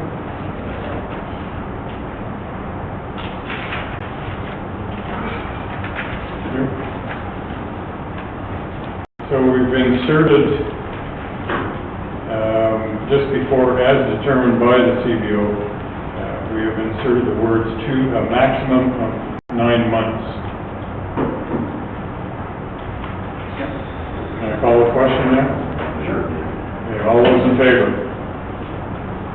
And it carries. Thank you.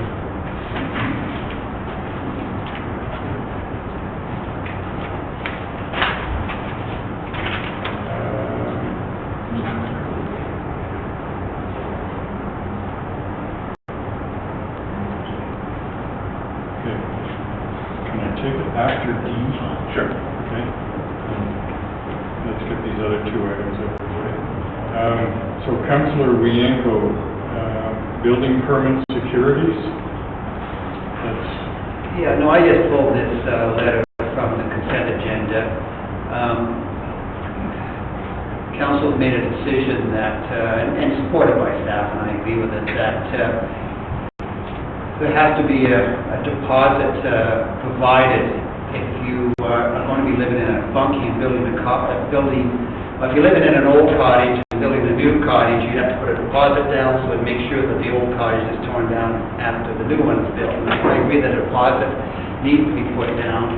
In this case here, we're talking cash. And in this particular one, we're talking $40,000 of cash. $40,000 to build. Well, at least it could go towards the building of the cottage.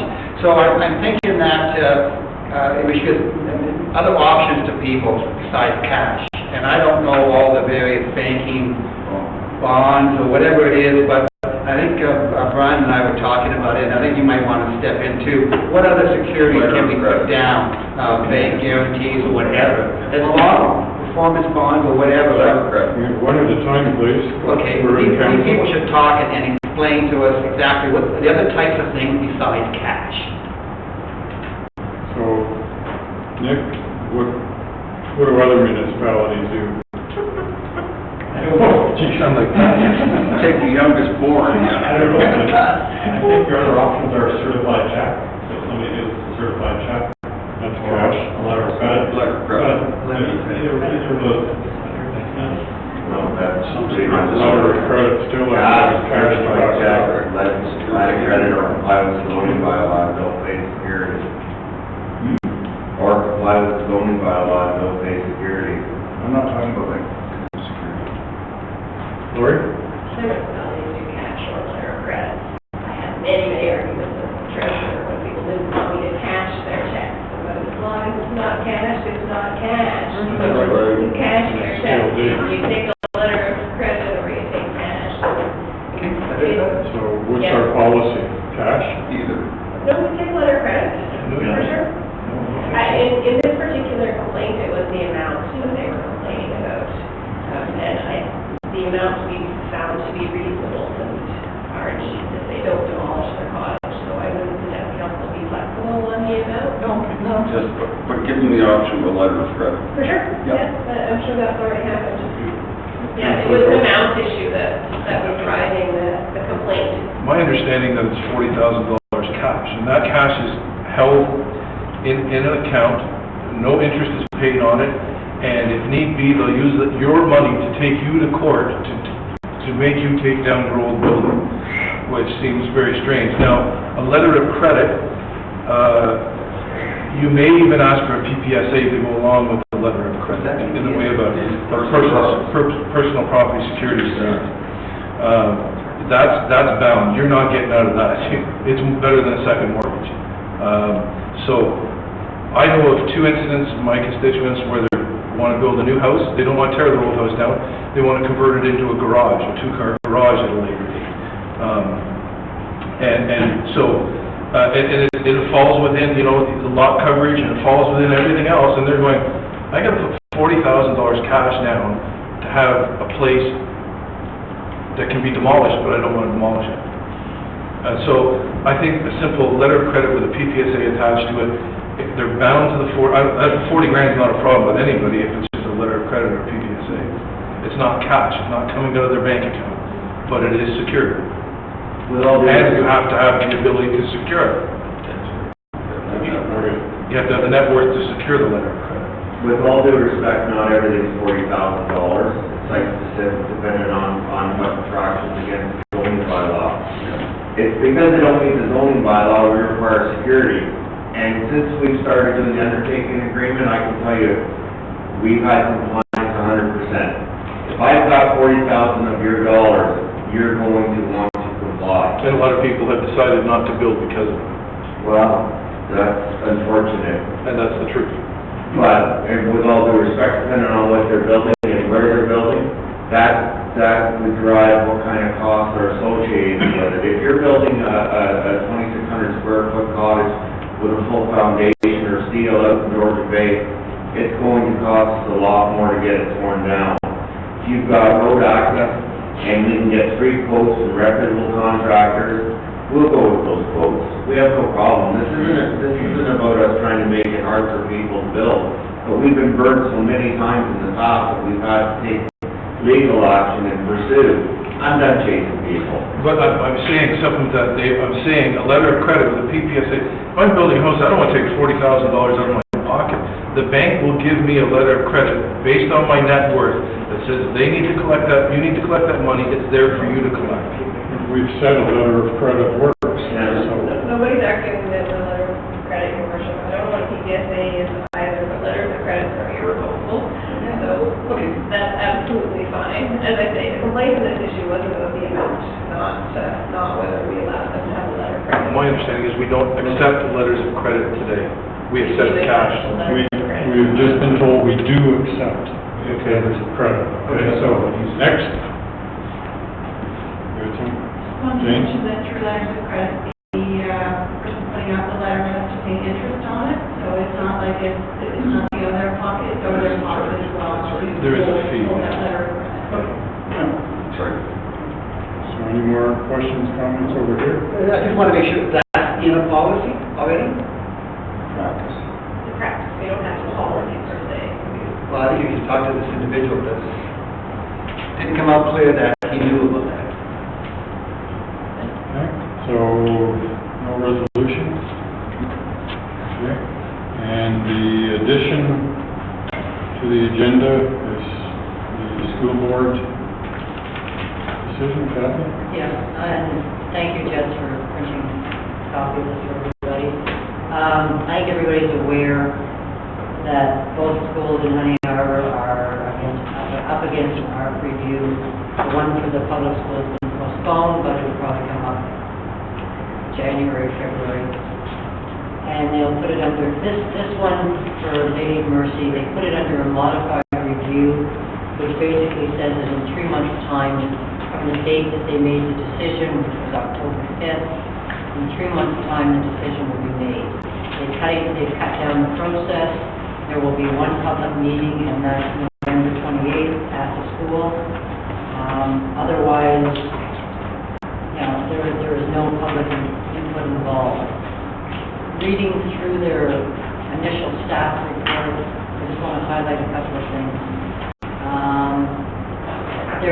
First of all, they're saying that they've looked at enrollment projections, and they say that there's nothing happening anywhere in the township that could increase the school attendance. That's not true, because of course Southern Heights, if they get the building in time. They would close down Our Lady University, ship the kids down to Victoria Harbor, and in turn, the school in Victoria Harbor is going to have to open 2 portable classrooms because of it.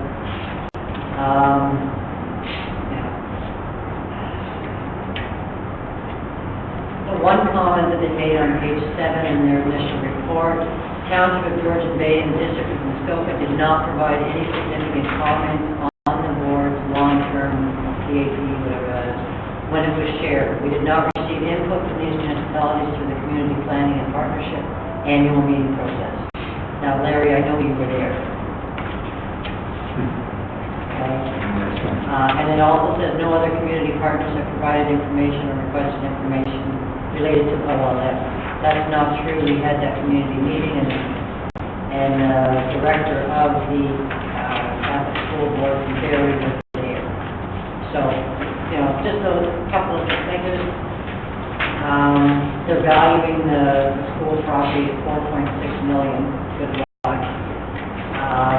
They're saying that it will cost $821,000 in maintenance to bring it up to whatever the requirement is. Reading this, it seems as if, you know, it's all deferred maintenance that they've known for a long time. They don't want to keep the school open, and they've just been deferring it, which is why the total's so high. But the worst part is, I think, you know, current bus rides. There's one kid right now, takes him seven minutes to get to school. His bus ride's going to change to 36. There's 2 other kids where their bus ride is 16 minutes, it's going to change to 71. I don't know where they're going to go in that period of time, but in over an hour. So in all told, currently it's 133 hours that the kids, no, sorry, it's 133 kilometers that the kids get bused into school. With moving down to Victoria Harbor, is going to be 377 kilometers. Yeah. Anyway, there is a meeting scheduled. It's Saturday, October 29th at the Library of Public School. We will try and... Oh, sorry, that's the library. Sorry. It's in the public school. No, it's the library. Well, the library. At the Honey Harbor With Library. regard to public school. No, with regard to this. Wasn't there also a date too for this, for another meeting? There was Yeah, one in November. the one in November is a public meeting hosted by the Catholic School Board. The one in October, last Saturday in October, is the group known as SOS, which is Save Our Schools. And to try and get together solutions, ideas, brainstorming.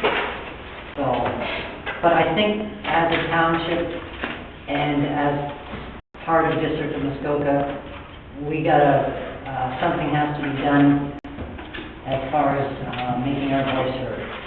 So that's all I have to say. Kathy, do you have any idea how many parents would transfer their Our Lady of students to the public school, should the school... I talked to Michelle, who is the president of the Catholic Parents, whatever, and I prefaced the question to her, and I'll preface this too. I wanted to know if any of the kids went to the public school, when they graduated, would they still be allowed to go to St. Teresa's, which is the Catholic high school? And because there are restrictions on how many people can, how you can get to a Catholic public school, you have to have a parent that's a Catholic, and you have to be practicing blah, blah, blah, in order to go to public school. Or to the Catholic school, I'm sorry. But there are no restrictions on getting into the Catholic high school. You could be a public school pupil, it doesn't matter. Based on that, Michelle seemed to feel that half of the kids, so 8 of the 16 would probably, the parents would probably be agreeable to having them go to the public school. In a lot of cases, one parent is Catholic and the other is Protestant or whatever, so. Yeah, but I mean. So you can direct your taxes whichever way you want. Yeah, well, right now, obviously, they're paying for the Catholic, but if they were willing to have their kids go to the public school, then they wouldn't have a problem in changing that. Yeah.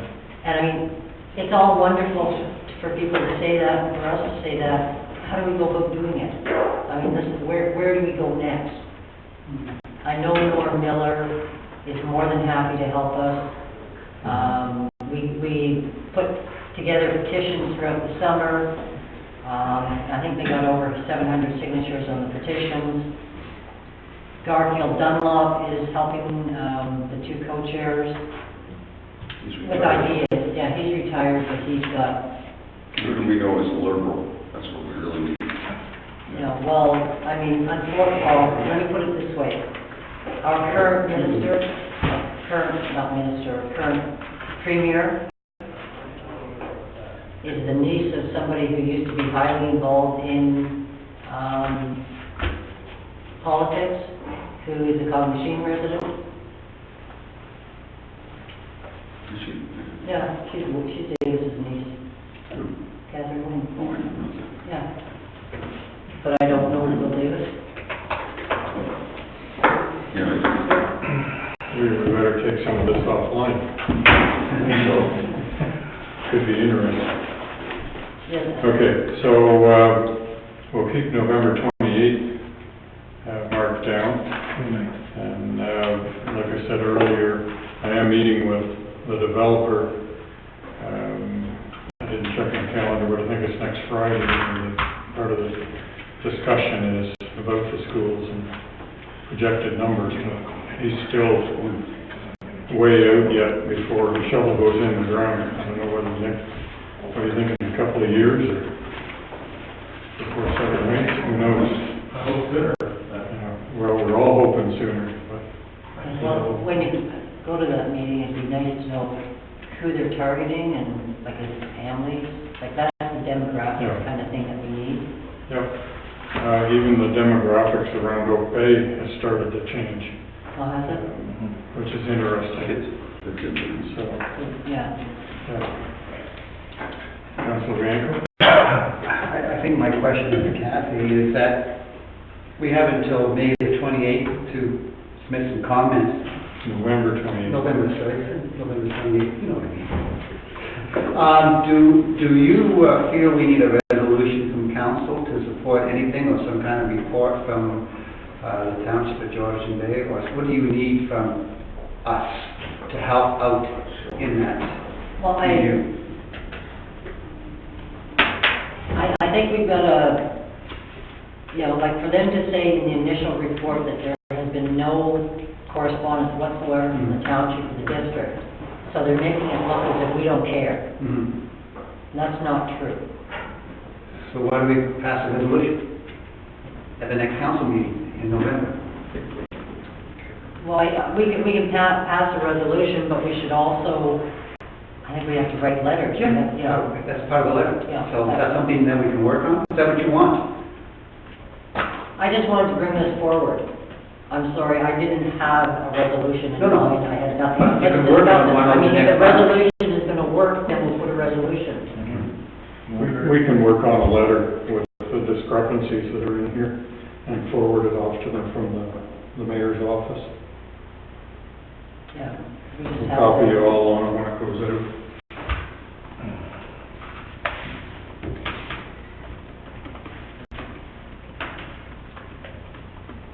Yeah, it's quite a dilemma. But in fairness, Larry, I don't think we're unique in this one. I think you'll find there are lots of small municipalities around the province that have got the same issue. People moving into the bigger areas, businesses closing. In our particular case, I guess the Dell was one of the blows. So we're not unique, so I don't think we can count on that one. We need to think outside the box. I mean, I'm thinking, if we had sugar and water, we could have a casino. We could bring in Syrian refugees. I mean, there are lots, there's got to be something, or prison. I mean, prison, or I'm not going to go to hospital, but you need something that's going to employ people year-round. They probably wouldn't let the people in prison go to school. Well, they do that. I mean, Carl Malta got a university degree, thanks to the federal government. Okay, well, thanks for bringing this to us, Kathy. I'll go through this and pick up, or you can email me all the discrepancies that there are. I think we got to be careful on that, though. There may be discrepancies. Let's not just nitpick them. Let's give them some suggestions, because if we nitpick them too much, they're just going to glaze over even more. Since they don't have any reporting back to us, I mean, they do it on their own. So I think what we need to come up with are some creative strategies, or what we might look at to improve things. Where do the kids go to school who are over across on the other side of Port Severn? Vic Harbor. They go to Victoria Harbor as well. For cold water. And cold water. Mostly cold water from Severn.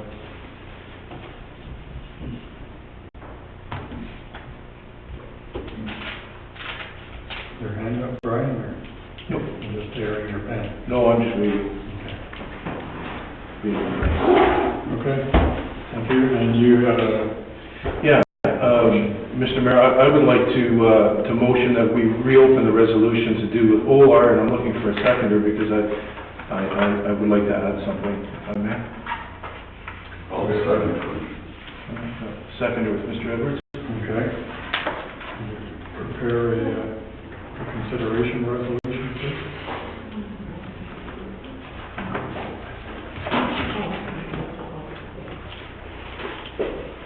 This isn't subject to 2/3, is it? 2/3 doesn't really work here. Okay, so majority. Then the procedural bylaw we're discussing tomorrow. Is it? Yes. I didn't know a little bit more about it before I vote. Well, I think it will come on the resolution. no, it's just, you pass the reconsideration resolution first, and then you open up the resolutions. But right now, I have no reason to say don't pick up. Because it's coming from Brian, that's why you're opening it up. Do you want to vote on it, or do you want to ask? So you I actually. believe there's an amendment being proposed for consideration.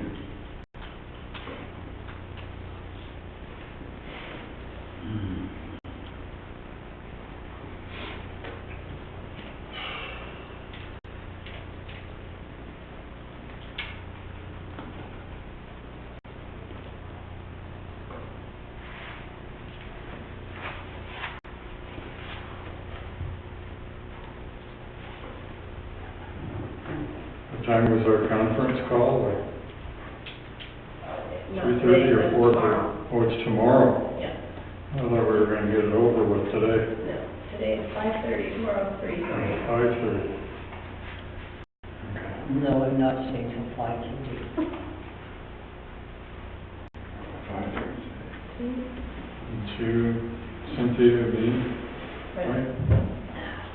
Sounds like it. Good, here's your suggestion, run the place down next week. I just sat back and waited for the dust to settle. You have to sign? You will have to come to 5:30.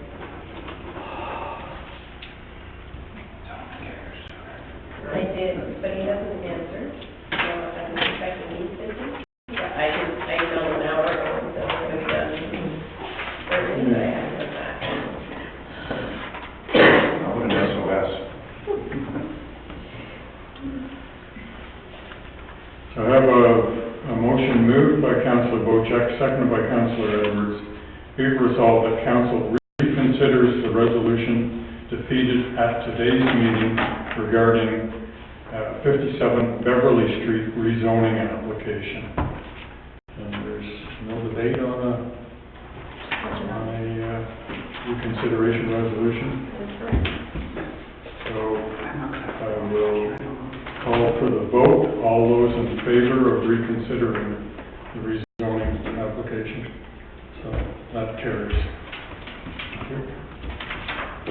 So Councillor Bocheck, you're on. Well, it seemed to me, by listening to Nick and getting the answers I got from Nick and that, and I think we've left the OLRs empty-handed walking away from here, so I wanted to put it out there that I would support a gross floor area no greater than 300 square meters. They proposed 325 square meters. If they would come to an agreement to get it down to 300 square meters,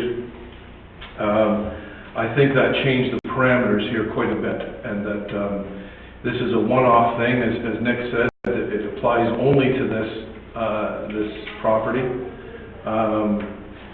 and after analyzing the visual effect from the water and everything else, I think that I could live by passing a maximum gross floor area of 300 square meters. We can put it up to the OLRs, or we can do what we want, we can defeat it. It's totally up to council. So, Madam Clerk, procedurally, do we vote on an amendment? If that passes, we amend the main motion and vote on the main motion? Have I got it correct? We're not doing this until tomorrow, why are you doing this today? Because you were going to reconsider, I'm just rewriting it so that you reconsider it. Basically. Or just consider the amendment? You can do that. It's easier to just consider. Procedurally, when you reconsider, the motion is back on the table. Motion, so Back on then the we're looking at an amendment. An amendment to it. Yes, but procedurally, the main motion comes back to the table. So it's just right here, and we can put, and that the gross floor area be capped at 300 square meters. Okay. I think I had Peter first. As much as I'd like to find a solution and compromise, I think the OLRs were pretty clear from what I picked up, and that was it was an all or nothing answer from them. And so I'm not understanding how this is going to help.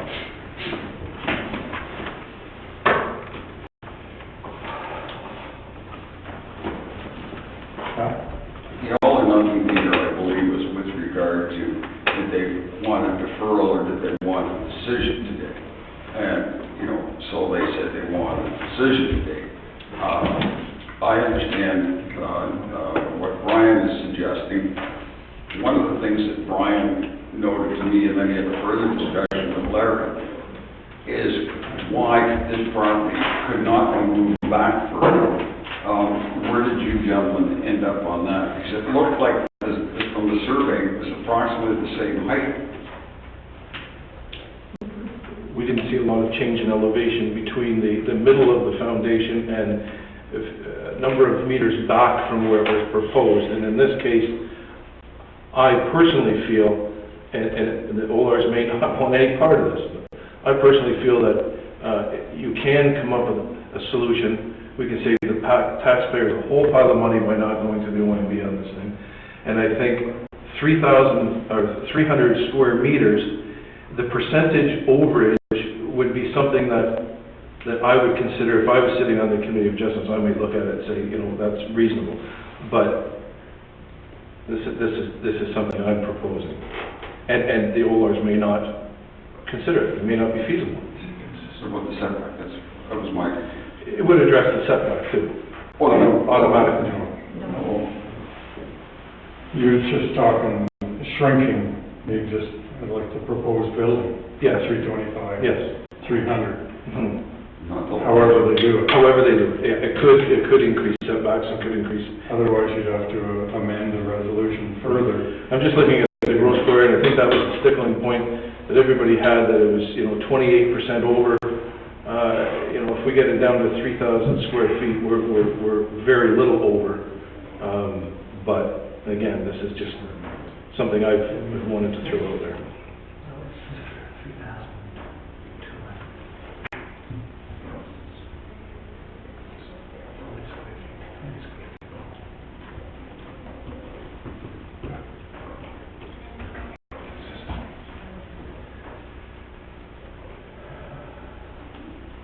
We have a question here, there. I'm sorry, Councilor Roberts? Well, I was thinking, we're also wrestling with this issue that we're going to be looking at this study, et cetera.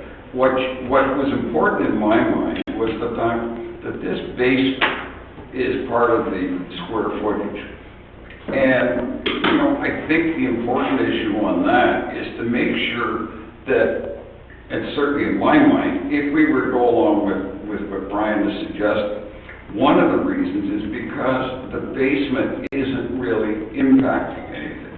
Whether you have pillars there or whether you have a room there, I'm understanding it's not going to make much difference as far as visual impact. It would have to be the same. I think if we make sure we make reference to that in the decision as to the rationale, that is going to go a lot further with the people who are concerned about we're setting the precedent on 6 Mile, because this is an unusual situation where it's the basement square footage that's putting the thing over. Am I missing something on this? But getting back to my argument, you're equating, you put the square footage of the basement lower in priority than square footage of the main cottage. And I don't think that's what the public thinks. Square footage is square footage. Doesn't matter if it's on the basement or the main floor. If you want to change that, then we have to go to the complete public and say, okay, you allow so many square feet on the main floor and second floor, and GFA on the basement does not count anymore, or it's 2 for 1 or whatever, something like that. So you start changing the square footage of the basement as a lower priority in our assessment. But you say nothing, Paul? I mean, at least I'm saying if I voted for Brian's, I would want to have something in there as to what my rationale is for supporting his. Our bylaws read that way. Basements count the same as. They're equal. They're equal. And if they're not equal, then we should change it. Yeah, And go to the public and get their approval. And I might agree with them that it should be of a lesser priority. But it doesn't read that way. Doesn't mean that. So, Nick, what if the basement was this big and the first floor sitting over top had projections out a couple feet? Your lot coverage changes then. We may have to amend this 9% to slightly less if we're dropping some square footage off. I guess if I were the owners and I heard what was coming from council now, the easiest way to solve the problem for them is just to cut back on how much that basement is above 1.8 meters. That's the easy way to do it. However, it's going to make more of their basement unusable because it's less than 1.8 meters. Or it'll be crawl space. Or it'll be crawl So that people shorter than 5'11" can actually stand up and. They didn't want that. That's the easy way to do it, if I'm them, rather than shrinking the whole building and reducing, I think that's more of a challenge because they've got plans done already. Which doesn't mean you can't tell them to get new plans, but if I were in their shoes, I would just reduce that basement area. And they're, which they've already done. and they're aware of that already? Oh, yeah, they're well aware of that. Isn't the basement already smaller than the upper floor anyway? Well, no, it's the same footprint, it's just there's less that's above 1.8 meters. So if you look on page 110, you can see that only a portion of that entire basement is not crawl space, to use mayor's term. So they've already gone to crawl spaces. what you're saying. Yeah, they've already done that. So They'll all be crawl space pretty much. Yeah, If it's the will of council, it would be all crawl space, and you could not build in that basement. pretty much. Yeah. Actually, you're reducing by 25 square meters, and I think he said the current basement is 65 square meters. Correct. So it'd be down to 40 square meters, the basement.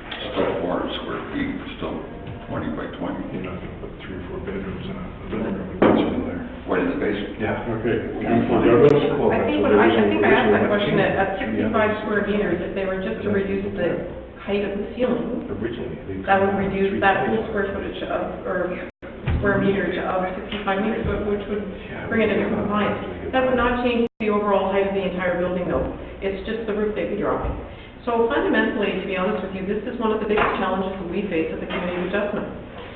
The topography we have lends itself to putting either buildings up on huge pillars or somehow making it aesthetically look right by closing it in and having some sort of a basement. And we have this problem over and over again. So I think it's something that eventually we are just going to have to take a look at in the Planning Act and how we deal with this. I think that, like you said, when this was all done, you knew you were going to have to come back, and relook at some of this. This is a problem that we are constantly faced with. And so, for me, it just does not make sense.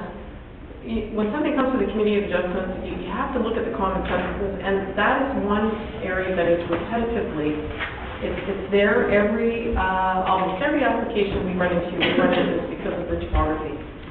And so, this is why I feel it makes common sense to support these things, and it's not so much that I want to see a bigger building, but they're not spreading out over a bigger footprint. It's to accommodate the topography they're building on. So technically speaking, if we went back a few years, the building that they're proposing is 260 square meters on top of tiers, crawl space, or a basement. And then we added basements in as gross floor area, which throws a whole bunch of things off, in my opinion. So the building's actually smaller than they're allowed if we went back a few years. But the other issue we've got, Larry, is we've got this major debate going on in the community.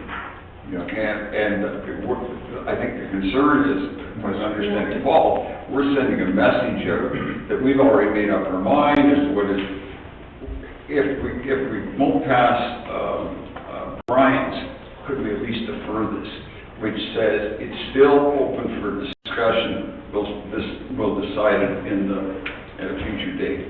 Because I think that's the problem that's probably hitting all of us, I suspect, is we don't want to taint the discussion that's about to take place by showing that, oh, okay, we approve this, because then we really are going to have, the hornets really coming at us. Like, you guys have already decided, we haven't had the debate. The number's now 300. But they had to come to us for a zoning amendment, and that's where you can still cap it at 275, and they could come for a zoning amendment. Nick, I guess this 9% would be reduced. Can you quickly calculate what that might be if at 300 square meters? But you don't think it's change? The easy way for them to do it is just to shrink that basement area that's about 1.8, about coverage. The footprint would stay the same. Okay.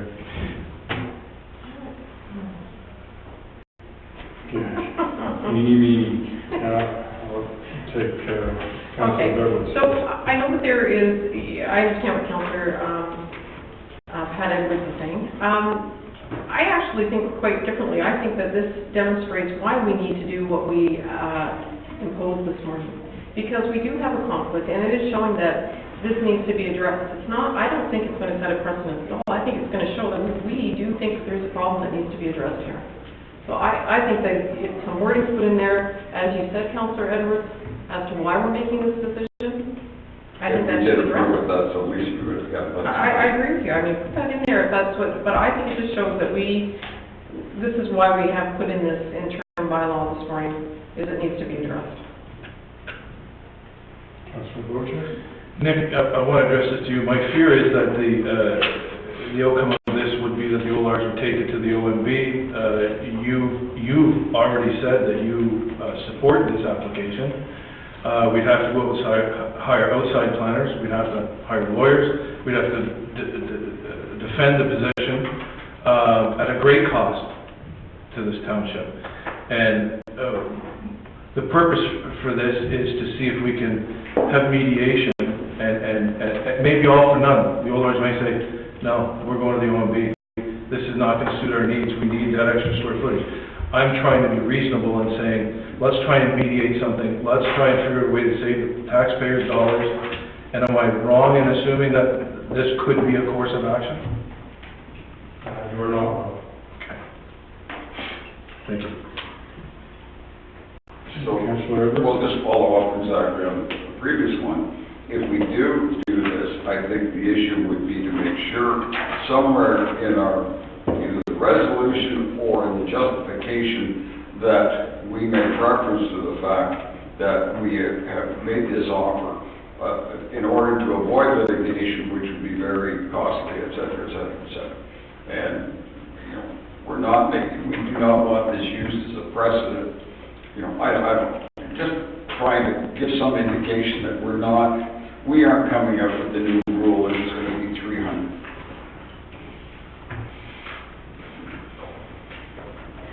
Okay, I'm going to read the resolution as amended. Moved by Councillor Bocek, seconded by Councillor Edwards. Be resolved that Council adopts bylaw 2016-77, being a zoning bylaw amendment for 57 Beverly Street to become SR 6-20 with front yard setback of 10 meters to deck and 11.3 meters to main wall, sleeping cabin front yard setback of 7.6 meters, and a maximum gross floor area of 300 meters squared, and increase maximum lot coverage to 9%. Where's the original?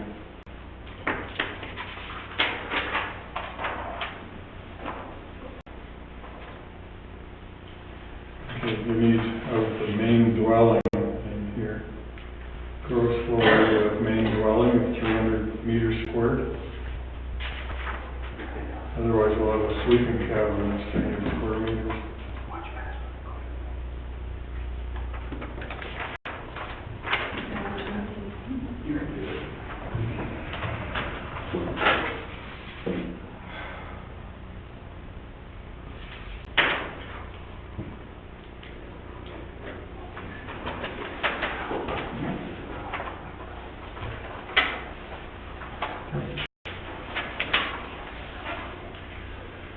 So we've added main dwelling in front of the 300 square meters. I think we're ready to vote. Do we have a recorded vote? Councillor Rianco has asked for a recorded vote. Well, this cancels out our previous vote. That's right. Started fresh. Councillor Ranko? Yes. Councillor Bocek? Yes. Councillor Cooper? Yes. Councillor Douglas? Yes. Councillor Edwards? Yes. Councillor Kane? Yes. Mayor Reid? Yes. Carried. So the motion carries as amended. Now, the bylaw that's in our package, that will have to be changed, I guess, to reflect this. Okay, we can do that. Good. Thank you. Councillor Kay?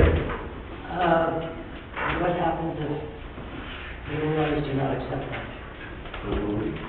See you in court. Yeah.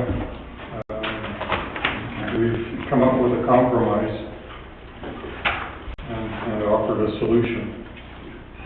And I think it's important that everybody make the point in discussing this, and we believe that this was done in order to avoid, constantly going through. That should never be done. No, it should never be done. Well, I think it should be. It's been part so far, but we're trying to do this. My point, Paul, is to say we are not trying to set the new rules. So why did we pass this to avoid litigation? Why did we pass it then? Because it's the problem with the basements and in general, we have a problem with topography here. Okay. Sorry. I think we're done debating this one. If we want to have a discussion on the GFA and basements and all that stuff, let's add a discussion to the Morris Cow. And then we can have a lively discussion. Oh, yeah. So I have two more resolutions, folks. I think we're finished, are we? More or less?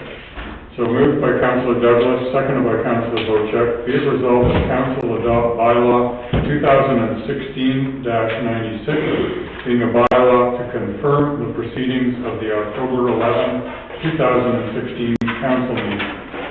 All those in favor? Carries. And one final one. Moved by Councillor Bocheck, seconded by Councillor Douglas. Be it resolved that council is now adjourned at 4:05 p.m. until Monday, November 14, 2016 at 9 a.m. for the call of the chair. All those in favor? And that carries. See you tomorrow, folks. So that was good. There's a really good one on this.